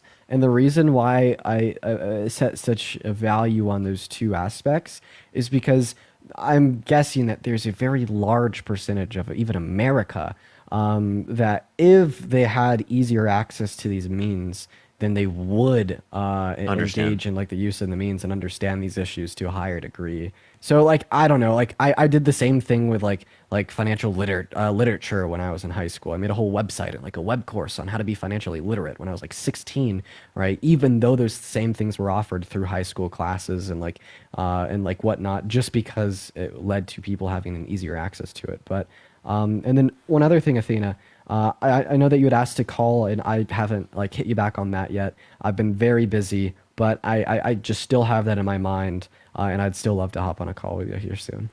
Yeah, cool. That sounds good. A call would be cool. The Palestine Academy. Yeah, that's one. So if you go to you can go to it now. Go to the Palestine Academy, just the PalestineAcademy.com. You click on it. It literally tells you, welcome to class, start class. And then if you click on start class, it literally gives you like different chapters, like an overview, intro into Palestine, like Palestinian history, Palestine today. It's really great in my opinion as well. So the Palestine Academy, I'll add all of that to the list. And just Northern Gaza, y'all, like focus on Northern Gaza. They're actively, it's basically like the final solution. Like they're actively exterminating Palestinians in the north, and there are about 400,000 Palestinians still stuck there. Some of them are stuck, some of them are resisting. The woman that I talked to, she started college. Can you believe that? She started college while being genocided. So that is like that level of resilience and resistance. We need to emphasize the amount of resistance that Palestinians, especially in northern Gaza, are kind of like showing. That this woman who is actively going through a genocide, she has 4 children under the age of 10. She's in her late 20s. She's homeschooling her children because there is no school, and on top of that, started college. If this is not resistance, like I know we focus on armed struggle and all that stuff, but this is also like resistance, right? Another form of resistance, before I drop, if it's okay, can I show something, Parker? Can you give me the big screen? I got very, you. very briefly. Sorry, y'all. I'm still kind of sick. So, is Amani from Gaza? She has a whole Substack, right, of like writings. She's in Gaza right now. She's in Deir al-Balah. She lost 3 family members, unfortunately. There have been instances where she has kind of like lost hope as well. But instead of just giving up, what she has instead done is she started writing. So let me read like something from her bio. She says, and I quote, "Being a Palestinian means my existence is resistance. My greatest wish is for the world to know who Palestinians really are. As our souls leave this earth one by one, I have decided to pick up my pen and write to the world for my words to be etched in stone for all of history. My greatest wish is for the world to know who I am, Amani Omar, a poetry and prose writer from Gaza. A mother of 2 beautiful kids who wants nothing more in this life to live in simplicity and mundane beauty, and yet I cannot promise them such a future. I can only promise them hope. Whether I make it through this genocide or I draw my last breath before the end, my greatest wish is for you, the reader, to know I was." So this is her Substack, Amani from Gaza. You can go to her Substack and actually read her writings. She has a person who lives abroad, Pacific. I think you know Pacific Burnett. I do. I've known her forever. Pacific Burnett helps her upload whatever she writes onto her Substack, but she is writing actively from inside of Gaza. So it would be really cool if you kind of show her some love and read what she writes. So these are active forms of resistance. And the document, I'll get it to y'all. But yeah. How's Pacific doing? She's seriously one of the most intelligent human beings that I've ever met. I know, right? She literally is amazing. She actually is genuinely amazing. To the people, if you can't find it, I can send Parker the link, and you can also post it in the server if you want. Yes. I just posted the last one in the announcements. For her. Thank you. Just one thing. Don't give hope. Don't give up. Like literally, do not give up. Colonial projects always end up crumbling. They always end up dissolving.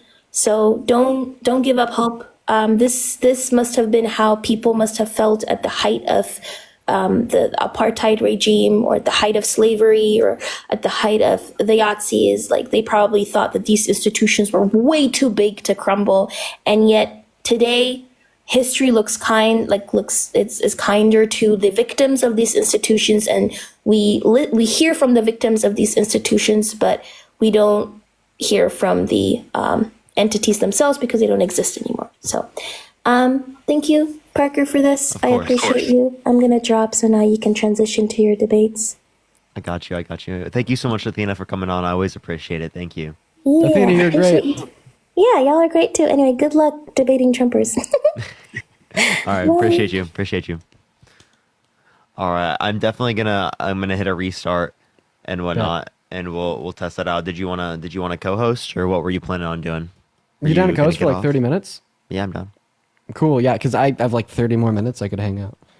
All right, bet. All right, bet. All right, I'm gonna hit a restart. Everyone, give me a second, y'all. I'll be right back, and we'll be on to our normal debates for the day. Love y'all so much. Be right back, everyone. Come back in 10 seconds, guys.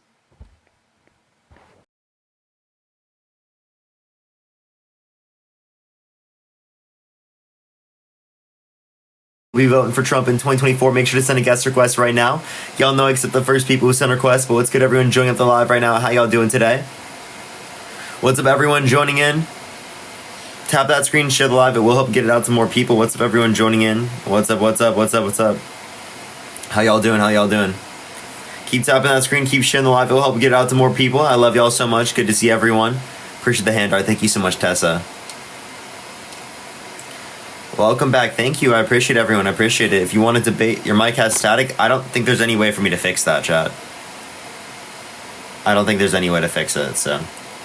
You sound far away? Let me try to unplug and plug back in.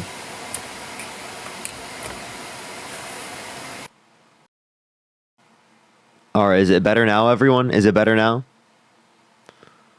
Does it sound good, y'all? Yes, yes, way better? Okay, perfect, perfect. All I did was unplug and plug back in. Alright, we're going to start getting some people up here in a second. Only send a guest request if you will be voting for Trump in 2024. We are just looking for some debates, everyone. Yo, what's up? How old are you? Hey, 27. I forgot. Are you voting Trump?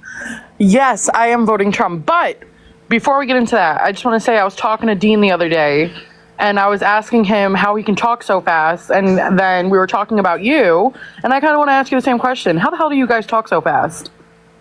I know what I'm talking about. Yeah, but like, you talk so fast. I don't know. I'm talking about things I know about, so I guess it just comes naturally. Okay, well, I'm going to start practicing that. That's the only thing I wanted to ask. Okay, have a good day, Parker. Appreciate it. I don't really do anything in specific to like talk fast. I actually try to get myself to talk slower. Yo, what's up? How old are you? 24. You voting Trump? Yes. Why so? Mainly because my family is voting for Trump. And they told me that the economy was better when he was president. Based on what particular indicators? They didn't really specify, but that's just what they told me, that I'd be better off with the presidency under Trump. Okay. Well, not only are most economic indicators better off now in real terms, like accounting for inflation, it's also important to recognize that, that wouldn't be indicative of what they did to make it better. We'd have to know like what policies they influenced to get passed that would have caused that to be the case. We can't just like assume, right, because it was the case that it was better off economically, that it was because of them, because plenty of things can happen globally, like again, a global pandemic. That's one thing. And then two, also, like, would you ever vote for someone held civilly liable of forcefully penetrating a woman's vagina against her will? No. Okay, well, Donald Trump has been held civilly liable unanimously by a jury of 9 people for forcefully penetrating E. Jean Carroll's vagina against her will. Didn't, like, on the little document, it said that it wasn't rape? Yeah, so that's under New York law at that time, which means it has to use a male member, right? She wasn't sure of whether or not it was the fingers, the male member, or both, right? So under our definition, how we typically use the term, it would be grape. Right, but because of how it was legally defined at that time, which the law has changed now, it says it's grape. At that time, if you use your fingers to forcefully penetrate someone against their will, it wasn't considered grape. It was considered sexual abuse. Okay, I have another question. I saw a comment saying that we're under Trump's tax plan right now, which is why we're doing bad. But my family's brought that up, and they said that the Biden administration actually made changes to the Trump tax plan, which is why we're doing only things during COVID. Has nothing to, and no, that would have made us do better. Like, one thing they changed was a child tax credit, right? Mhm. That was 2021 COVID era policy. Okay. Yeah, and that actually reduced childhood poverty. So that was actually a good thing for the tax policy. It cut taxes for families. Okay. I also just think that Trump cares more about the American people than Harris does. Why? He's just shown so much love for the American people from what I've seen. What things in specific? Like going down after Hurricane Helene happened and helping people with that. How do you help people? Didn't he like give funding to them to help them? Nope. He gave nothing. He's a billionaire and he gave nothing. He made a GoFundMe and other people gave their money. He didn't give anything. Okay. Marco, thank you for $5. I have one more thing to say. For the Trump supporters in the chat, my brother is a furry and he's a Trump supporter. He's also gay. So you guys have furries on your side. I'm not a Trump supporter, but I wanted to get more information. I had that feeling. Appreciate the hand heart.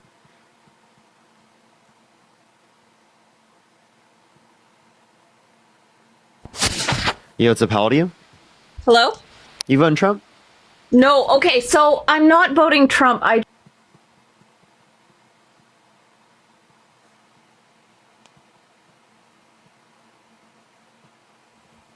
Yo, what's up? How old are you? Yo, yo. Are you voting Trump? Me, I'm not American. We might have to hit another restart, everyone. I think that could be a necessary fact of reality. Yo, what's up? How old are you? Yeah, it's 65. You voting Trump? Absolutely. But I do have a question for you, though. How many times has Harry penetrated your vagina? Is this all you guys, like, what was that supposed to be? That's a question. Can you answer? Wait, so do you not know what a man is? I'm certainly not looking at one, no. Okay, what makes you think that I'm not a man? I think you're probably a figment of your imagination. You come across as a little AI, and you're definitely probably more gay than anything. I'm an AI, but I'm also gay? How does that make any sense? How can an AI have a sexuality? No, they definitely can. If you know anything about media, they certainly can. How could I have a sexuality if I'm AI? Can you please tell me how that happens? Go Google what is it. That? Google it. You tell everybody else Google to Google it. Google what? Google is not going to tell me shit about that. What are you talking about? Question. Google what question? Just Google it, dude. Dude, you'd probably tell me to use DuckDuckGo. What are you talking about? What do you mean Google? You ever heard of Google? Go Google it. Yeah. And what do you want me to Google? Why don't you Google your birthplace? Okay, Morgan, thank you for the $2. Thank you so much. Are you okay? Yeah, are you? I'm doing great. Why'd you just tell me to Google my birthplace? Why? Because we all think you were born on Mars. We just need some confirmation. How did I do that? Am I like God or something? Did I just know. like spawn in Mars alone? I don't know. And I survived in the atmosphere and then somehow teleported to Earth? Wow, dude, I must be fucking insanely based, bro. I got all the way. I traveled to different planets before NASA did. Yeah, I think you're the most. Jeez, bro. I think you're the most. I'm the chosen one, bro. I'm the chosen one. I think you're the most important person you know. Really? Yeah. Do you know any important people? Oh yeah, lots of them. Like who? I know you now. He got removed for community guidelines. That person was delusional, dude. That person was so delusional. Hey, I'm going to probably hit a restart. The algorithm is cooked on this account, right? Real quick, so I need to hit a restart. No, with 20 minutes left, I'll probably just hop off for the night. Oh, okay. All right, bet, bro. Have fun. Love you, chat. Yeah, later, guys. Parker clone. Whee! He's really a Parker clone when he uses my account, huh? Crazy, dude. Crazy. I'll be right back.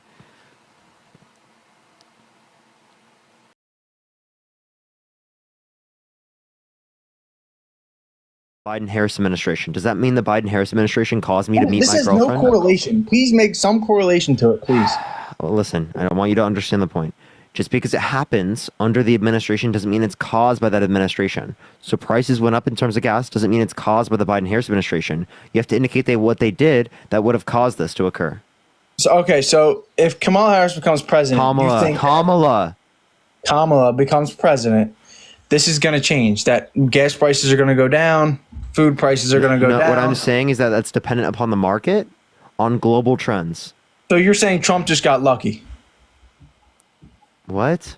Yes, got lucky like when under his administration, yes, it was lower because of those reasons. Like the same reason that in 2016, right, it was lower, right, than any point under Trump's administration. Say that again. There were points in 2016 that were lower than any point under Trump's administration. I don't get what your point is. So if there was a lower point in terms of gasoline under Obama comparative to Trump, does that mean Trump caused an increase in the gas prices?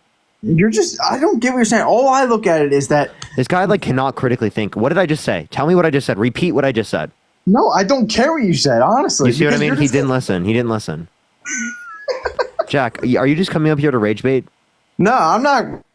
Yeah, like I think Rage you are. baiting. Like, I just want to prove to you that when I was that you're like dumb because Are you you've gonna let me embarrassed talk? Are you yourself gonna let in me front talk? of 9,000 people. No, you embarrass yourself every day in front of 9,000 people by muting people and not letting them talk. Like the guy earlier who was actually making good points. How are you going to evaluate what a good point is? I mean, of course I'm going to mute dumbasses like you. Well, a good point is someone who's making a good argument. Amy, thank you so much for the $5. Thank you so much. I appreciate it. Thank you, Amy. Thank you so much for the $10. Kirsten, thank you so much for the $5 for a mute. Jack, mid-sentence, please. I got you. Literally, if someone sends me $10, I'll mute you, buddy. Christina, thank you so much for the $5. I appreciate it. Thank you so much. Laura, thank you for the $5. Thank you.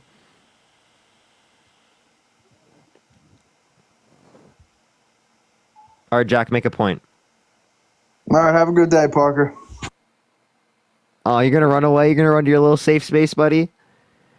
Tony with $100 on Venmo. Can we get some W's for Tony in the comment section right now? For your patience is astounding. Thank you so much. I appreciate it, Tony. Thank you so much. Cammy, thank you so much for the $10 on PayPal. Thank you so much. I really appreciate it. Thank you. Can you not talk over me, buddy? Oh, do you want a Kleenex? No, can you just let me talk? That was because someone sent me $10 to mute you. Wow, you're real fucking mature. Can you let Rocco Hey, the person in the background was laughing at you, so I thought it was pretty funny. Let Rocco Riccardi in. Hey, what'd you say? Let Rocco Riccardi in the stream. What is that? He's requested. Rockin' Librarian? Rocco Riccardi, let him in. He requested in the stream. Okay. Let him in. All right, let's go. Hello? Yo. Is this your friend? No, well, I know him, but how we old used to are go you? to high school together. I'm 19. For sure. Are you voting for Trump? Yes, sir. Would you vote for someone held civilly liable of forcefully penetrating a woman's vagina against her will? All right, so let me tell you why. So it's actually kind of an interesting story. So thank you for the galaxy. So, so I'm attending New York University this year. I actually had the privilege of meeting Barron, which was pretty big deal. There's been times I've been on the phone with. No, listen, let me cook. There's been times I've been on the. He's trolling, dude. Did you add up a troll, Jack? He's not good at trolling.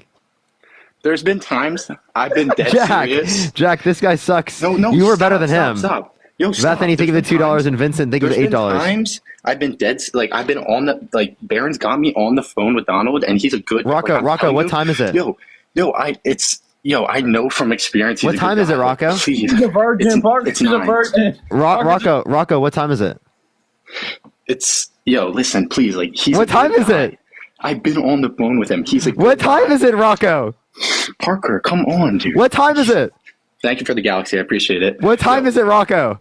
Camilla is just not doing it. Okay, Camilla. He's really bad at trolling. That guy really sucks at trolling. He didn't even know what time it is in New York. Bethany, thank you so much for the $2 for phone a friend. And Victor, thank you for the $20. Thank you so much, Victor. I really appreciate it. Jack, that kind of indicates you're trolling now. A kid who had a good point. Stop kicking kids who have good points.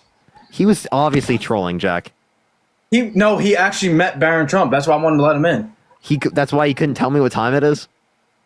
Well, you were just not letting him talk once again. Okay. Christina, thank you so much for the $2. Thank you so much. Okay, Jack, out of you and your friend, you're definitely better at trolling than he is. Okay, I'm just gonna be totally honest with you. Kamala Harris has done good. Can you name me one thing? Kamala, the Inflation Reduction Act. Yeah, if you say her name incorrectly one more time, I'll kick you from the stream. You're getting heated over her name, Francis, buddy. thank you so much for the $10. Thank you so much. Say it wrong, and I'll kick you. Callie, thank Freedom you of so much for the speech. $10 for keep spreading truth. We have the freedom to get kicked off the Fuck My Live. Freedom of speech, buddy. Well, say it then. Freedom of speech. Say it. I don't feel like saying it right now. I'll say it That's when what I want to say fucking it. thought, buddy. I'll say it when I want to say it, bitch. Then do it. I don't feel like saying it right now. I'll say it when I want That's to what I say it. fucking thought, buddy. I'll say her name how I want to say Good it. dog. Good dog. Imagine calling someone a dog. Good dog. Good dog. Charlie Kirk owns you, buddy. You never be on his Name level. 1 point. Name 1 point he beat me on. Charlie Kirk, you'll never be Charlie Kirk. Name 1 point he beat me on. College is a scam. College is a scam. Oh, okay. So how do you beat me on that point? Because 50% of the people don't use their major in college. He cooked you, dude. Wait, what source is that? Jubilee, buddy? Dumbass. That's Jubilee didn't give a source.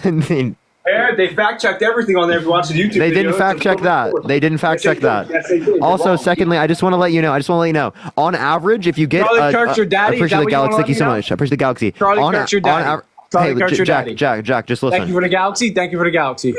Jack, just listen. On average, right, people who get a college degree, a bachelor's degree specifically, right, a 4-year degree, they make $1 million more in their lifetime on average than the person that does not get a college degree. So is that a scam?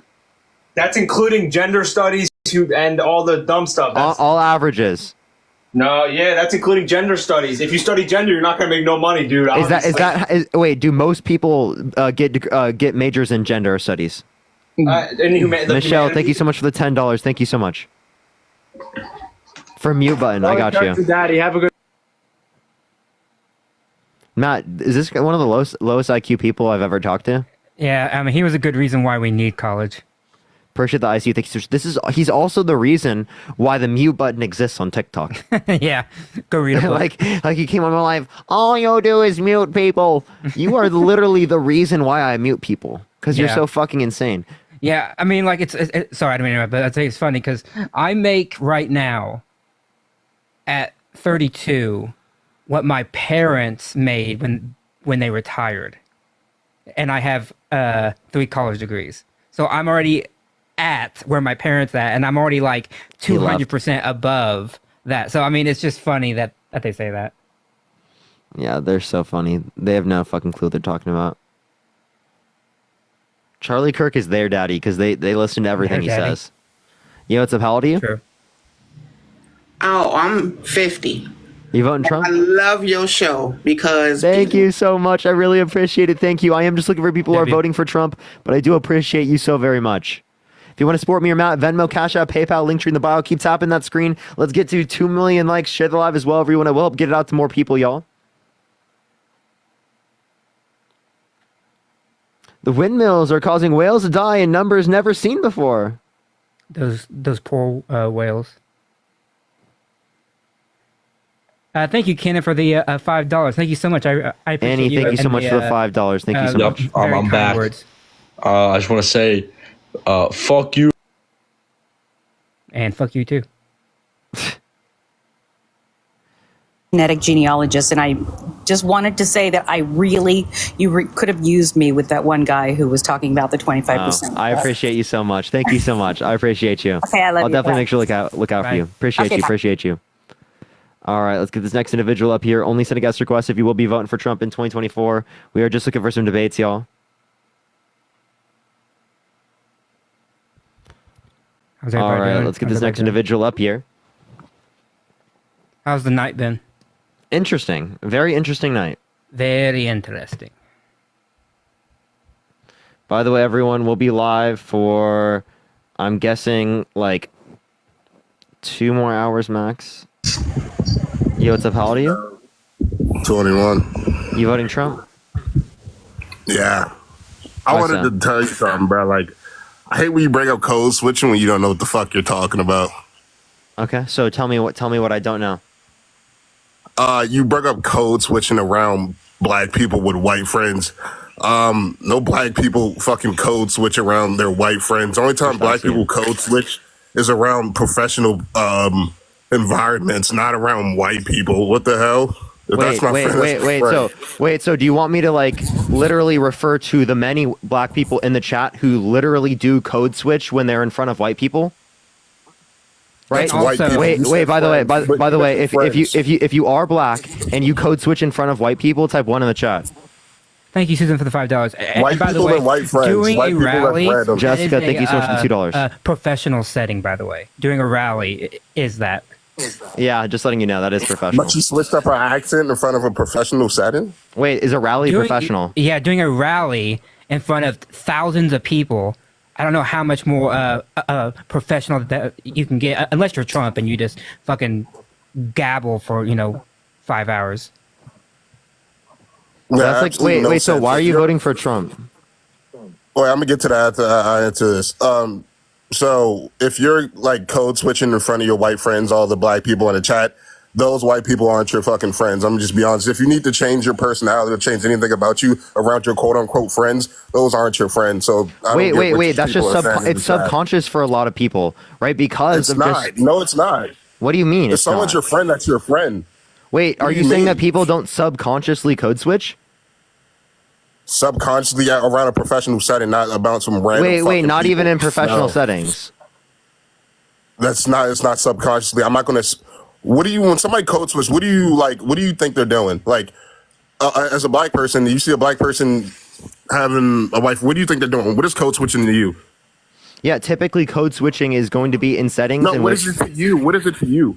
Yeah. Again, in this situation, it's specifically someone that is going to be changing up the way that they speak in a particular way so that they don't experience some level of racism, right? So again, it can be subconsciously people. What'd you say? So this is only in front of white people. So at the end of the day, we're pandering to white people's society. It's not only in front of white people, but yes, right, it does happen in front of white people because there are lots of racist white people in society. So basically, what you guys saying is, she's changing her accent to pander to white people. Wait, no. So what she does specifically, I don't know why you're saying pander, right? Do you code switch at all ever? Adam, thank you so much for the subscription. If I'm at a job interview, of course I'm not going to talk in my Baltimore accent. No, I'm not doing that. Wait, so does that make like you disingenuous? It does not make me disingenuous at all. So how does it make Kamala Harris disingenuous? Wait, what do you like? She's faking it. That's what the point is. Wait. So what is code switching? Is it faking? It's not faking. No. Okay, so then she's not faking. You just said in a professional setting. Her at a rally is a professional setting. That's not. She's not code switching. That's just pandering to white people. That's different. Wait. You just said that you did that. Wait, Toby, are you pandering? Code switching and pandering to white people is two different. Wait. She was code switching. You just said you just defined code switching as pandering. Code switching is not. It's different. So okay, so then she's code switching. She's not pandering. Let me give you an example. Exactly my point. Well, let me finish. I code switch when I go to. By the way, my name is Toby McFryer because I'm an Andrew Garfield fan. I mean, not Andrew Garfield. Toby McGuire fan, Spider-Man fan. That's why my name is Toby. Ain't no racist shit for people in the chat. So stop. So what I'm saying, an example of me code switching versus pandering to white people. Me code switching is like me going to a job interview, talking to somebody at higher up. Wait, is her at a rally not like a job interview? You're cutting me off. I'm talking about being more articulate with your words around a professional setting. Wait, a rally is a professional setting. She's also in a job interview. You understand rallies and like campaigning is a job interview? A professional setting where they invite people up to twerk on a song and say body. Okay, yeah, that's a professional setting. Definitely. Wait. Okay. So again, just because there are certain professional aspects doesn't mean that there's not other professional aspects. For example, right? Like if you are, can I give you an example? No, let me give you an example. Right? If someone is like doing an interview, right? Like I did interviews for Jubilee, right? There's a professional aspect to that, but then also, right? I'm going to be talking about politics, right? Yet at a typical other professional setting, you might not talk about politics. So just because you're doing something in a professional setting that is not typically done in other professional settings doesn't mean it's not in a professional context. So yes, this is in a professional context because aspects in our society relate to that. Appreciate that, Henry. Thank you so much. Right? You understand that that's a part of pop culture? Can I talk? Yeah? Yeah, I understand what you're saying. But you're calling a committee or a DNC committee professional setting. Do you think inviting Megan Thee Stallion up to on the stage to twerk? Do you think that's a professional setting? Yes. Unironically, I will defend that as professional because it is the case that it's not, because it relates to. Let me explain. Because it relates to things in pop culture that are relevant to this professional setting. The same way me talking about politics in the Jubilee setting is relevant to that professional setting, yet it wouldn't be relevant to like a McDonald's jobs interview. If you were going to a jobs interview for McDonald's, you wouldn't just randomly start talking about politics. Right? It's relevant to the professional setting that you're in. So in terms of running for political office, yes, it's relevant to the professional setting that they're in. And by the way, don't even make sense. Megan Thee Stallion, I do make sense. Relevant to anything. Megan Thee Stallion was out there doing like a mini concert, which is a professional setting. Yeah. Okay, yeah, we're so like, talking about get cooked, buddy. Sheila, thank you so much. I appreciate the $20. Thank you so much. Kayla with the $5. Thank you so much. Camille, thank you so much for the $35. Thank you so much. I really appreciate it. Thank you. Stacy with the $1. And Jessica, thank you so much for the $2. Thank you so much. W vote for Kamala. Go ahead, Toby. Okay, how is twerking on stage relevant to any presidency? Yeah, because it's a part of pop culture. How is having it's a Kid part of Rock pop culture. on the stage So I can any, say, any relevance? wait. What about Hulk Hogan? Wait, so I can just say Hulk Hogan? Yeah. What about Hulk Hogan? What about fuck Hulk Hogan? What the fuck? Kid Rock? He was at the RNC. Is that professional? You think I give a fuck about Hulk Hogan just because Donald Trump had him on stage? What about Amber Rose? Donald Trump goes to rallies with Lee Greenwood all the time singing "God bless you guys the USA." Think I give a fuck because I like Donald Trump? Well, no, I'm saying that you're being a hypocrite because Donald Trump does the exact I'm not thing. being a hypocrite. You just don't like. that. You just don't like people twerking and stuff for some reason.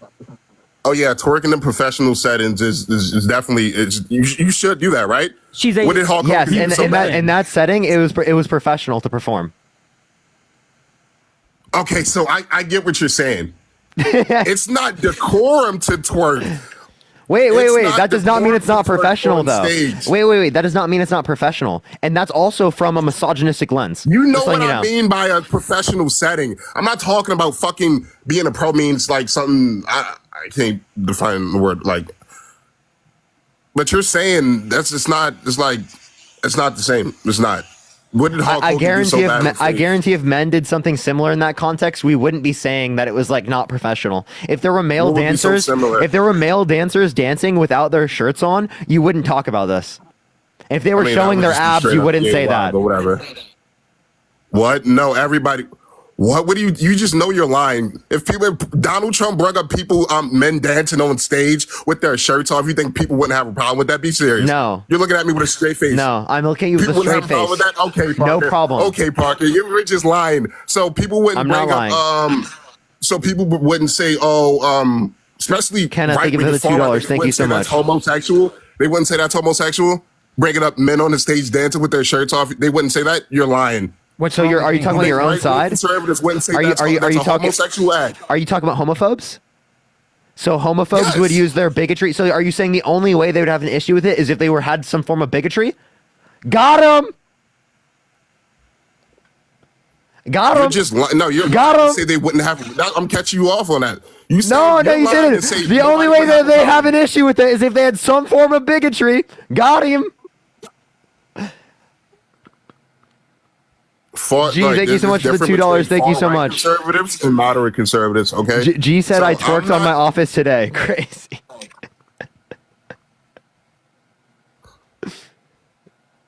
That's a happen in office.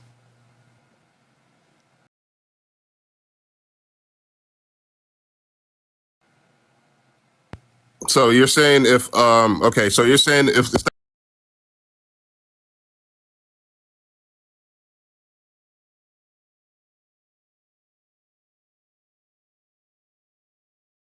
could be because you're doing it. I see you be doing the same shit, bro. Give me the same respect.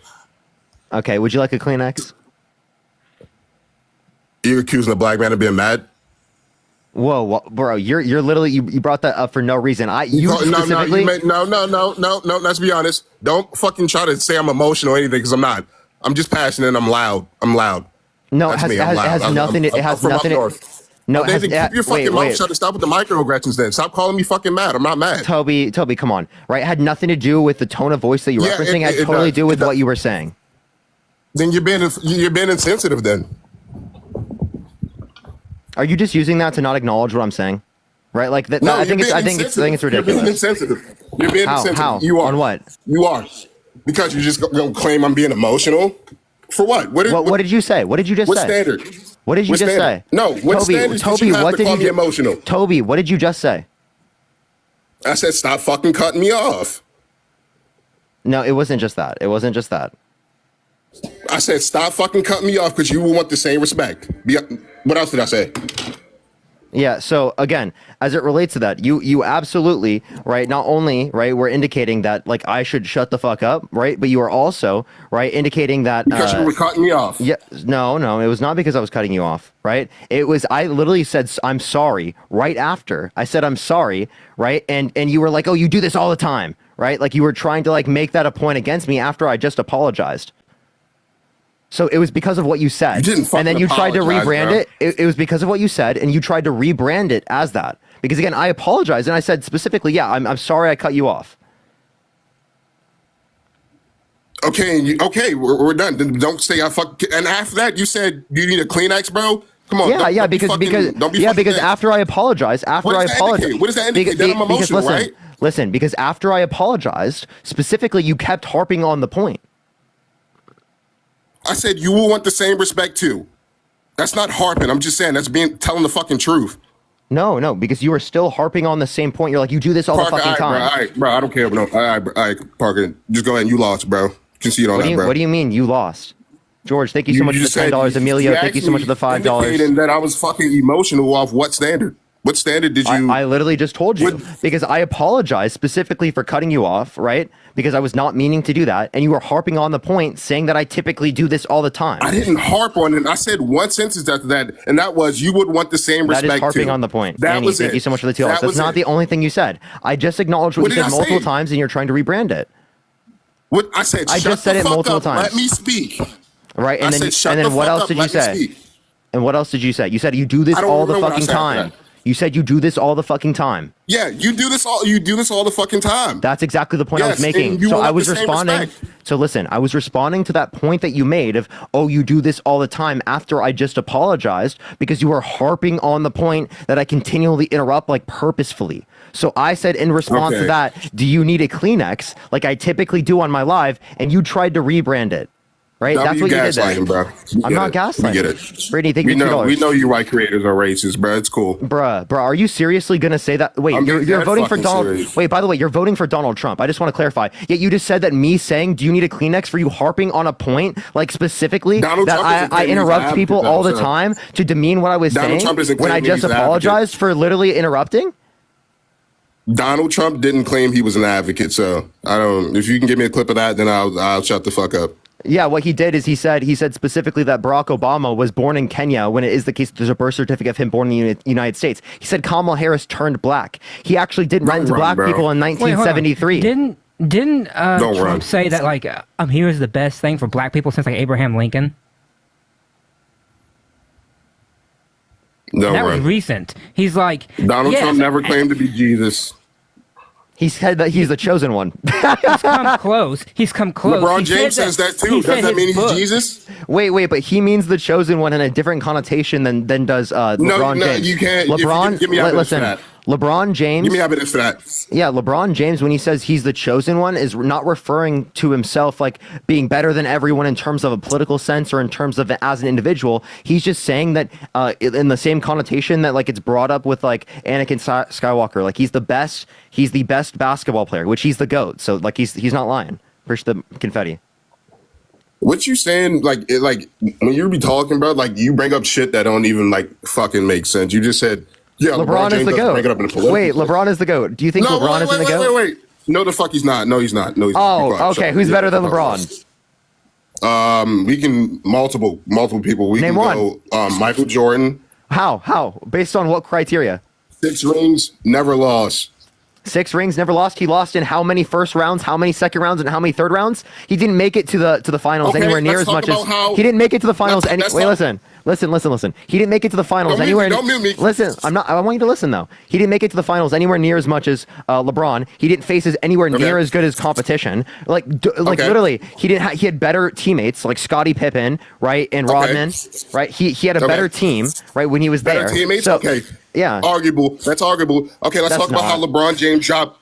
Let's talk about how LeBron James dropped 10 points in a finals game against the fucking Mavericks in a game 7. Oh, was it 2011? Wait, you could point to 1 year in 2011. No, are you trolling? Wait. Michael Jordan? What was Michael doing? Jordan Wait. 10 points in a fucking come on. game. Come on. Michael Jordan dropped 10 points in an elimination What was game. Michael Jordan doing on the Wizards? In year.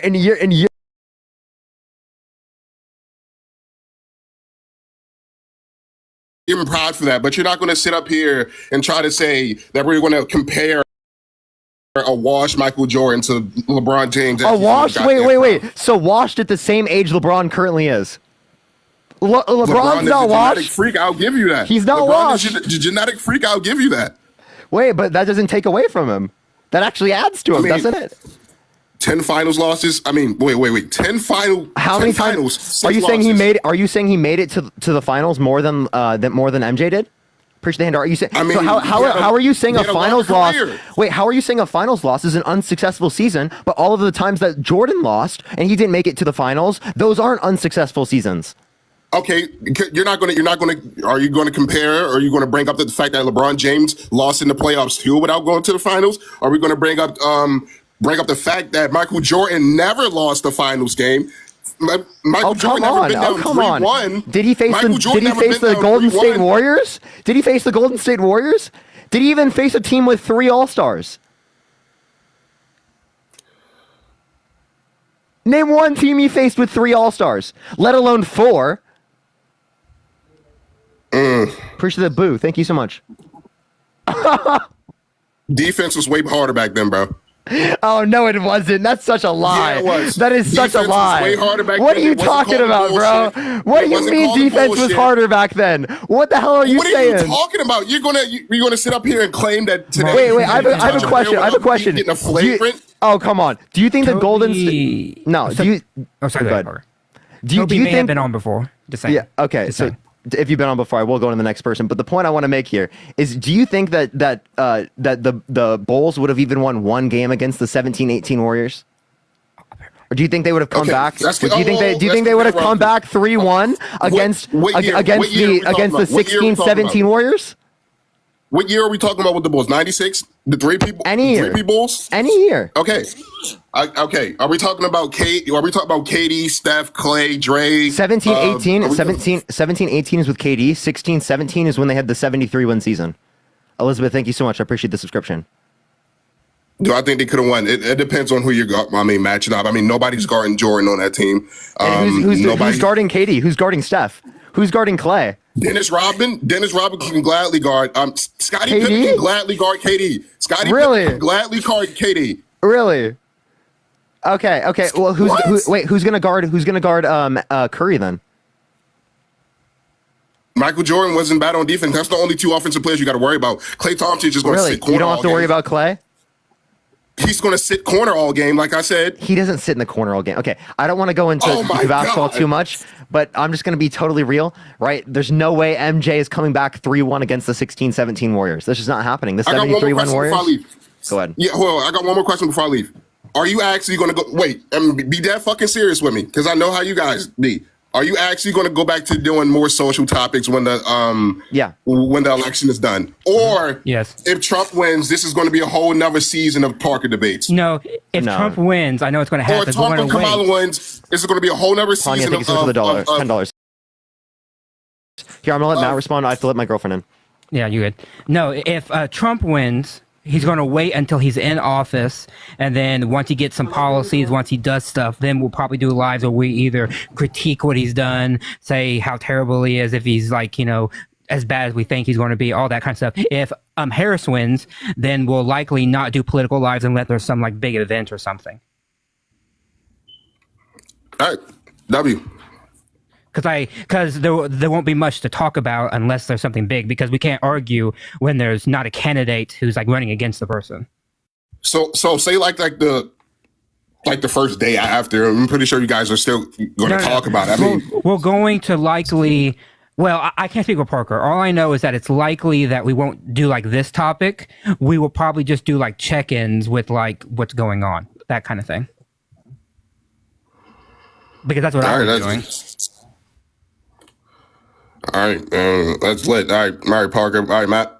All right, peace. Whoa, what happened to the view count? It's just like being really weird. That was the basketball talk. No, it wasn't even that. It just, you see how it's like literally at 4.8?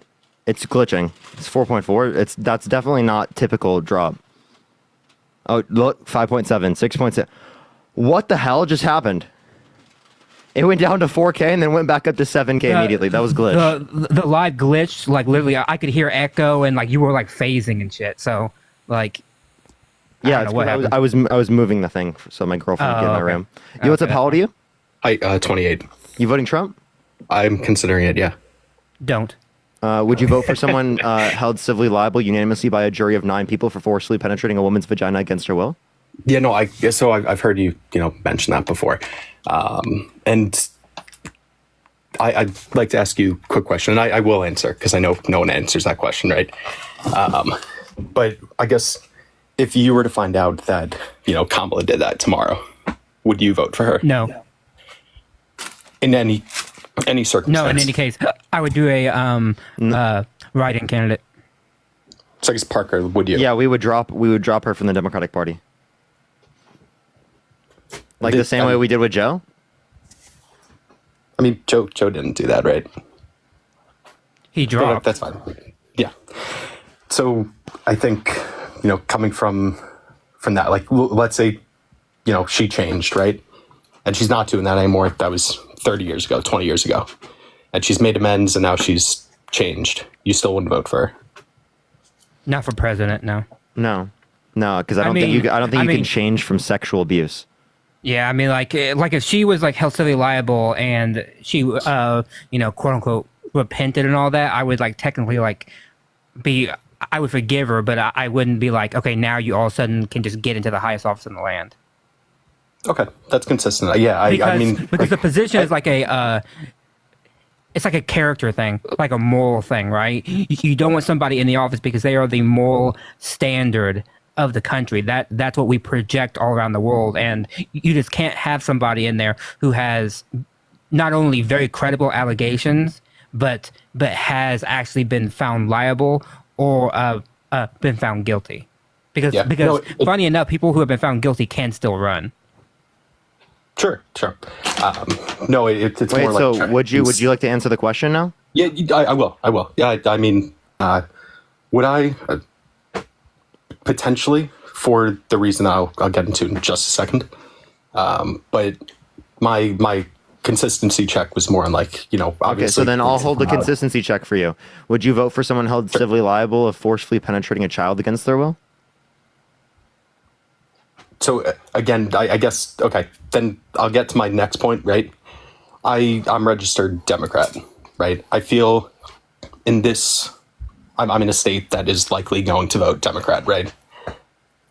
This would be a vote that is against the party for potentially what they did with the Kamala situation, where I might have wanted a different candidate versus Kamala, sorry. Kamala. I get my phone. Okay, so is there going to be an answer to the question? So would you vote for someone held civilly liable of forcibly penetrating a child against their will?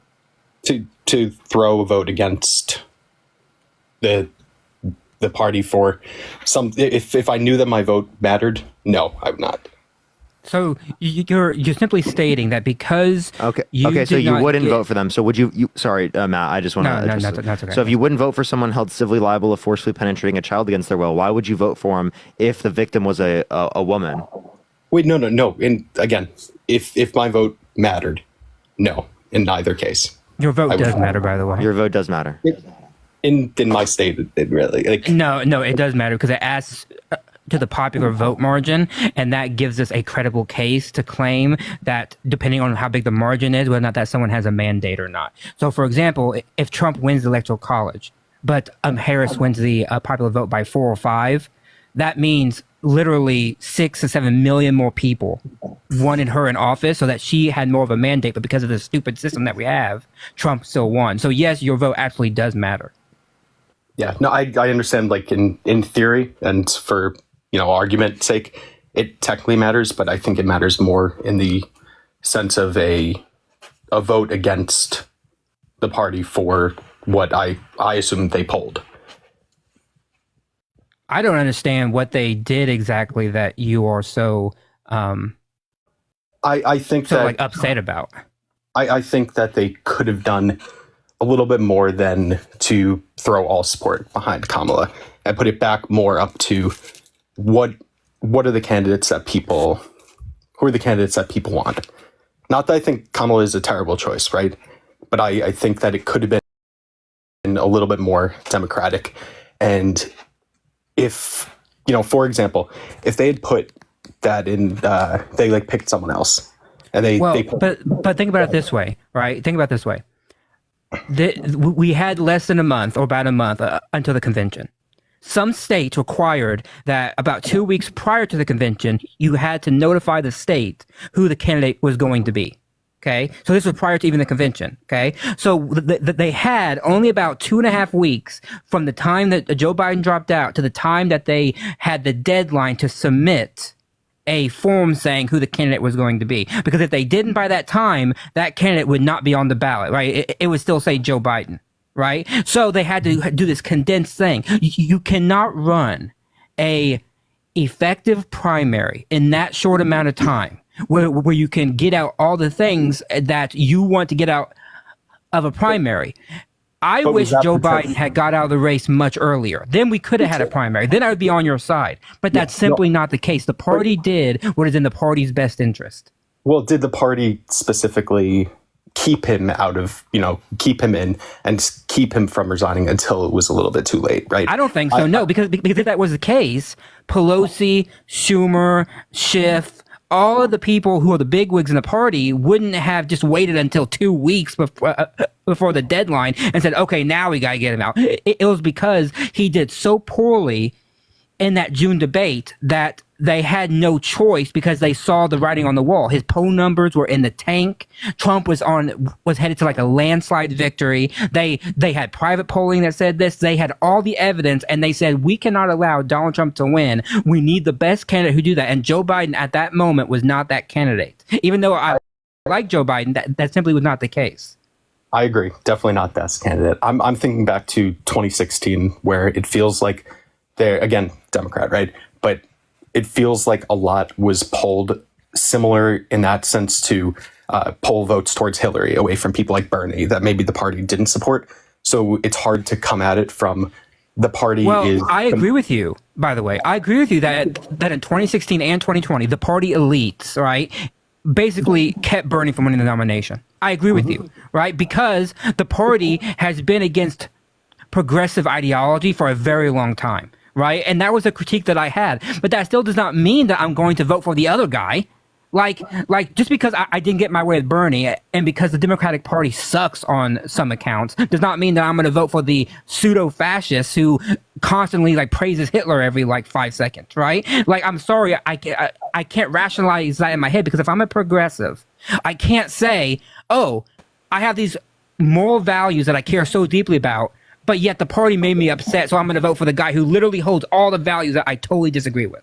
But it's not about upset, right? It's about its future, right? It's not about 2024. I think Kamala's going to win. I hope she's going to win. But I think that in 2028, 2032, I don't want to see a repeat of this.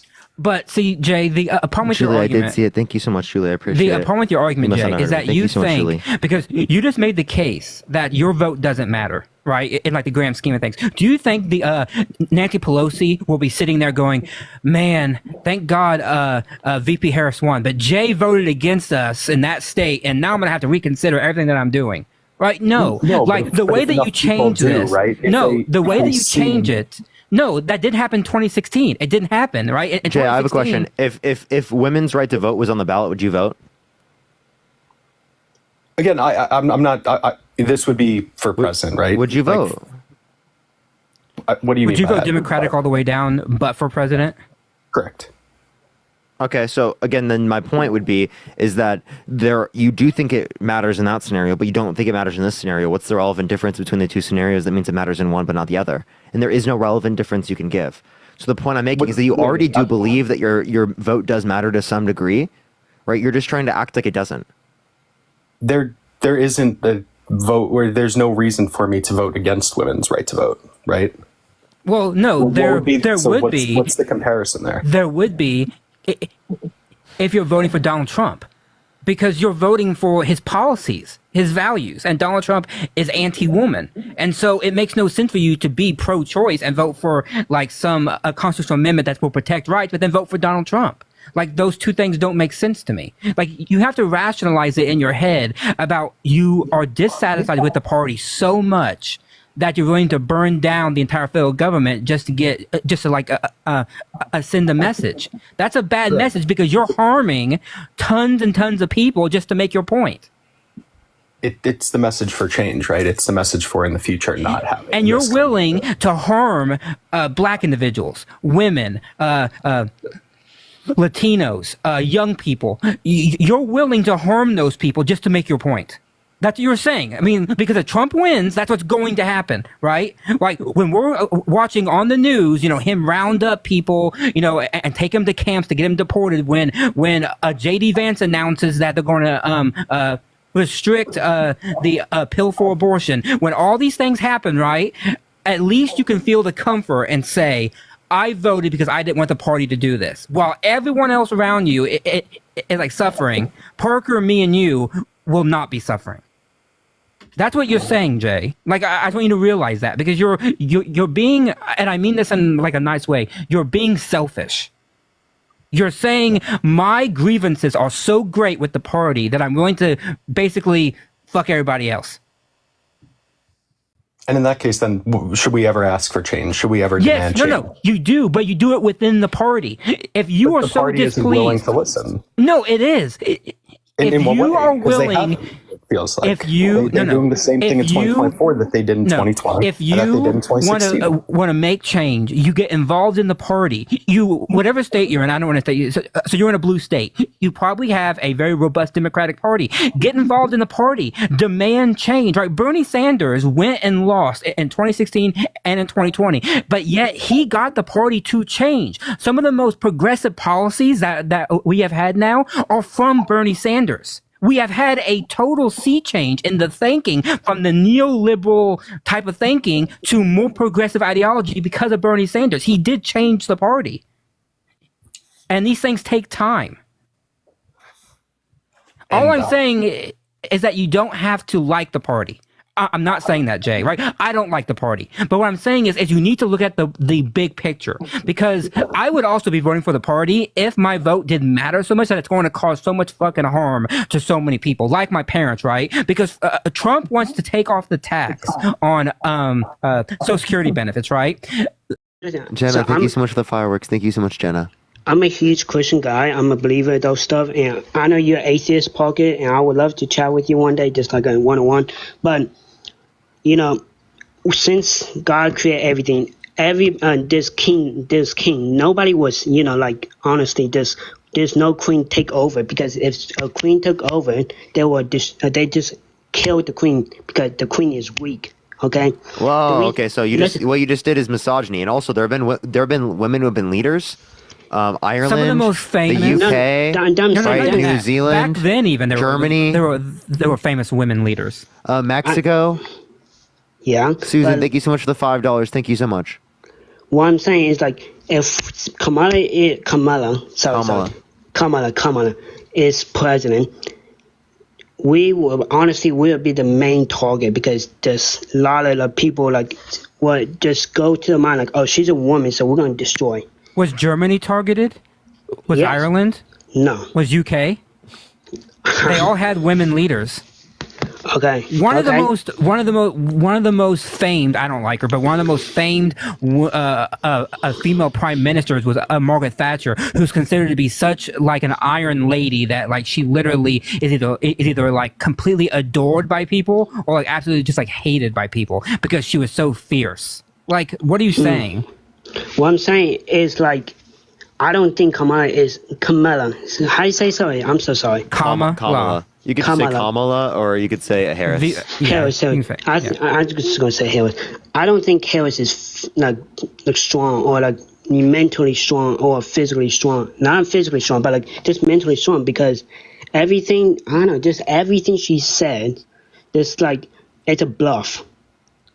Like have you listened to Donald Trump lately? Yes. A lot, but most of it I don't agree the reason I choose him because I rather have a male than a female.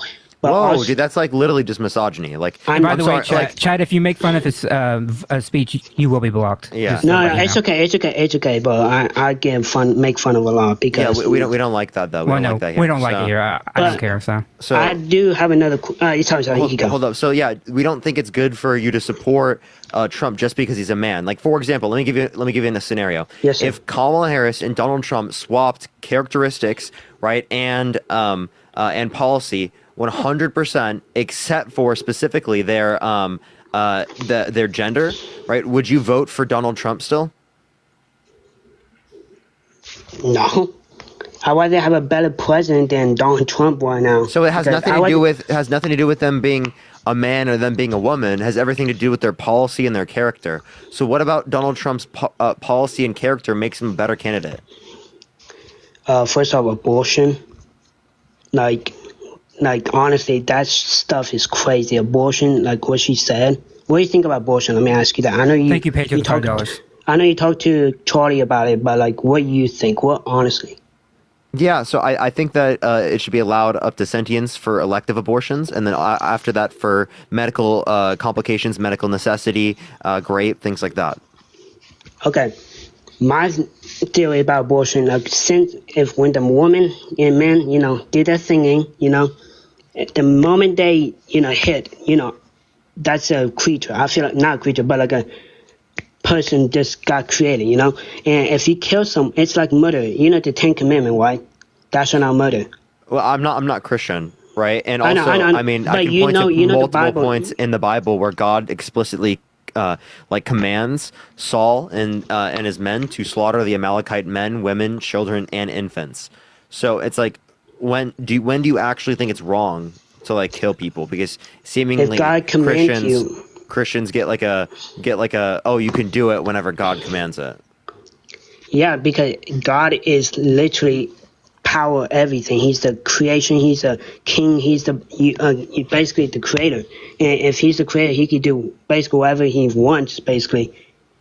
And if you want Saul to kill these people, because you know why he wanted them to get killed? Thank you for the subscription. Would you if God commanded you to unalive an infant, would you do it?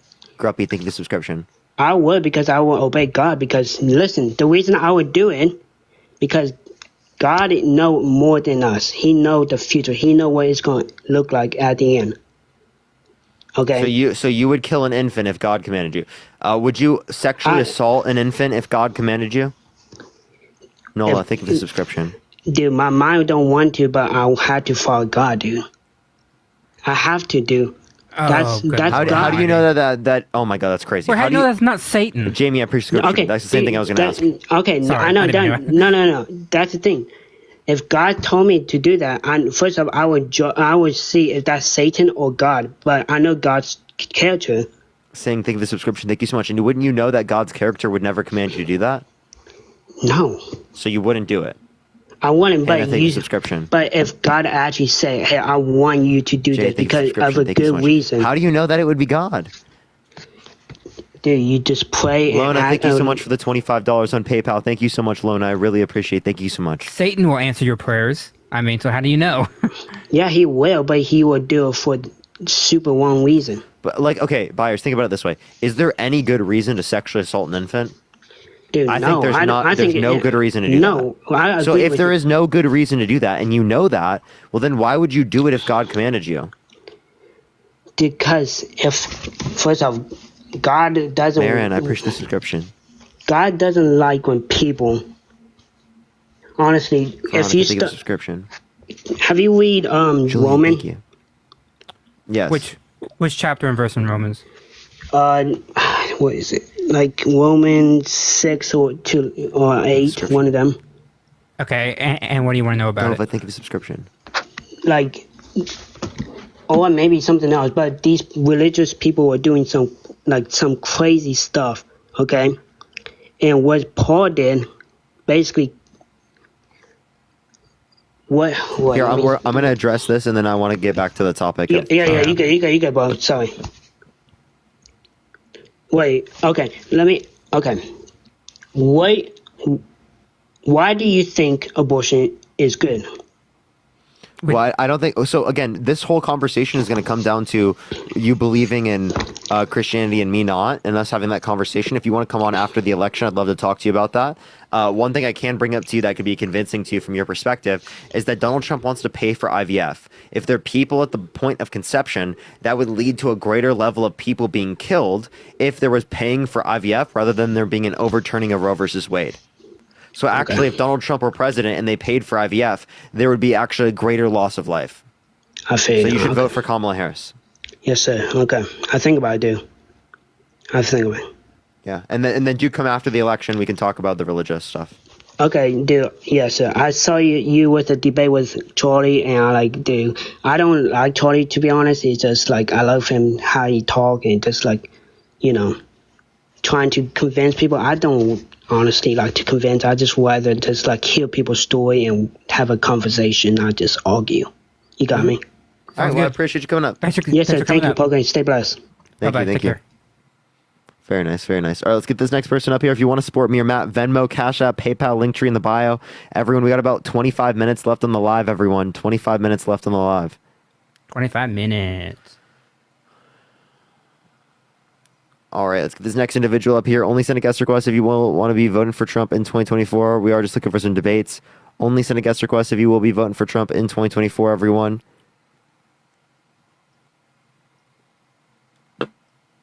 T minus 25 minutes. T minus. All right. And sub to Parker. Sub. Of course. Did you see that Tulsi Gabbard just announced that she's officially joining the Republican Party? Everyone knew that was coming. Can you 5 years ago, I was like, she was she was progressive and it was good. Man, that money people must be really good. were having a conversation of who's better, Tulsi or Bernie. People were really having that convo. Just imagine. Barry, are you voting Trump? Yes, sir. Why so? If I'm being honest, it's because I have given Kamala a shot and I've watched the interviews, or I've given Harris a shot. I can't.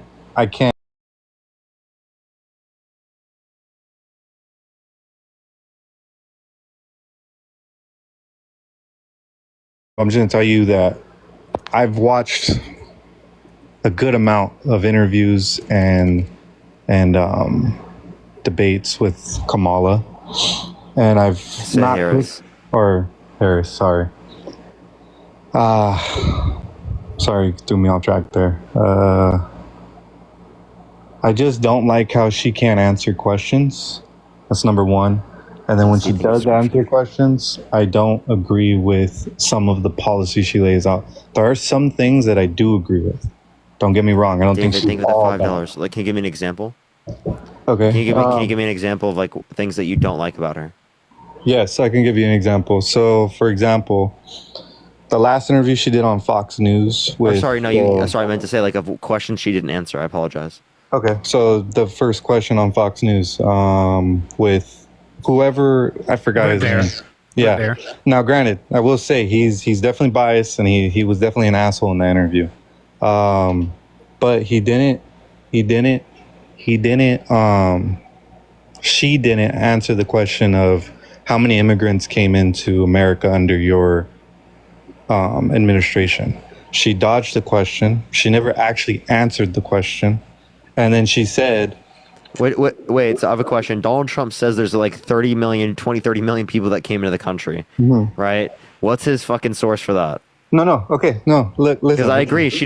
Let's say she doesn't answer the question, right? Donald Trump answers the question totally incoherently. Maybe she just didn't know the number.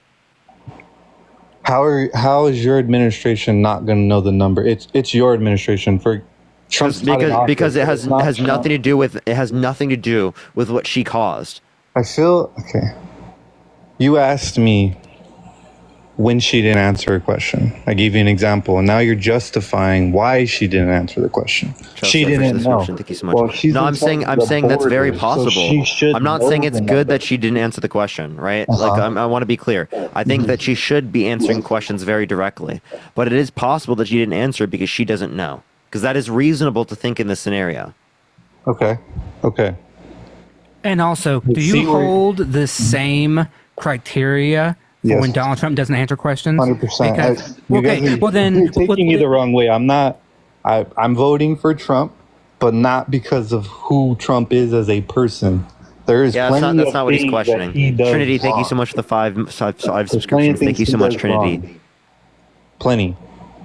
But okay, so listen to Matt's point here. She pivots and she doesn't answer questions. Okay, so listen to Matt's point here. Yeah, my point is that you're voting for Trump though, even though he engages in the same thing. And in fact, I would argue some of the worst because, for example, when he's asked a direct question, he not only doesn't answer it, he brings in a completely different subject that has no relevance to the question that was asked. In fact, as an example, we can go back to the Black Journalist Forum when he was asked specifically, and they had to ask him multiple times about a question, and he would not answer it, about the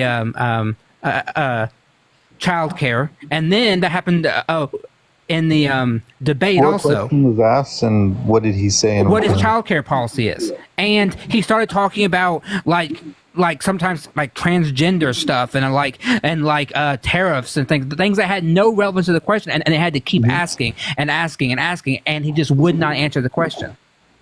Yeah, no, I know. I like I said, I watched both of them, and they both do the same shit. And I do miss when we had candidates that answered the questions. I do miss having. But my question is, why are you voting for Trump when he does the exact same thing, but you're not voting for Harris when she doesn't answer the question? That's the hypocrisy. I did also say there's a couple policies she's said, and that I just don't that I disagree with. For example, her stance on the border and deportation and what is her stance? Right, she has came out openly and said immigration is not a crime and needs to be stopped being treated like it's a crime. Back in 2019. Hey, listen. You asked me a question, I'm trying to answer it for you, buddy. I'm just telling you, it was back in 2019. Back in 2019, when did Trump do what he did? He's also indicating that her position has changed on this. Okay. I can say my position changed too. I don't actually mean it's all for looks. So you think her position hasn't changed. What reason do you have to believe that? Again, look at the border crisis right now. Right now there's less crossings than there was the end of Trump's administration. Okay. Did it get worse or better under the Biden administration? So cumulatively, there have been more people that have come to the country overall. I'm not disputing that, but right now there's less people coming to the country than there was the end of Trump's administration. 100. I'm not disagreeing with you, and I don't actually know the numbers currently right now, but I will say this. As you're getting closer to an election, would you or would you not do a few things to better present yourself in front of the opposing group? So you could, but that doesn't mean that this specifically is that. Right? Because you could say the same thing about all of Donald Trump's views. You could say that about Donald Trump's abortion view, that he actually supports a national abortion ban. You could say that about Project 2025. I don't think Trump supports a national abortion ban. Okay, why not? He proved it when he overturned Roe v. Wade. They went back to the states. Yeah, but that doesn't mean he's against a national abortion ban. For example, Charlie Kirk wants a national abortion ban, but then also supports leaving it up to the states. Okay, yeah. So you're entitled to your own opinion, but what matters is what you do, right? Okay, so what is Kamala Harris done? You just argued against yourself. What has Kamala Harris done? Again, she let the border crisis get worse. She was in charge. Wait, what did she do that made it get worse? Beauty, I appreciate the subscription. Thank you so much. She allowed more crossings. Now, she allowed more crossings. What policy? What policy? No, but listen, what policy allowed more crossings? Okay. What policy allowed more pull up crossings? my computer, I can start looking up a bunch of policies and waste time not saying anything. For sure. Just unmute when you're ready. We'll talk to someone else in the meantime. Let's get this next individual up here. Only send a guest request if you will be voting for Trump in 2024. Thank you for the subscription. Thank you so much. I appreciate it, Lottie. Thank you. If you want to support me or Matt, Venmo, Cash App, PayPal, Linktree in the bio, everyone. Venmo, Cash App, PayPal, Linktree is in the bio, y'all. I will be on for 15, 16, 17 more minutes, something like that. Yeah, hello? Are you voting Trump? Yeah. Why so? Border, abortion, the tariffs, and I can't think of the other economic thing. How do you feel about Trump calling people in Congress to undermine the border bill? When was that border bill brought up? Like, what year was it? 2023. 2023. So why didn't Kamala try anything? Kamala. 2 years before that. One, it's Congress. Two, Donald Trump didn't implement the Remain in Mexico policy. That's an executive order until 2019. He could have done that day one. Why didn't he do it day one? Thank you, Renee, for the $15. Thank you so much. I appreciate you. He ran on it being an issue. Right. So I don't know why he did that in 2019, not day one. I couldn't tell you. I'm not Trump. But why didn't Kamala do anything? Kamala. And again, wait, you can't apply this question to Kamala Harris, but not to Donald Trump. Joanna, thank you for the $10 on Venmo. Thank you so much for Harris 2024. I mean, at least he did it. He put in an executive order. How'd you say the surname again? That was in 2019. That was multiple years after he became president. Renee, thank you so much for the $15 on Venmo. Thank you so much, Renee. I really appreciate that. Thank you so much. And like what else was in that border bill?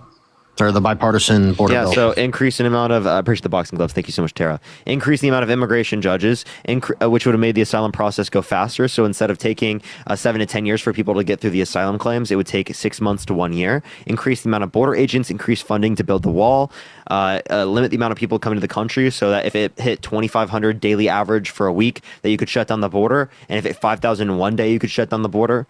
Right, that was like a conservative border legislation that Trump called people in Congress to undermine because he didn't want Democrats to look good.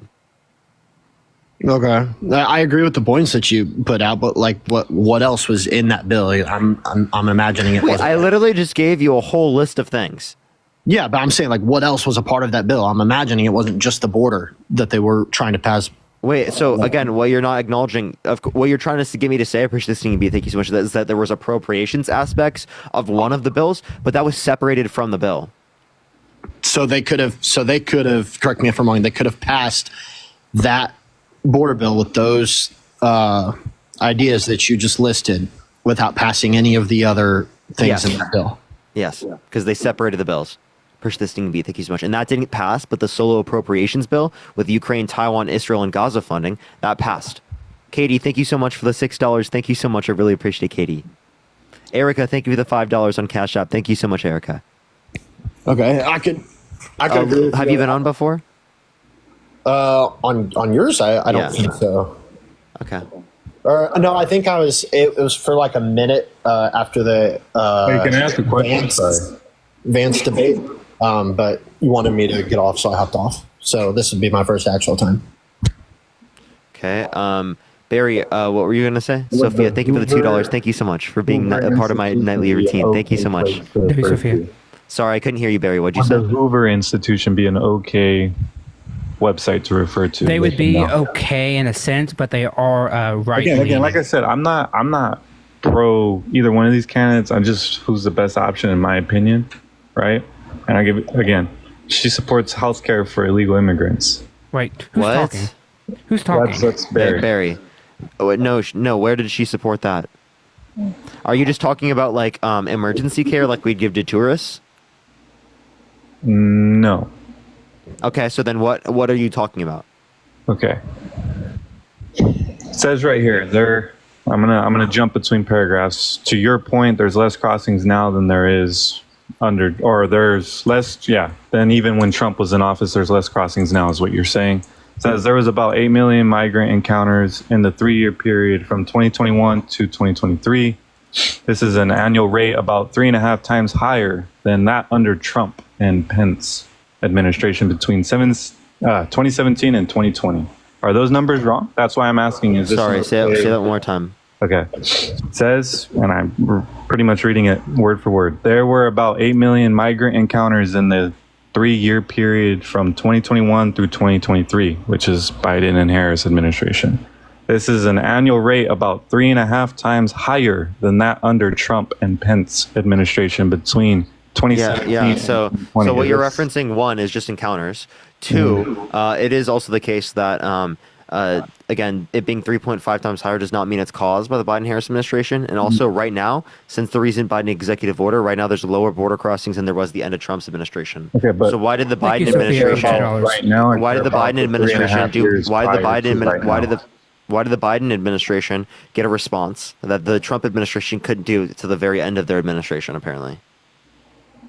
Sorry, I didn't hear the last part of that. Yeah, so why did the Biden administration have a better response than what Trump could do by the end of his administration? Because I, in my opinion, Trump was being petty, and under his own administration. He knew his term was coming to an end. I have a feeling that he was like, if I lose, I'm gonna leave this mess for the next administration. Okay, so that's just like exactly what we mean. Like, not only is that disingenuous, but then that's also like incredibly bad for his own perspective. Because if he thinks that this is such an issue, then why does he care more about making Democrats look bad than he does about actually fixing issues that negatively impact the nation? I do not support Trump as a person, but I believe when you vote, you're not voting for one individual person. You're voting for a team. Right? The same way that... You can't ignore the individual person, though. Okay, but Trump can't stronghold the nation. The government's not built that way. He tried to. He literally tried to. And then J.D. Vance, his vice president, wants him to fire 50,000 civil employees and replace them with Trump loyalists. If he tried to, did he succeed? No, because the government's not built that is my point. Wait, so he didn't succeed this time, but that doesn't mean he's not going to succeed in the future. And that doesn't mean that he's not a threat to the institutions, because he clearly can threat it without, or engage in a threat without actually following through with it. Like, for example, can someone threaten you without actually, doing it to you? Yes. Okay, so that's the same thing. And I have Can someone threaten you and then fail, right, to follow through with that threat?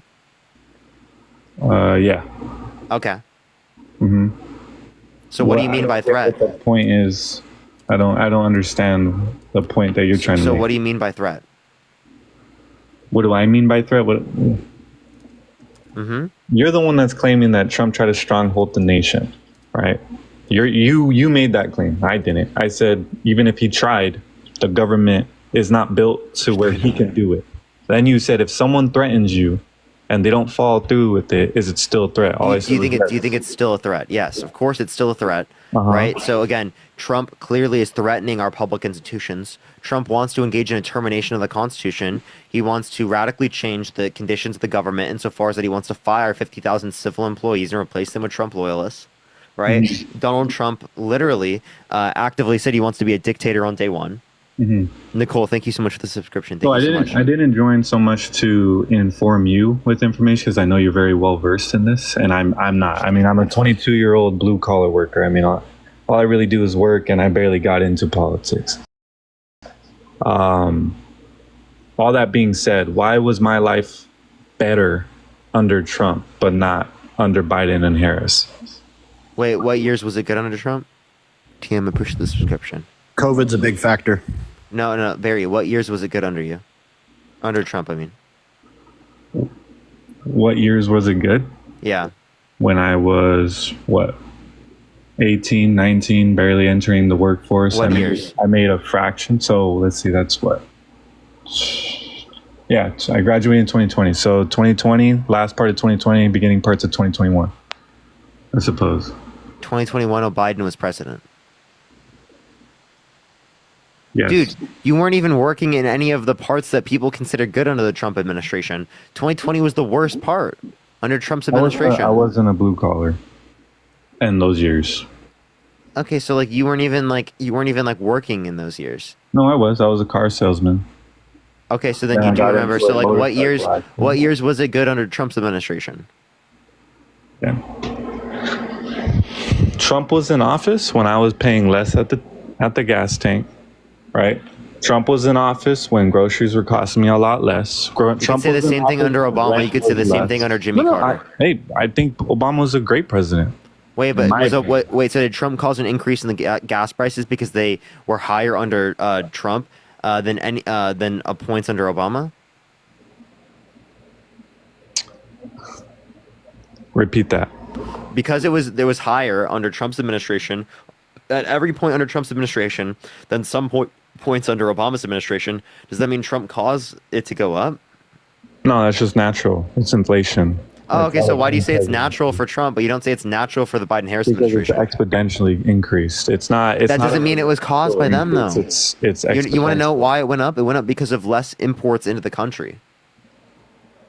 Which I'm assuming is off tariffs, right? No, it doesn't relate to tariffs. I'm saying that less imports in the country, which would be what comes from tariffs, by the way, right? Is from Trump signing a deal with OPEC to cut oil production, right? And the Russia-Ukraine situation leading to us putting sanctions on Russia. Mm-hmm. And how come?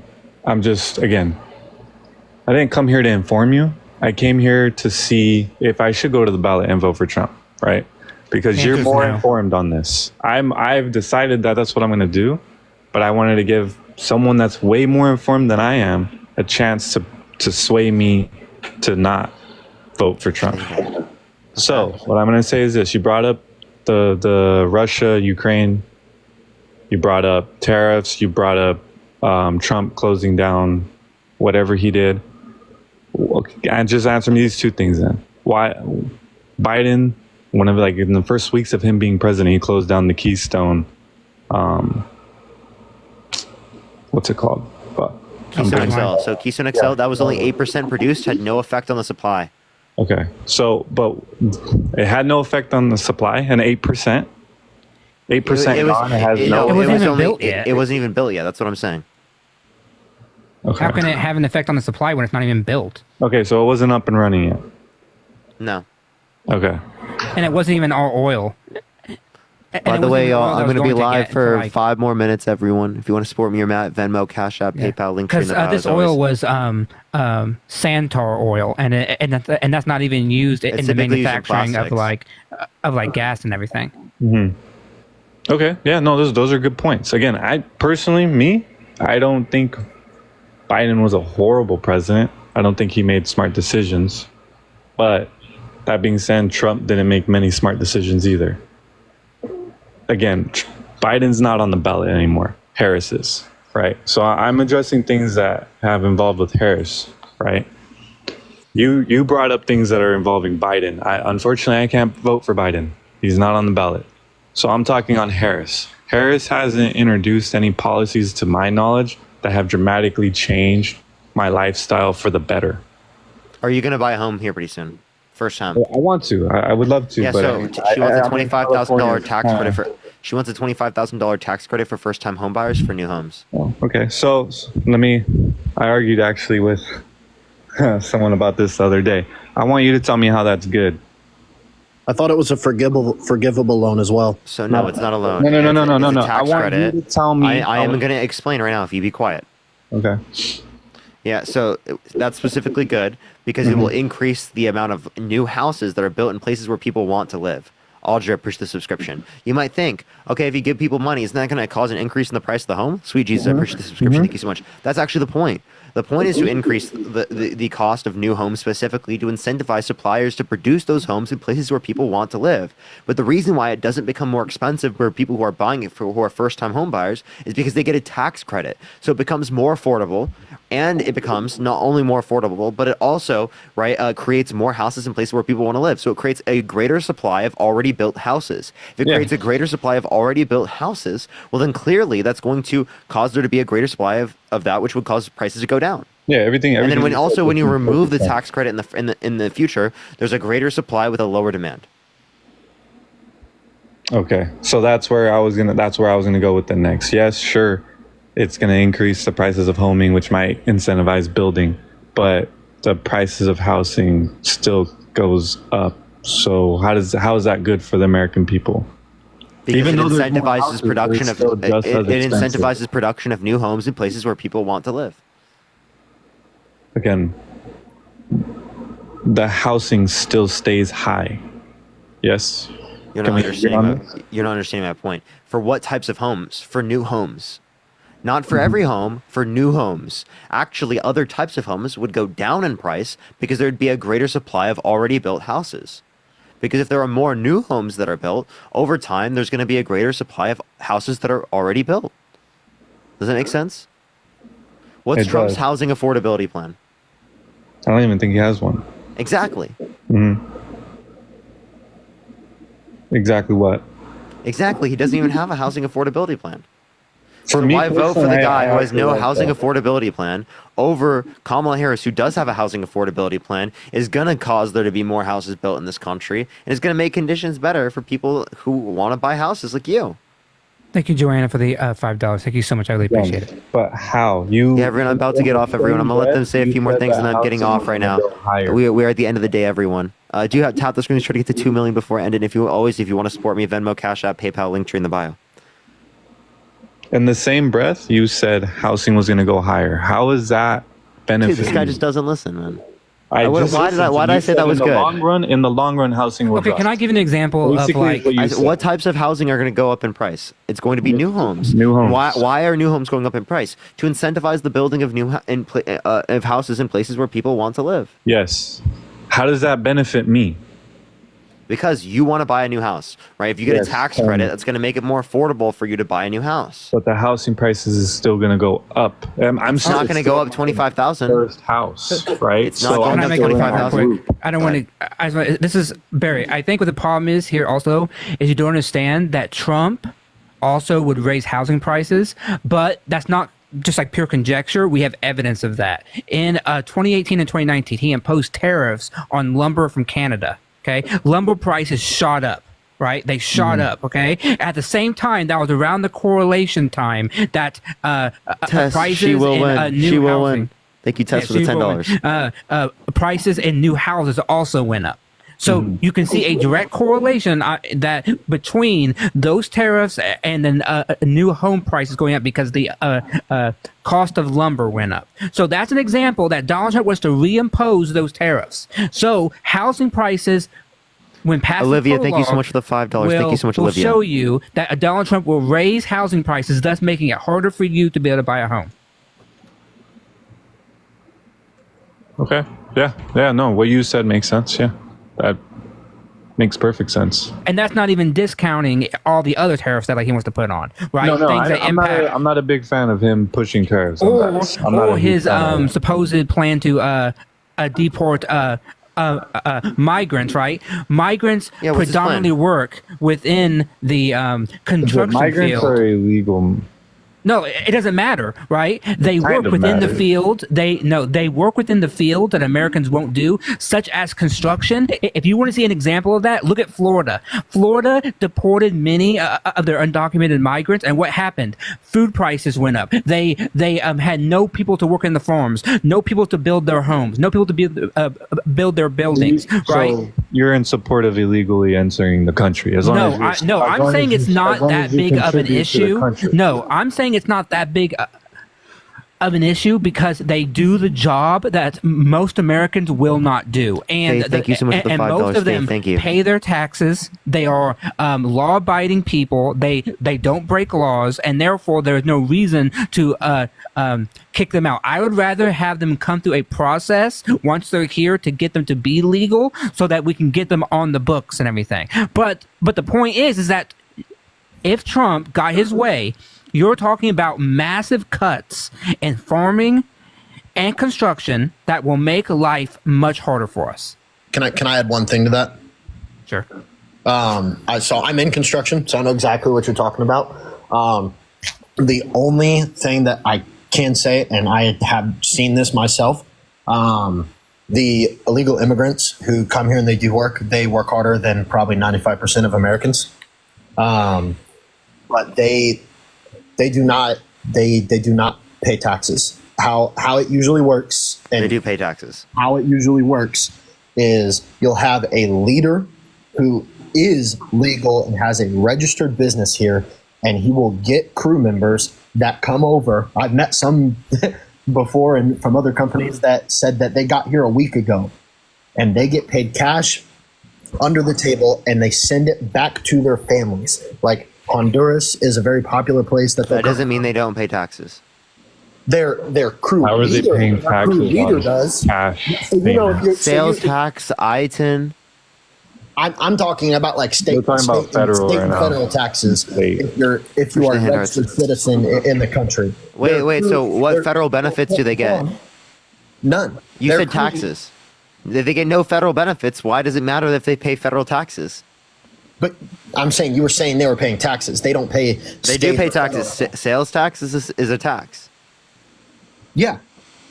Yeah, Okay, they'll pay but I sales pay tax when they go federal- to buy things, but they aren't paying state or federal tax. Yeah, like- Parker, like the rest listen, of us, because we're paying Parker. under the I'd table. rather pay sales tax any day of the week if I didn't have to pay the $30,000 of tax that I've paid the government in the last year. I Okay. have Wait. So do you want to make them? Wait. Do you want to leaving give my them? check. Wait. Do you want to give them a pathway to citizenship then, so that they pay taxes at a greater degree? Because they'd accept that. Yeah, I have no problem offering a pathway to citizenship. Oh, for okay. That's migrants. not what Republicans are advocating for. You think Republicans are advocating for a pathway to citizenship? They're advocating for them to do it legally. Enter the country legally. No, they're not. and you What they're won't no, be they're deported. not. Donald You Trump enter said he wants to do. illegally, Wait, you listen, get deported. listen. Donald Trump. Listen. How the world works. Listen. Donald Trump said he wants to deport legal Haitian migrants that are in this country legally. He has stated multiple I didn't hear. times that he wants to Listen. deport You might be illegal right. I've never heard Trump say he wants to deport legal migrants. I've only Yes, ever he did. He said- talked about he wanted to deport people who are Haitian migrants in Springfield, and they are there legally. Just why? Again, you could That be by right. definition is ethnic cleansing. I'm just letting you know. That's by And definition ethnic 100%. I cleansing. disagree with that. 100%, and that would get me to not vote for him right there. That alone, because they illegally entered the country, and now you're gonna. Wait, okay, so you wouldn't vote. Wait, so if I can show you right now that Donald Trump said that he wants to deport legal Haitian migrants, you're telling me that you would. You're telling me that you wouldn't vote for him. No. If you showed me right now that clip, specifically say I legal. I will literally go to the ballot and vote for Kamala. But I also or Harris. I will vote for Harris. I don't mean it in disrespect, man. I'm just clarifying. I will literally go and vote for her as long as you could meet 3 criteria, right? 1, him actually saying that.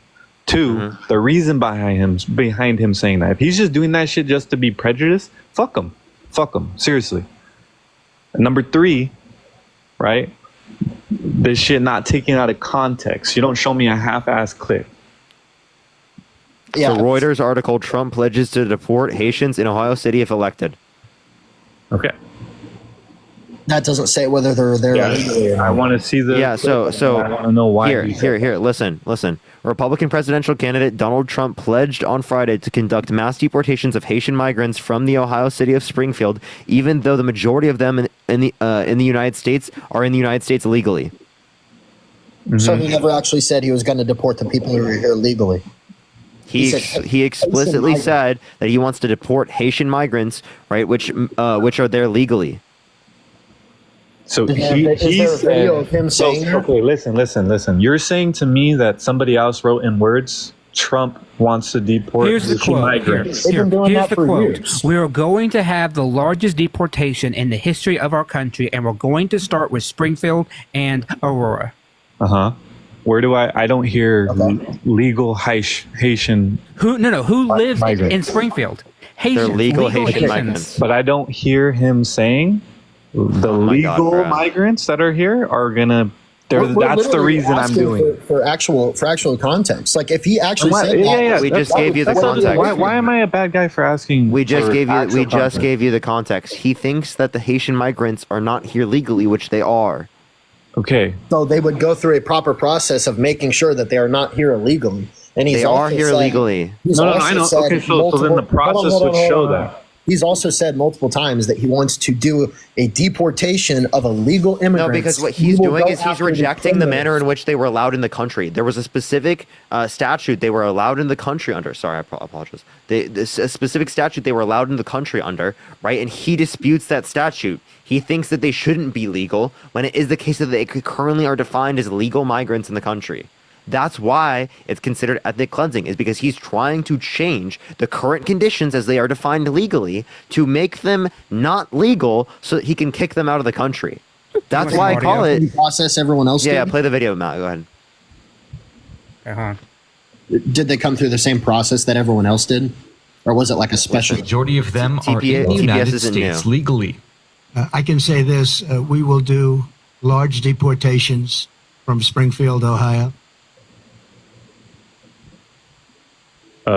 Okay, where is he saying he's going to get rid of legal migrants? I didn't hear He's it. talking about the Haitians. There's only one group of migrants and Haitians that people are focused on within Springfield, and that's Haitian migrants, the ones who are like are trying to eat cats and dogs, right? It's That's what he supposed- said, it's yeah. false. Yeah, that's false, right? Chris, you think they don't? That's what he's talking about. Like it's clear as day. Again, I'm not disagreeing with you that he's talking about Haitian migrants, right? I'm not disagreeing there. But to Thank you, me, at least, $105. they're going to go through a process. If they're found to be here illegally, They've already been. They're already No, here legally. He wants to revoke their you just said status. that some of them aren't. You said most of them there. He wants to revoke their current legal status. Look, yes, he Has believes. he said that publicly? Yes, Yes, that's what he just believes- said. He believes that their claims of asylum are false and should be revoked. How can you deport somebody who is here on a legal claim of asylum unless you're going to get rid of that protection? You can't, but where did he say that? All he Oh, said my good was Lord. All right, I'm gonna kick him now. deportation. All right, I gotta go, everyone. I gotta go. My girlfriend wants me to get off. All right, I love y'all so much, everyone. I will see y'all tomorrow. Follow me here if you haven't already. If you want to support me or Matt, as always, Venmo, Cash App, PayPal, link trees in the bio, everyone. I'm gonna get off for tonight, everyone. Love y'all so much. Have a fantastic night, everyone. We're gonna go raid Chris. Everyone, look up Chris D. Mowry. Spam Parker raid. Spam Love and Parker. Chris D. Mowry. Spam Parker raid. Spam Love and Parker. Everyone. Thanks. Chris Thanks for D. having me, Mowry. Parker. And Of course, good seeing you. you have a great night. Okay. Bye-bye. Take care. Of course. Everyone look up Chris D. Mowry, Spam Parker Raid, Spam Love and Parker. Again, if you want to support me, as always, Venmo, Cash App, PayPal in the bio. Love y'all so much. Have a good night, everyone. Peace out, y'all.